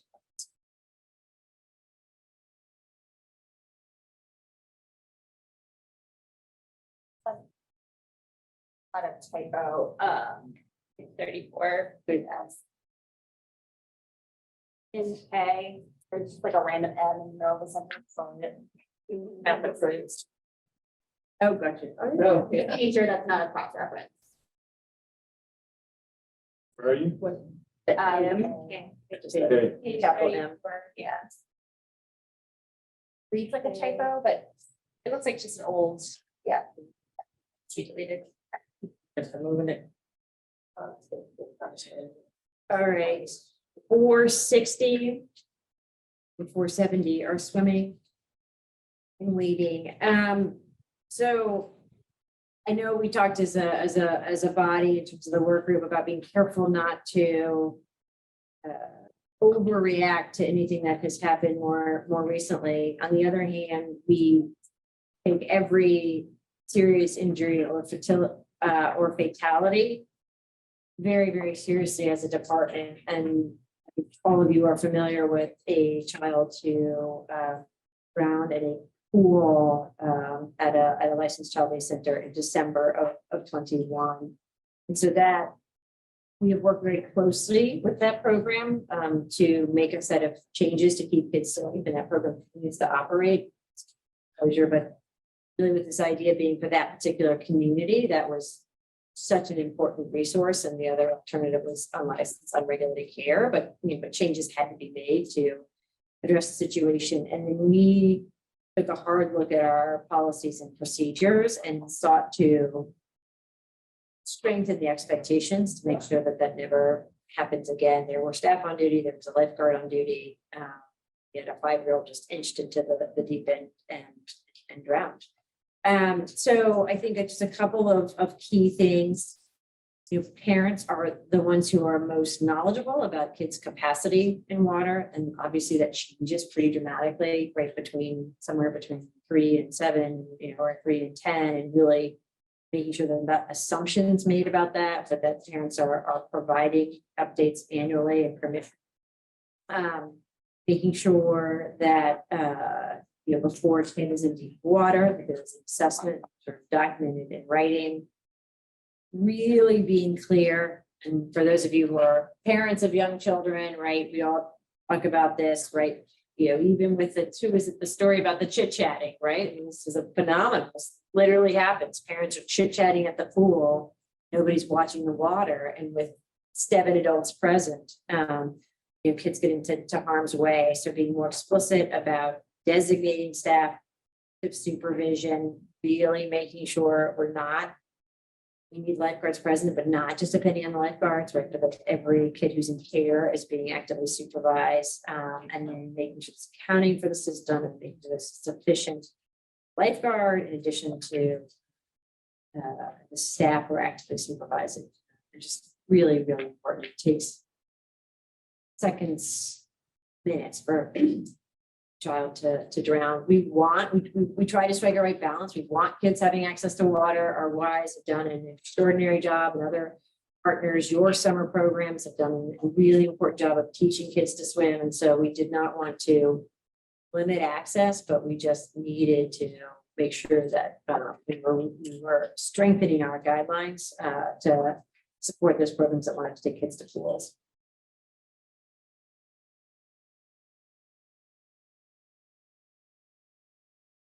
And then 470,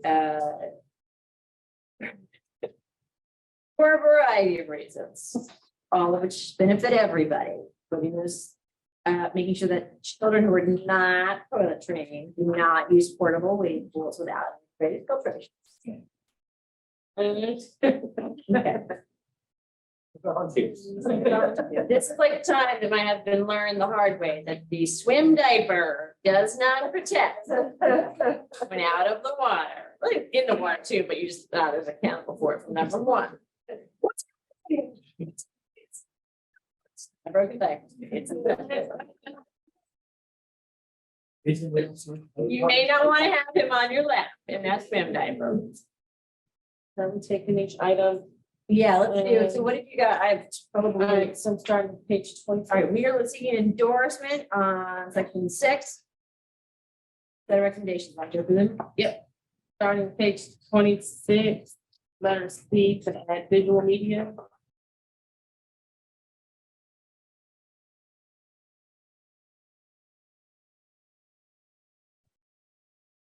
Sorry. what No. page? 26, with, this is, C. under bottom C. Yep. Daily activities, 320.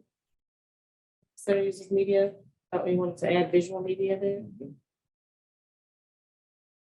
Yes. Yes. Yes. It's been a while. We've been trying to quiet. All right, second. I'll second. Any further discussion? All those in favor say aye. Aye. Any opposed? Ayes have it, motion carried. Next item on page 27. You're gonna wordsmith this to prohibit the screen time for infants, 0 to 16 months. groups. Oh, yeah, she typed it. Except potentially in times of transition or make other modifications as necessary to correct the age groupings and subsequent. Do we have a motion? Second? Second. All right, any further discussion? Motion's been made and properly second to endorse. Next item number, page 28, if I missed something. Page 28, letter F.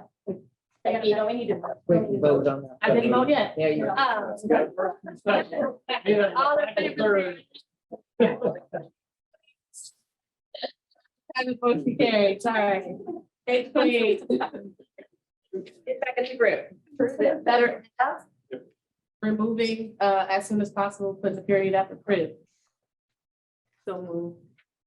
We have a second? Motion been made in second. Any further discussion? All those in favor say aye. Aye. Any opposed? Ayes have it. The motion is carried. Next item, page 30. Letter B. Replacing the win with if. Do you have a motion? Motion's been made in second. Any further discussion? All in favor say aye. Aye. Any opposed? Ayes have it, motion carried. Bottom of that page, parent involvement, changing to parent engagement. Do you have a motion? So move. Second? Second. Motion's been made and properly second. Any further discussions? All those in favor say aye. Aye. Any opposed? Ayes have it, motion carried. Page, are we taking a recommendation on the 60 days or no? You probably need to go back and. Page 34, letter K. Removing the letter M, a typo. Do you know that? Yeah, typo. That's all I have. Excellent. Number anything? So we just, any kind of lettering or typos, we would just give us authority to give us typos and lettering and stuff. All We right. have to now endorse that whole. Yes, I would do the entire Yes. package. All right. Oh, so what, the entire section, so we have a motion to endorse section 6. So with the changes. Second. Motion's been made and properly seconded. Any further discussion? All those in favor say aye. Aye. Opposed? Ayes have it, motion is carried to endorse section 6. with the changes. One abstain from vote. One abstention. This is clapping and approved, not him abstaining. Thank you. Okay. 7. Hey, here we are. Oh, this is, I think it's a lot of lunch. Okay. Preventing the spread of disease and infection control. All right, 480. We're now on page 36, middle of the page. This is an overall new section, really keeping this separate of all of us learned the way in the last few years on from the special care provisions. We made a slight shift, the fever, right, based on, I believe, recommendations. To temperature from 101 to 100.4, and then requiring contaminated clothing stored in leak-proof storage system. Don't you dare give me that Target bag with that hole in it with those underneath. In there, and you're like, oh God, it's in my car. Right now. I thought we use it blocks at the beginning of the year. Double bag. Like, all my plastic bags at home, I know. And then we moved a reference to informing parents of exposure to another section. Anything on 480? I know all the parents out there were like, really, Dr. Nelson, 100.4? Yeah. But it's probably best for that.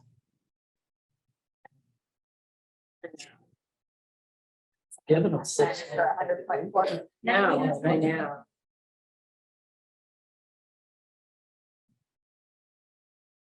And there we go. Perfect. I'm also really appreciative that we're not going to get into details on A3. Okay, that was a lovely discussion at the work group that I never need to go through again.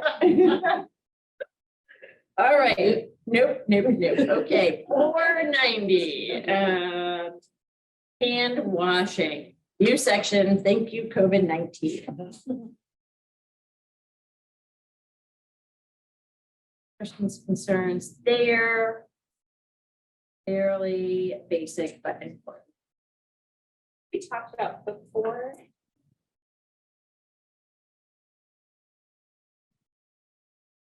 With the, oh, this is staff washing. Okay. In short, children's things are washed. Okay. It's true. It's ensuring. Children's hands are. Yeah, wondering if eating should be before, if we should wash hands before eating. That's under B. Oh, excellent. I'm wondering if eating should be moved to before and after.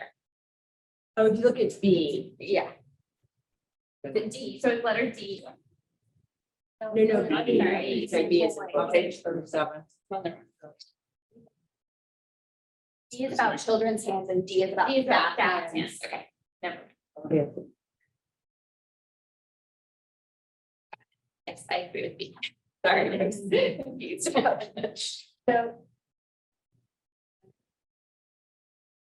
The disposable wipes if running water is not available. No, it's permitted, but even if running water is available. Looking at F. Oh, yeah. That I'm looking at not C. Are you looking at C? B. Are you looking at B or C? I'm looking at B. As a B. She's on right now. It's like my hearing. I'm not my hearing in the staircase. And do you mean if running water is available, should be added, is what you're wondering? The option of disposable wipes if running water is not available.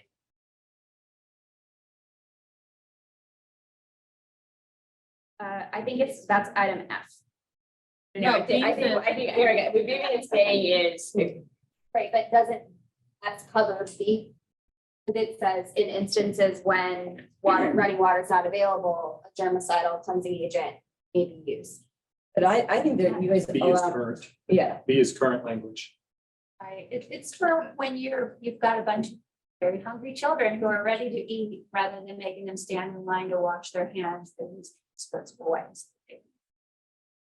As a lot of them get very grimy, those wipes can help them afterwards as well. Do they actually clean. I think, I'm just. So there's two things to think about here with the disposable wipes. Before meal and after meal. Like after meal, the hands have been washed and using disposable wipes to clean up any sticky things or on it. So just read, as you read B, it is a current standard and it does cover both parts of that. So do we need B and F?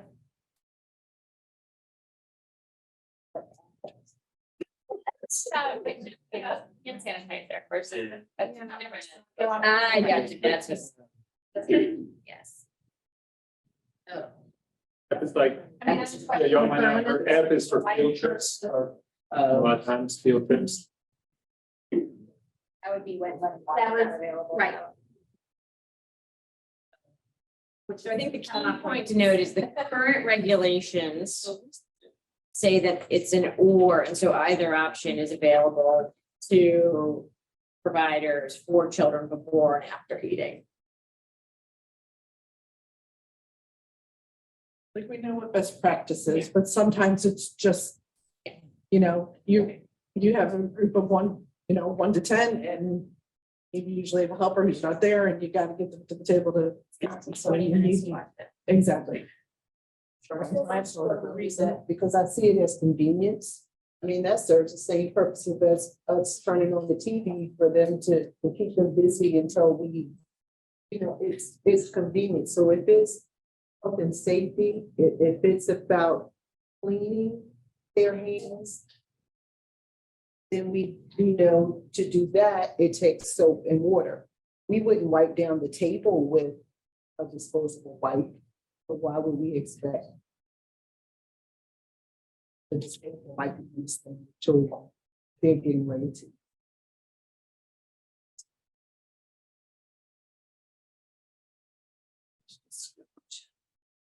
Can we combine at B and F? Since we don't think Well, disposable wipes will do it, can they use There's him? some collateral damage to that. I still think B and F are different. I think the question is potentially whether or not you would want to elevate the before eating, if I feel less strongly about the after eating, the before eating to A. Right? So that there's less discretion. So after eating, you can wash or use the wipes. Yeah. Address safe breathing toileting, we've addressed bodily fluids, we've addressed outdoors, like all of those are already covered in A 1 through 6. I think the question is, does this group want to recommend that the before eating, we should do flyer and washing, and after eating to be washing with soap and water or wipes?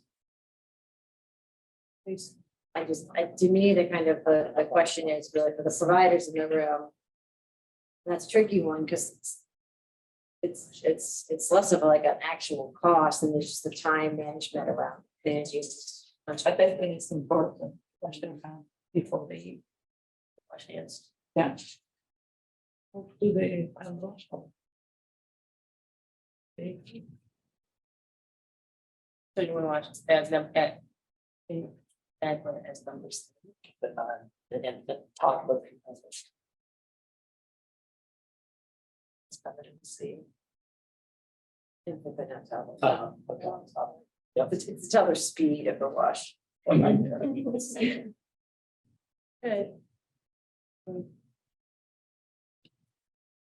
Just worry about the issue. You've got 16 kids in a classroom.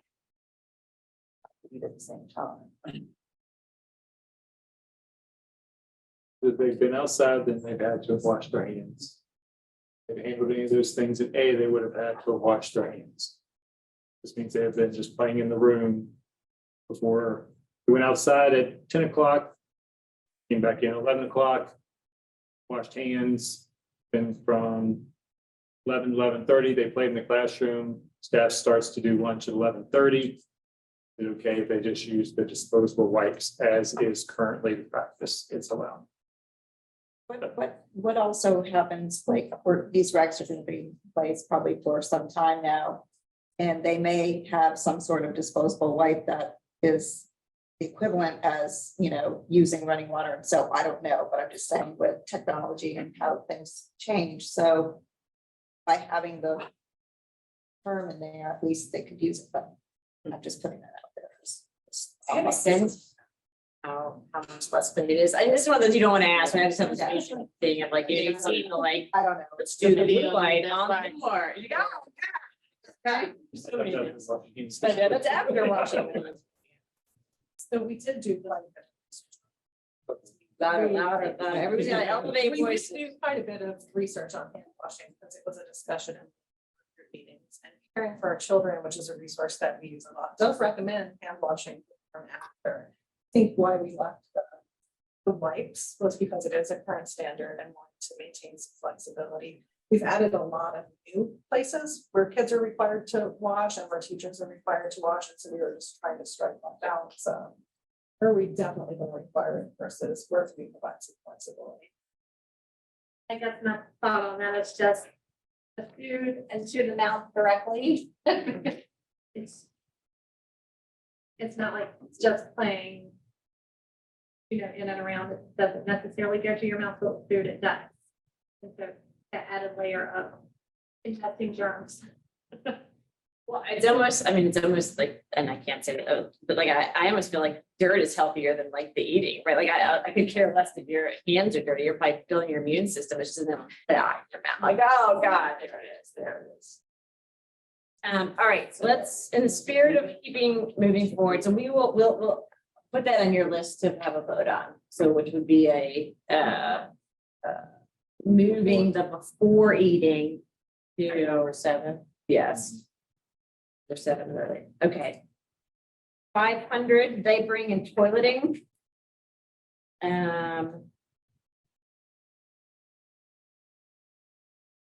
We cannot leave a child unattended on the diapering service, sort of specific about liquid soap. Prime staff check diapers and training pants every 2 hours. Toilet training children can be changed in the bathroom, not just up on the diapering service. Then just making sure everybody's favorite, the storage system for the soiled diapers is clean and sanitized up there.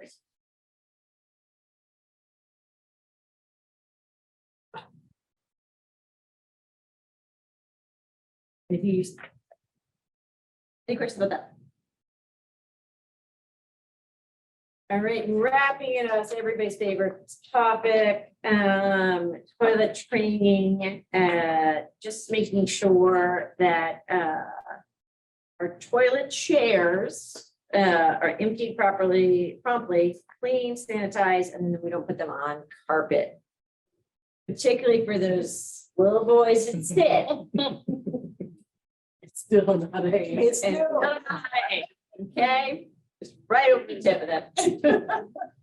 Little potty, right into that carpet, forever disappear.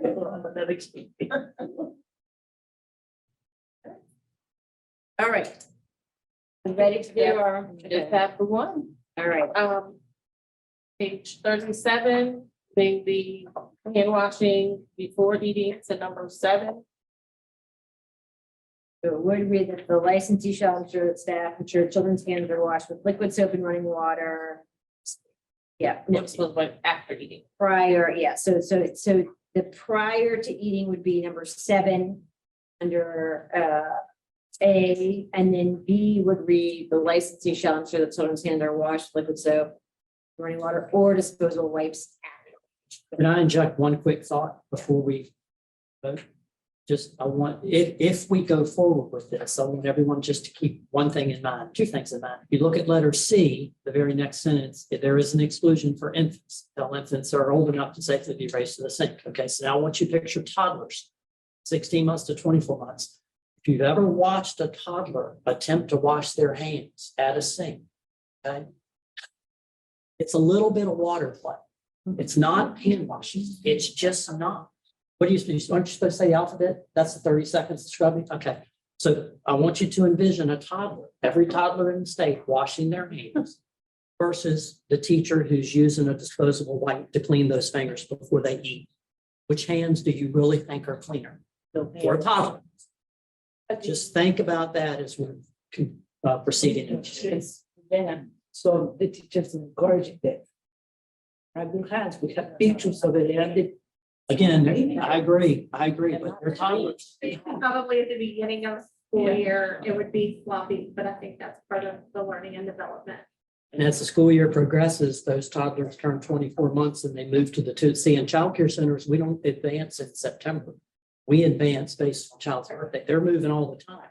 So those toddlers, maybe they start, and then the 16-month-olds, every month there's a 16-month-old coming from the infant room into the toddler. I like the flexibility because I think in the toddler room, if you really want clean fingers, the teacher using a disposable wipe is probably going to do a more effective job than the teacher holding that toddler up to the sink and telling them to do so. Clean your fingers, wash hands. It's just not going to happen as I think effectively as everyone is envisioning it's going to happen when we say they're going to wash with soap and water. It's not going to be like when you and I go to the sink and wash our hands. Just something to think about. All right.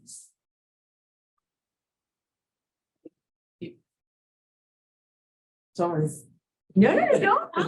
We've, this is, I think because we bonded walking down 22.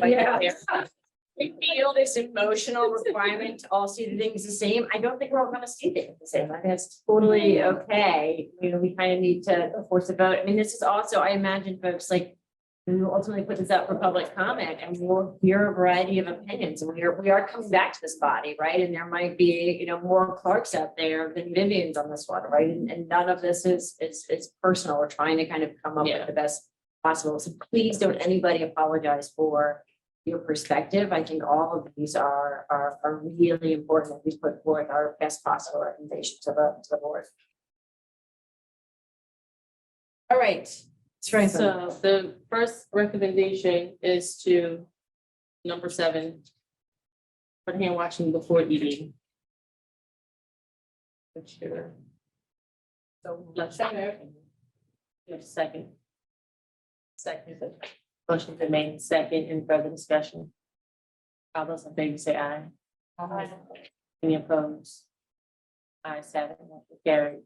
Second has been that we would read the licensee shall ensure that the children's hands are washed with soap and soap, running water, or disposable wipes after eating. Motion. So, have a second. Second. Any further discussion? All those in favor say aye. Any opposed? Motion carried. All right, we then need an endorsement for the section. Yep, now we need an endorsement to recommend with the changes. We only have one, we could move to endorse the section with just the one to edit. Yeah. Jen, do you want to do a quick time check? It is 4:07. It is 4:07. All right, it is 4:07. We were scheduled to go to 4.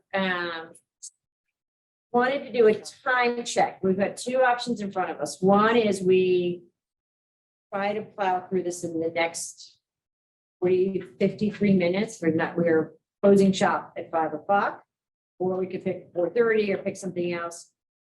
The next alternative is we can try to, our next meeting can be virtual and we can reconvene and cover some of this. It will take a little bit of work just because although we don't have to have you travel in, we do have to work for all of your schedules.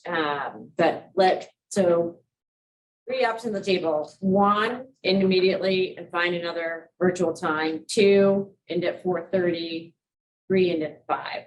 What are folks meeting for? And we are like, keep going. Keep going.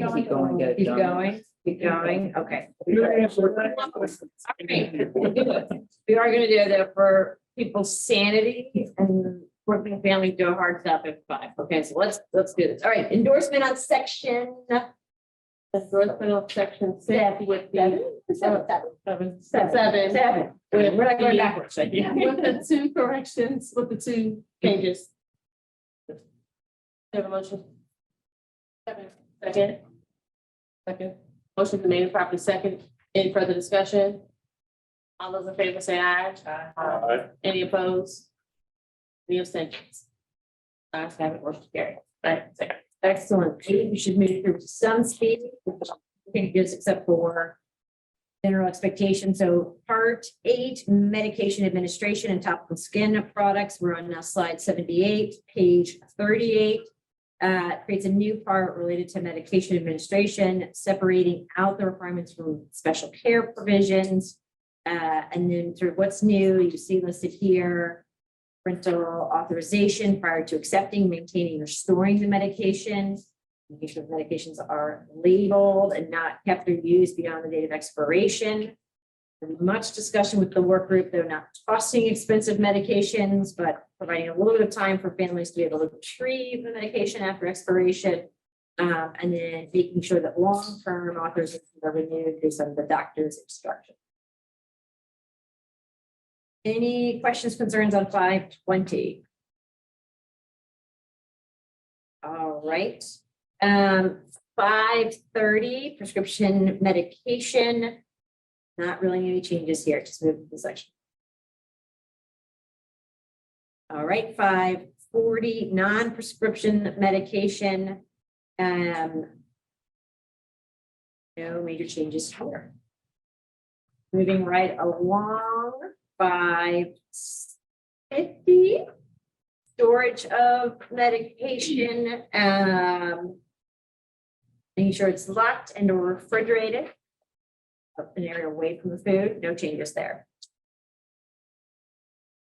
560, just separated these into a new section on records.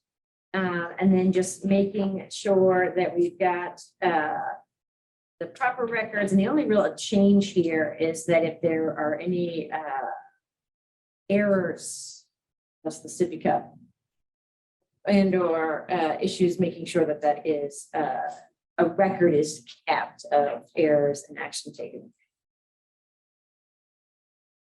And how it was given. So that's good. All right, 570, self-administered medication for our school age kids. I really look forward to the day when my children can put all their sunblock on.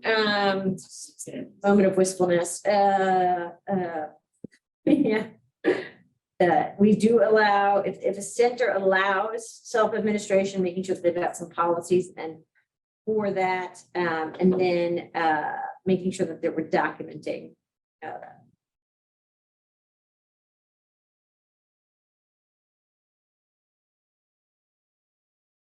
Okay, so the next section, topical skin products. Just clarifying that children 5 and older can access and apply hand sanitizers, liquid hand soap, sunscreen, lip balms, and hand lotions under adult supervision. Previously it was 9 and older. Little guys, we believe could do this all day safely. And making sure that there's a record if there's any errors.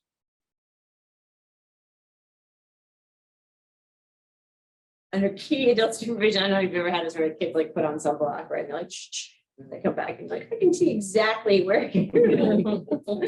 Do make sure that they cover themselves. Most adults do that too. I know, it is true. That's not guaranteed to cover spouses who still struggle at 46.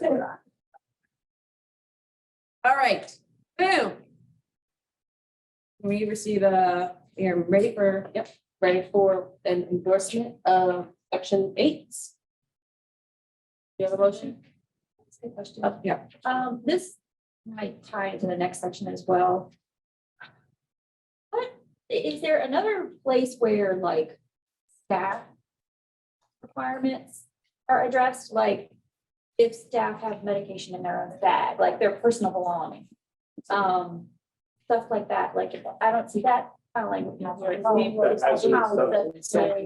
The hazardous substance section. Okay. Yeah. Is where all those. Sections of 30. Yeah. And it's broken into 2, sort of the difference between medication and things like that. Okay. And 230B on page 18. okay, I'll read that. Yeah. And maybe I'll ask in the next section. Weapons or firearm. Have any regulation on weapons and firearms in public schools. That's state code. And we were pulled under the same code as public schools 2 years ago. That doesn't have to be addressed in here. Right. Do we have a motion to endorse part 8? Right, we have a second? Second? You see, and just one quick, just into their personal medications on 39 and any of their other materials on 18. So there has, medication has to be locked, other materials have to be in a second. Right, motion's been made and properly second. Any further discussion? All those in favor say aye. Aye. Any opposed? Extensions? Ayes have it, motion carried. Right, Section 9. first aid, emergency supplies, and emergency preparedness and response. Chapter 590. We're going to create again another new part for ease of use, a couple of technical edits, and then it just allows additional options for flashlights and radios. We remove the reference because we can now find amazing solar powered objects on Amazon to battery operated. And that's probably the only big sort of shifts in 590.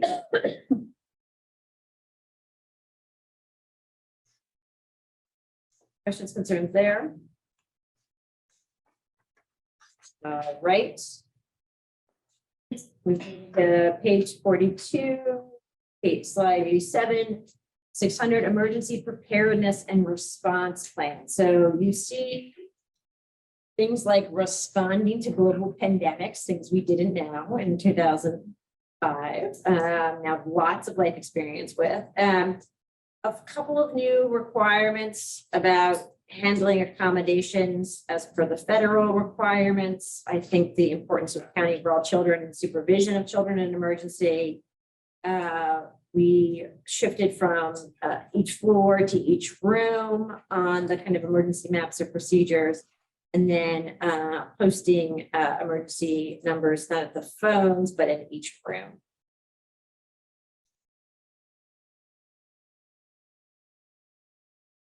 Trying to be thoughtful about what we know now. Any questions, concerns on 600? All right, 610, emergency response drills. Oh, this always gives me pause. I don't want to have to go through all this, but drills should be practiced in each building with all staff and children present at the time of the drill, making sure there's variation in terms of hours of operation and increasing the lockdown drill requirement to twice per year. The current requirement is once per year. We did remove some what we determined to be less important documentation on the aspects of the drill, and really said what we need to know is date, time, staff and children participating, and the time it took to complete the drill. Whether it's interesting, not really required. Obviously, a discretion on what other things you may want to document, but again, we're not.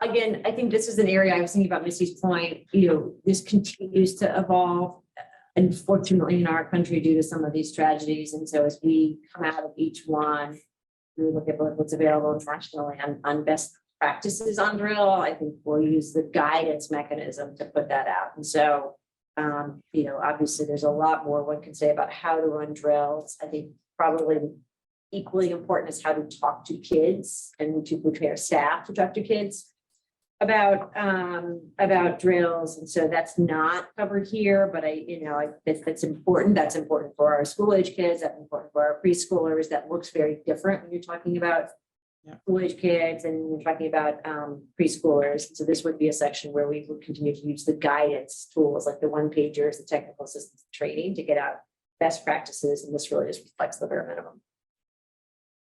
That's a question on this, just for clarity. What's the purpose of the time, documenting the time that So- is used to complete your fire drill?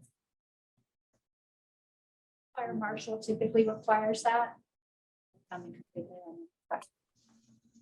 always feel like, are we racing against ourselves? I mean, we're racing.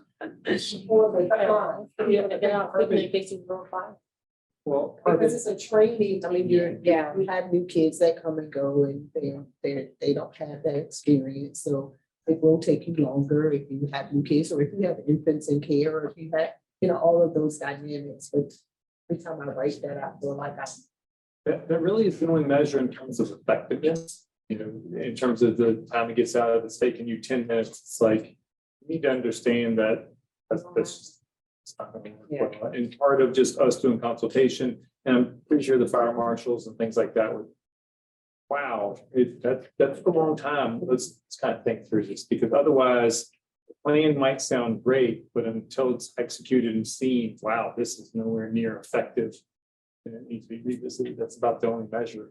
Really we can Yeah. use. But I think the one thing to note that there would be no way for us, like, because of the way the language is written, to judge you on it. Right. So like, Yeah. so like you have to have it documented because you want you to be looking at it, probably needs to be shared, but because we don't have any parameters here, we do not have the ability to cite somebody for being too slow, right? We can say you don't have the time at all and do that, but we're not gonna be like. A little speedy. Although, some of you, I was telling you to get your, get back. And I'm saying, I know. It's like, I don't know, but I was like.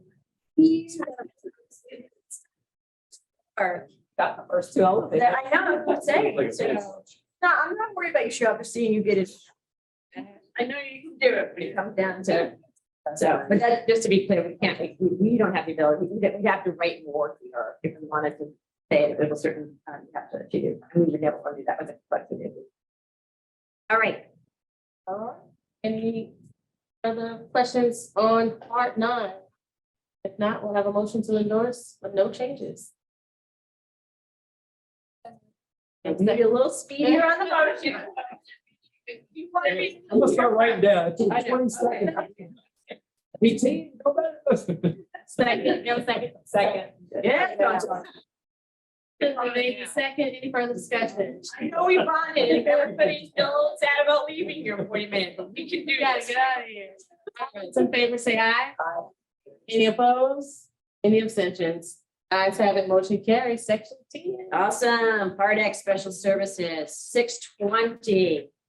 All right, we've got nutrition and food services. We've done with more information, some clarification on choking hazards, making sure that staff are present in the feeding area, a little bit more flexibility there. Making sure tables and high chairs are clean before and after each use. And being very careful about kids, making sure they're not eating and drinking while walking, running, playing, lying down, riding things. And then we moved the requirements on the meal requirements because it's already covered by USDA. And we are not going to regulate how much you are encouraging kids to feed themselves with the guidance, but that's another possible to enforce.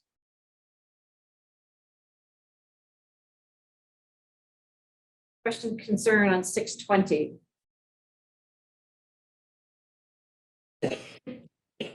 Again, another one where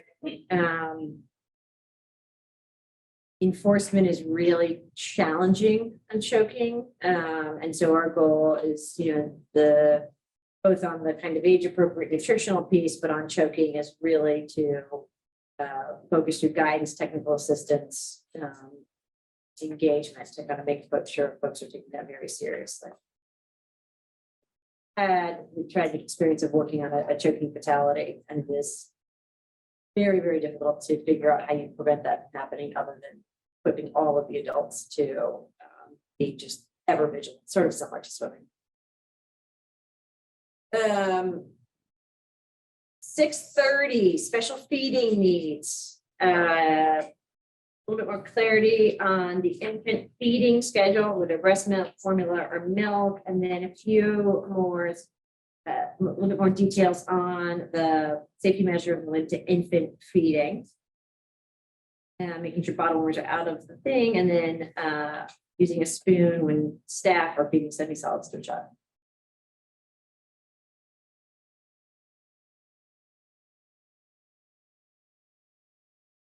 Questions, concerns on 6:30? 6:40 field trips, mostly the same, just making sure we've got sort of parental notice, safe crossing of streets, the method of communication in place, which is food and water. Yeah, 6:40, moving on to 6:50, transportation. Making sure we've got emergency contact information for children being transported, in addition to sort of written permission, and then making sure that there's a required method of communication for emergencies during transportation. And then we removed any requirements that were covered by other standards, such as the seats must be attached to the floor. What type of vehicle would be used before that? And the random thing about food and we like covered questions.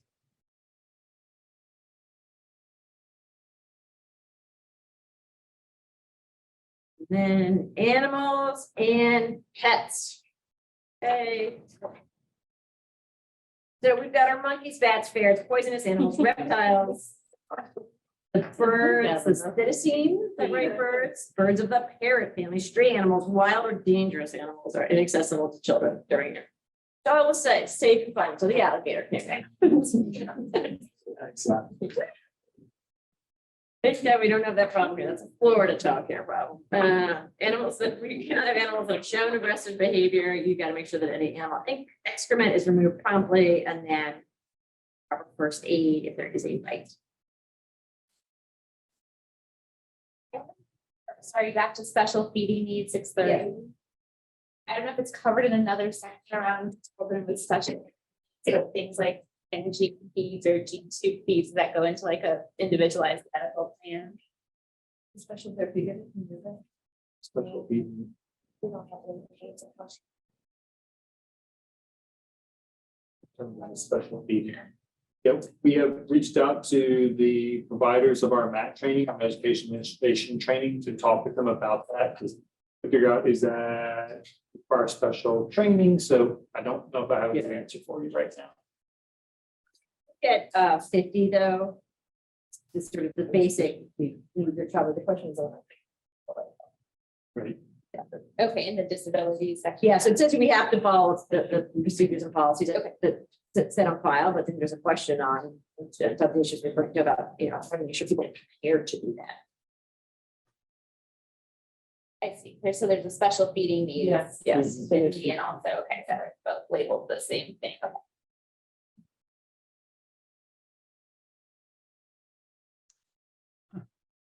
Any questions on part 10?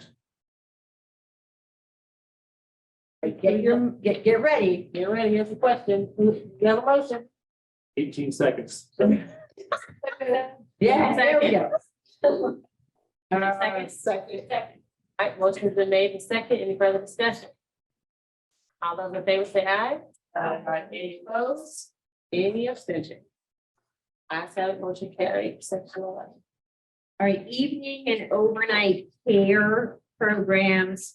Just as a reminder, we do not do overnight camps. That is VDH.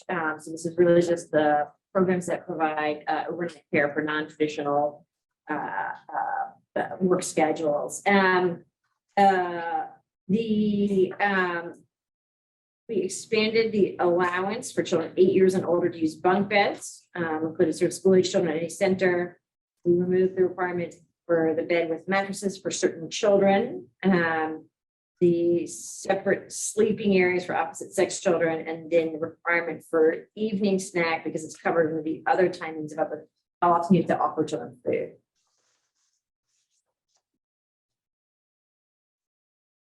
We're not saying that children should not have access to beds. We're saying that they are using sleep bags or cots.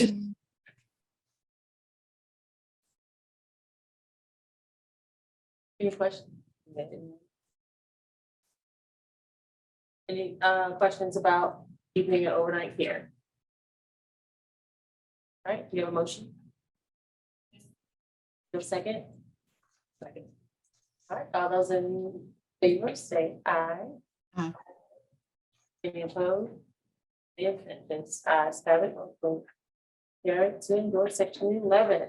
Last section, part 12. Okay, so we've got an overview slide here because just want to kind of walk people through it. This will probably not be the last time we talk about this because this section is currently under review by some of our partners to make sure that it fully reflects the sort of what's covered in other places, best in class practices, all of the top piece. So if we do make any substantive changes in response to feedback we get from the Park and Recreation Society or the Department of Behavioral Health and Developmental Services, we will bring it back to this body.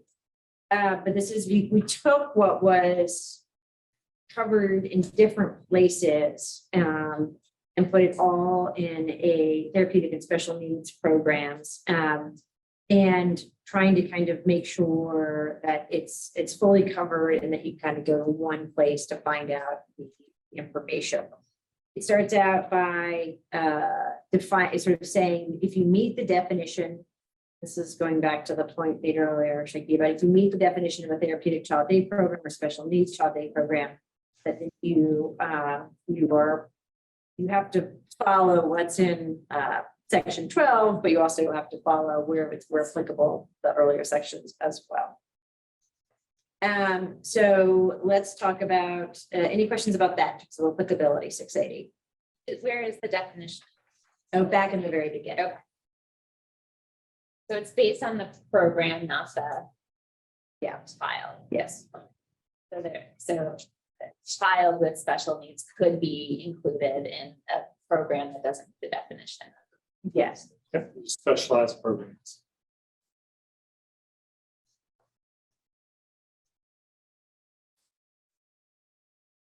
Okay, 690 assessments. So therapeutic child day programs shall ensure that there is an assessment is done, it's not changed 6 months, attendance, 30 days after the first day, and then updated every 12 months. No change there.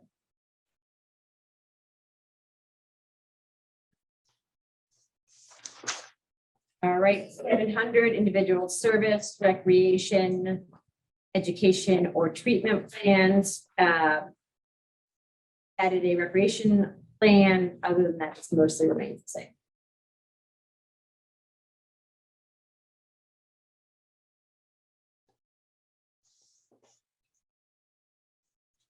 All right, 710 qualifications of staff.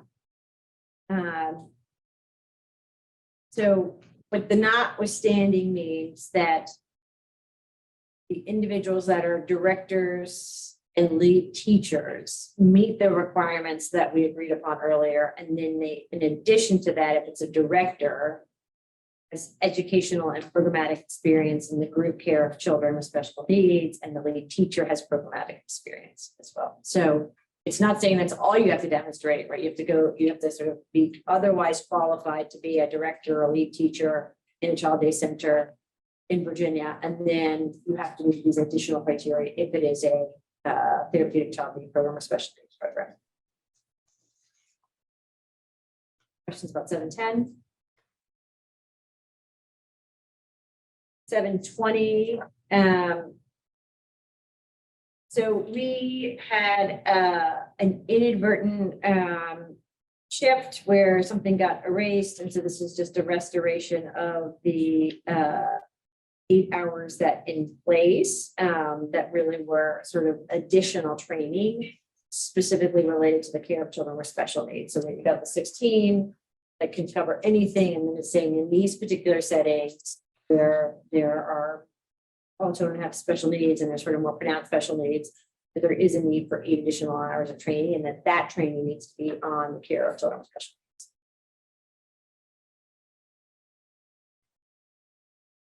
So that's a new requirement, but that was in place before we made some of those, the set of regs that came out in 2021 that we inherited from DSS.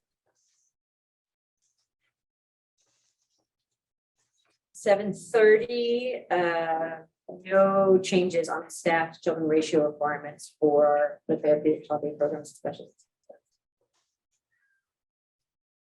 The changing the ratio based on ADHD. I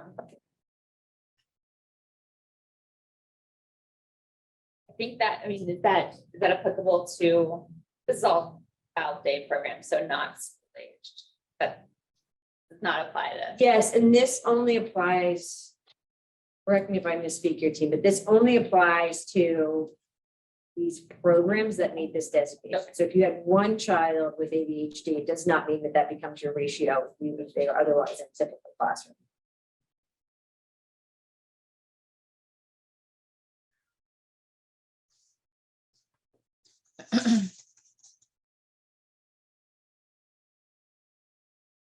Any other questions about 7:30?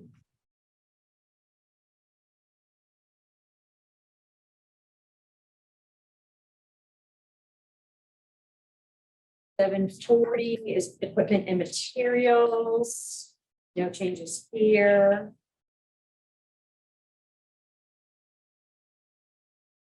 $750 is special feeding needs. I do wonder.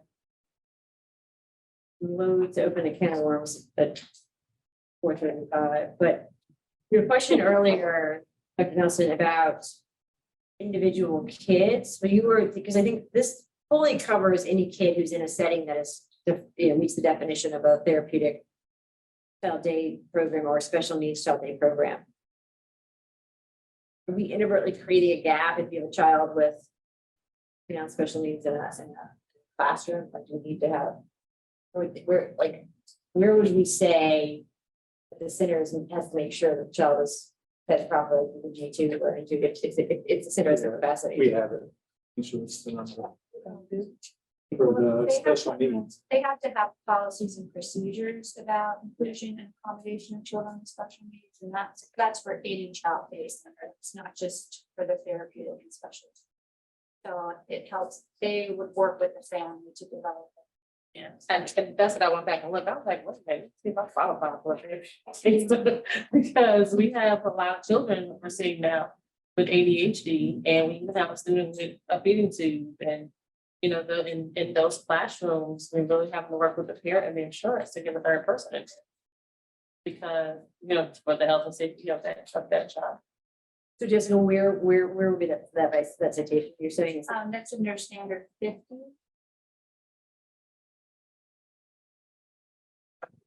It's not specific. It's not specific. Sorry, 40. It's not specific to feeding. It is just a general. Yes. Yeah.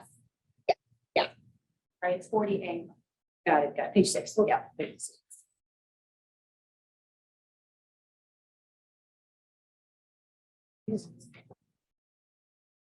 It's really the procedures of that. Yeah. Okay.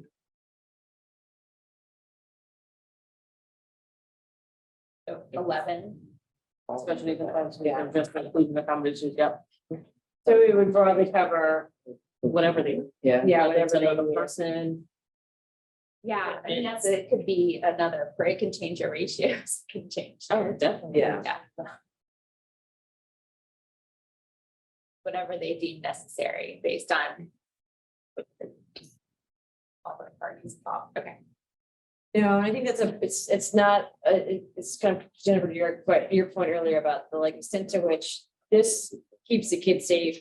If in care, if you look at, because if it says shall, the challenge is what we're hearing is that programs, because of those additional costs or burdens, are sometimes saying, I can't serve this child, right? And if I serve them, I would have to make sure I address all those accommodations. So, and we've heard from advocates and are kind of contemplating how might we kind of get a better understanding of what those costs are, and work in partnership with our folks who work in IDA about thinking about addressing these costs and make it more possible for centers to do it.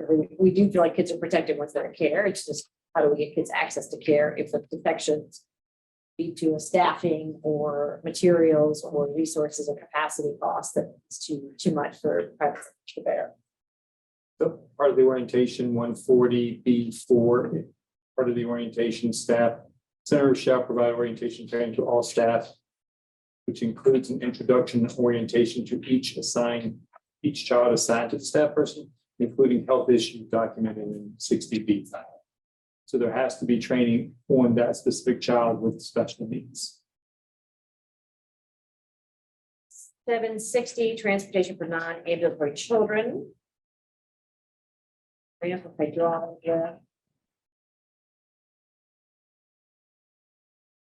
Most of these are the same in terms of the requirements there.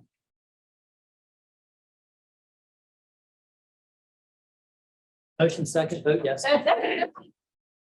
Any questions on section 12?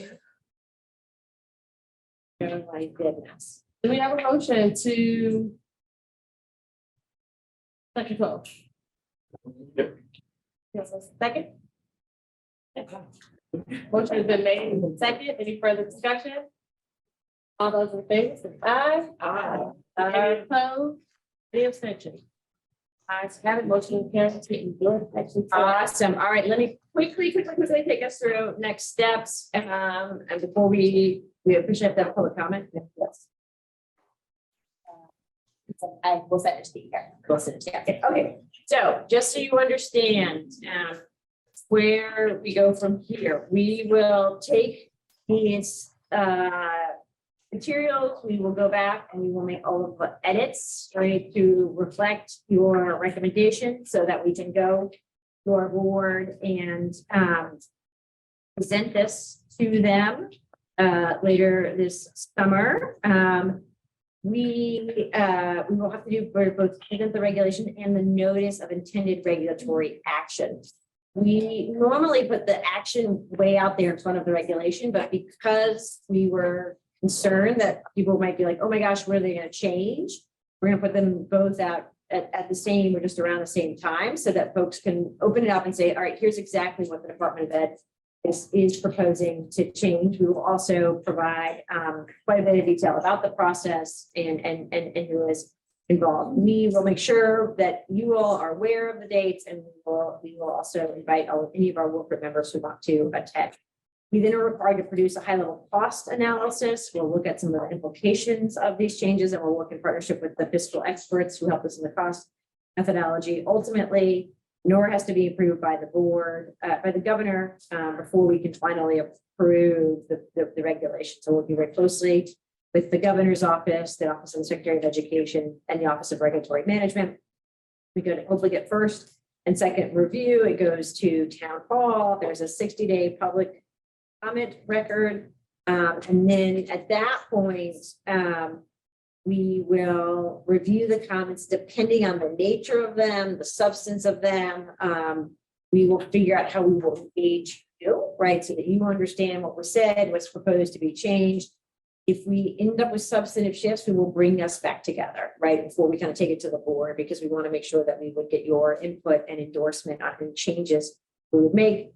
I think it goes through executive review, the governor approves, and it goes into effect with extensive work by Jeff and team to think about guidance and support around the rollout to make sure that there are no surprises, folks understand what is happening, and that particularly those things that are really new and or where we are encouraging shifts in practice, that we are really, and Jen said it best, we're really sort of thinking about hearts and minds, what guidance do you need? How do we support you to do this, rather than making the assumption just because it's regulated, something's going to change overnight. We know that some of these shifts that you all propose in the course, it's going to take some hand holding, thinking about how we'll work partnership with the Head Start Association, the Child Care Association, the Family Day Association, and other groups across the state to make sure that we really support providers through this change. We are excited about these regulations. We think these are really good for Virginia kids and Virginia providers, but we recognize that getting them passed is only half the battle. We've got to really think about how we support folks to use this.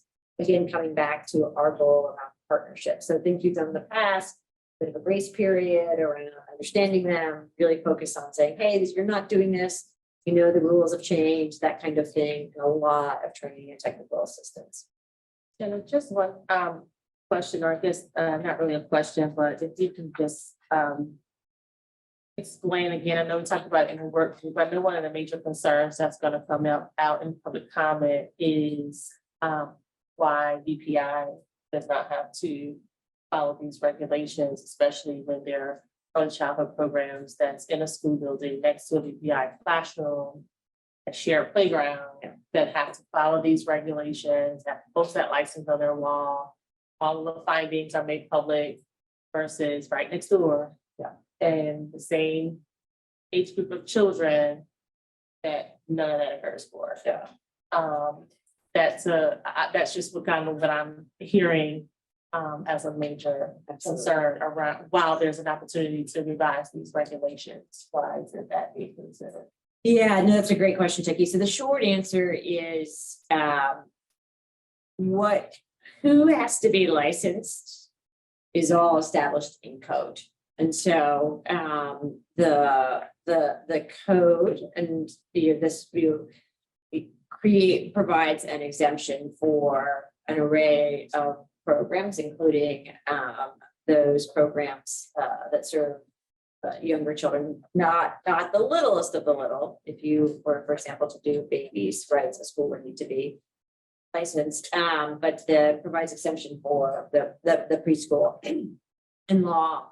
I'd say the kind of the broader pieces where we've continued to look is there's also, it gets into some kind of constitutional issues in terms of who's responsible for health and safety at the local level, the school board, the sort of authority of the school board. And so we are always open to kind of looking at our VPI program guidelines and sort of addressing some things, but we have to be careful that we're not interfering on the things that are ultimately the responsibility of the local school board. So it's both the law and the Virginia Constitution. But we can certainly come up with a kind of a response on that and help to kind of to clarify and explain why it's not here, to kind of come full circle back to your question, why these guidelines are quiet on it, because legally they're not allowed to speak to it. Right. It's not the sort of authority of the board. But we can make sure that that's clear. It's our field. Great question. Quick update, the section 370A. The center shall work with a parent and the staff assigned to a child to ensure that children with special needs receive care and opportunities appropriate to their needs. So there's a very specific, that's why I kept looking for, staff found it. 370A basically requires that it be very, it talks about being documented and nothing. That will be covered. That's for all. Yes, that's on page 29, middle of the page. I don't have a question, but I think we'll probably get it is maybe too hard for you to predict this, but what would be the soonest that these would go into the draft? Jim Uncle and stuff? No, he's. And if you don't. I know, I totally there's get it, a, but- I think we probably want to see, and we'll have a clear answer to that by the time we get to board piece. So having this endorsement, we have shared this with the Secretary of Education's office. We will do some both engagement of our board and engagement of the governor's office to think through the other sets of steps, and that will help us get clarity. The only other outlier here would be the public comment period. And so it really depends on if you get very little public comment or if it's not substantive in nature, it moves much faster than if you get extensive public comment. And so part of our goal by having this process has been to hopefully be able to sort of reassure folks as they look through this, getting it out in advance, so we don't get a bunch of public comments that are just related to folks not knowing what this is, right, by putting it out there earlier. But those are the two. We'll probably have a better rough ballpark of time by the board, and the real question is how much public comment we get. From Virginia history, we're still a year out. I mean, I would think that's what I was thinking, it's a busy year, probably. We just want to be very careful about timelines, promises. Yeah, no, absolutely. I just don't want people to go like, oh, in 3 months, all this. Oh, yeah, but yeah, we probably just need to clarify that. We like to under. All right, yeah. On record, 22 floors and, oh, yes. A couple of very quick housekeeping items. So one, we need to elect a vice chair for the committee. If you are interested in serving, please send Aaliyah an email. We'll vote on this in our June meeting. Keep in mind that if you are interested in serving as vice chair, you know, you would kind of take over Shaiki's duties if she weren't able to be here in person, but that does need to be someone who's generally able to be here in person. That's one thing. And then additionally, if you could please, the security guard have asked us to make sure that you all sign out. And so if you would, with the time. and they're gonna keep it on. Yay. If you were stuck out during the fire drill, they will have been none the wiser, whoever. So please do go back out the front door and sign out with them so that we don't get yelled at. We don't want you to feel. Thank you. And thank you again for lunch. It's a- Yeah, I know thank that. you. Yeah, well, all of that together. Before we wrap, again, huge thank you to all of the Office of Public Health.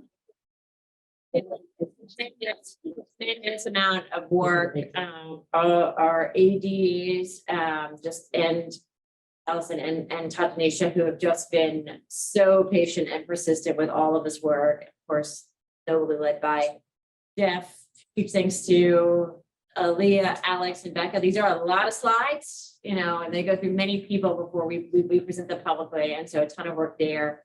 And then I'm almost sad about this to our workshop. I know.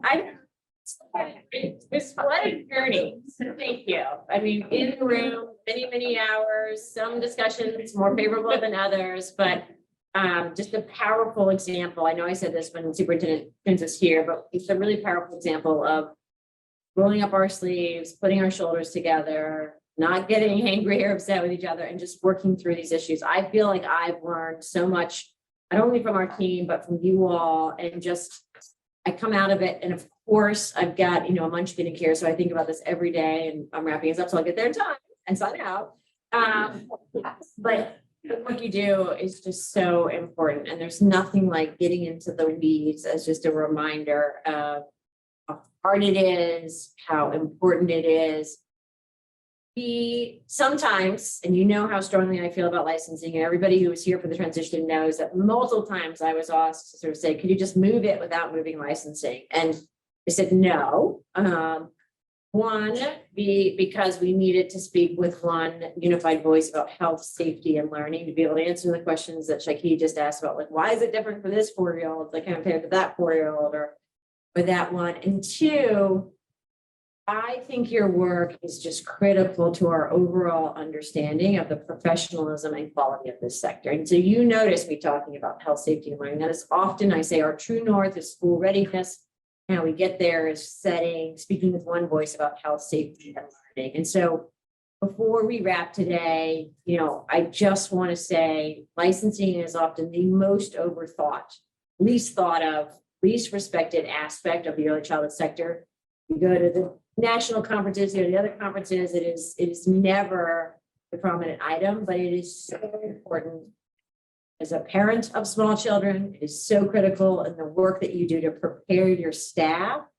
And it is what makes this work professional. If you look at the history of licensing in this country, although we've got to get it right, and you've heard me talk about this both in terms of partnership and how we do this work, right? And how we think about striking this right balance between what we regulate, what we encourage, how we partner with you to execute that.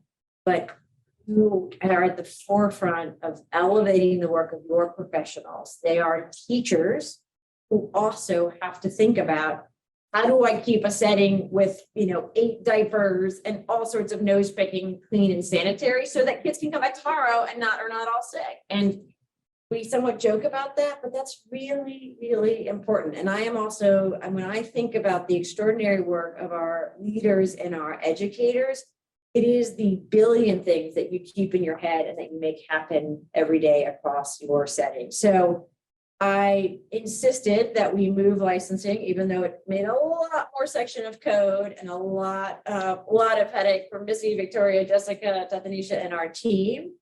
But it ultimately, when we say we are laser focused in the Commonwealth on giving every kid the opportunity to come to school ready, we are doing that in a holistic and comprehensive way. And if we had left kind of licensing where it was, there would be no way to elevate this work. There would be no way to elevate the extraordinary job that directors and our family child care home leaders do, and that your educators do. I would like them to get to focus a little less on licensing and more on interactions, but we can only do that if we present the package to them in a way that is thoughtful, comprehensive, and enables them to be successful. So thank you for your many hours of work.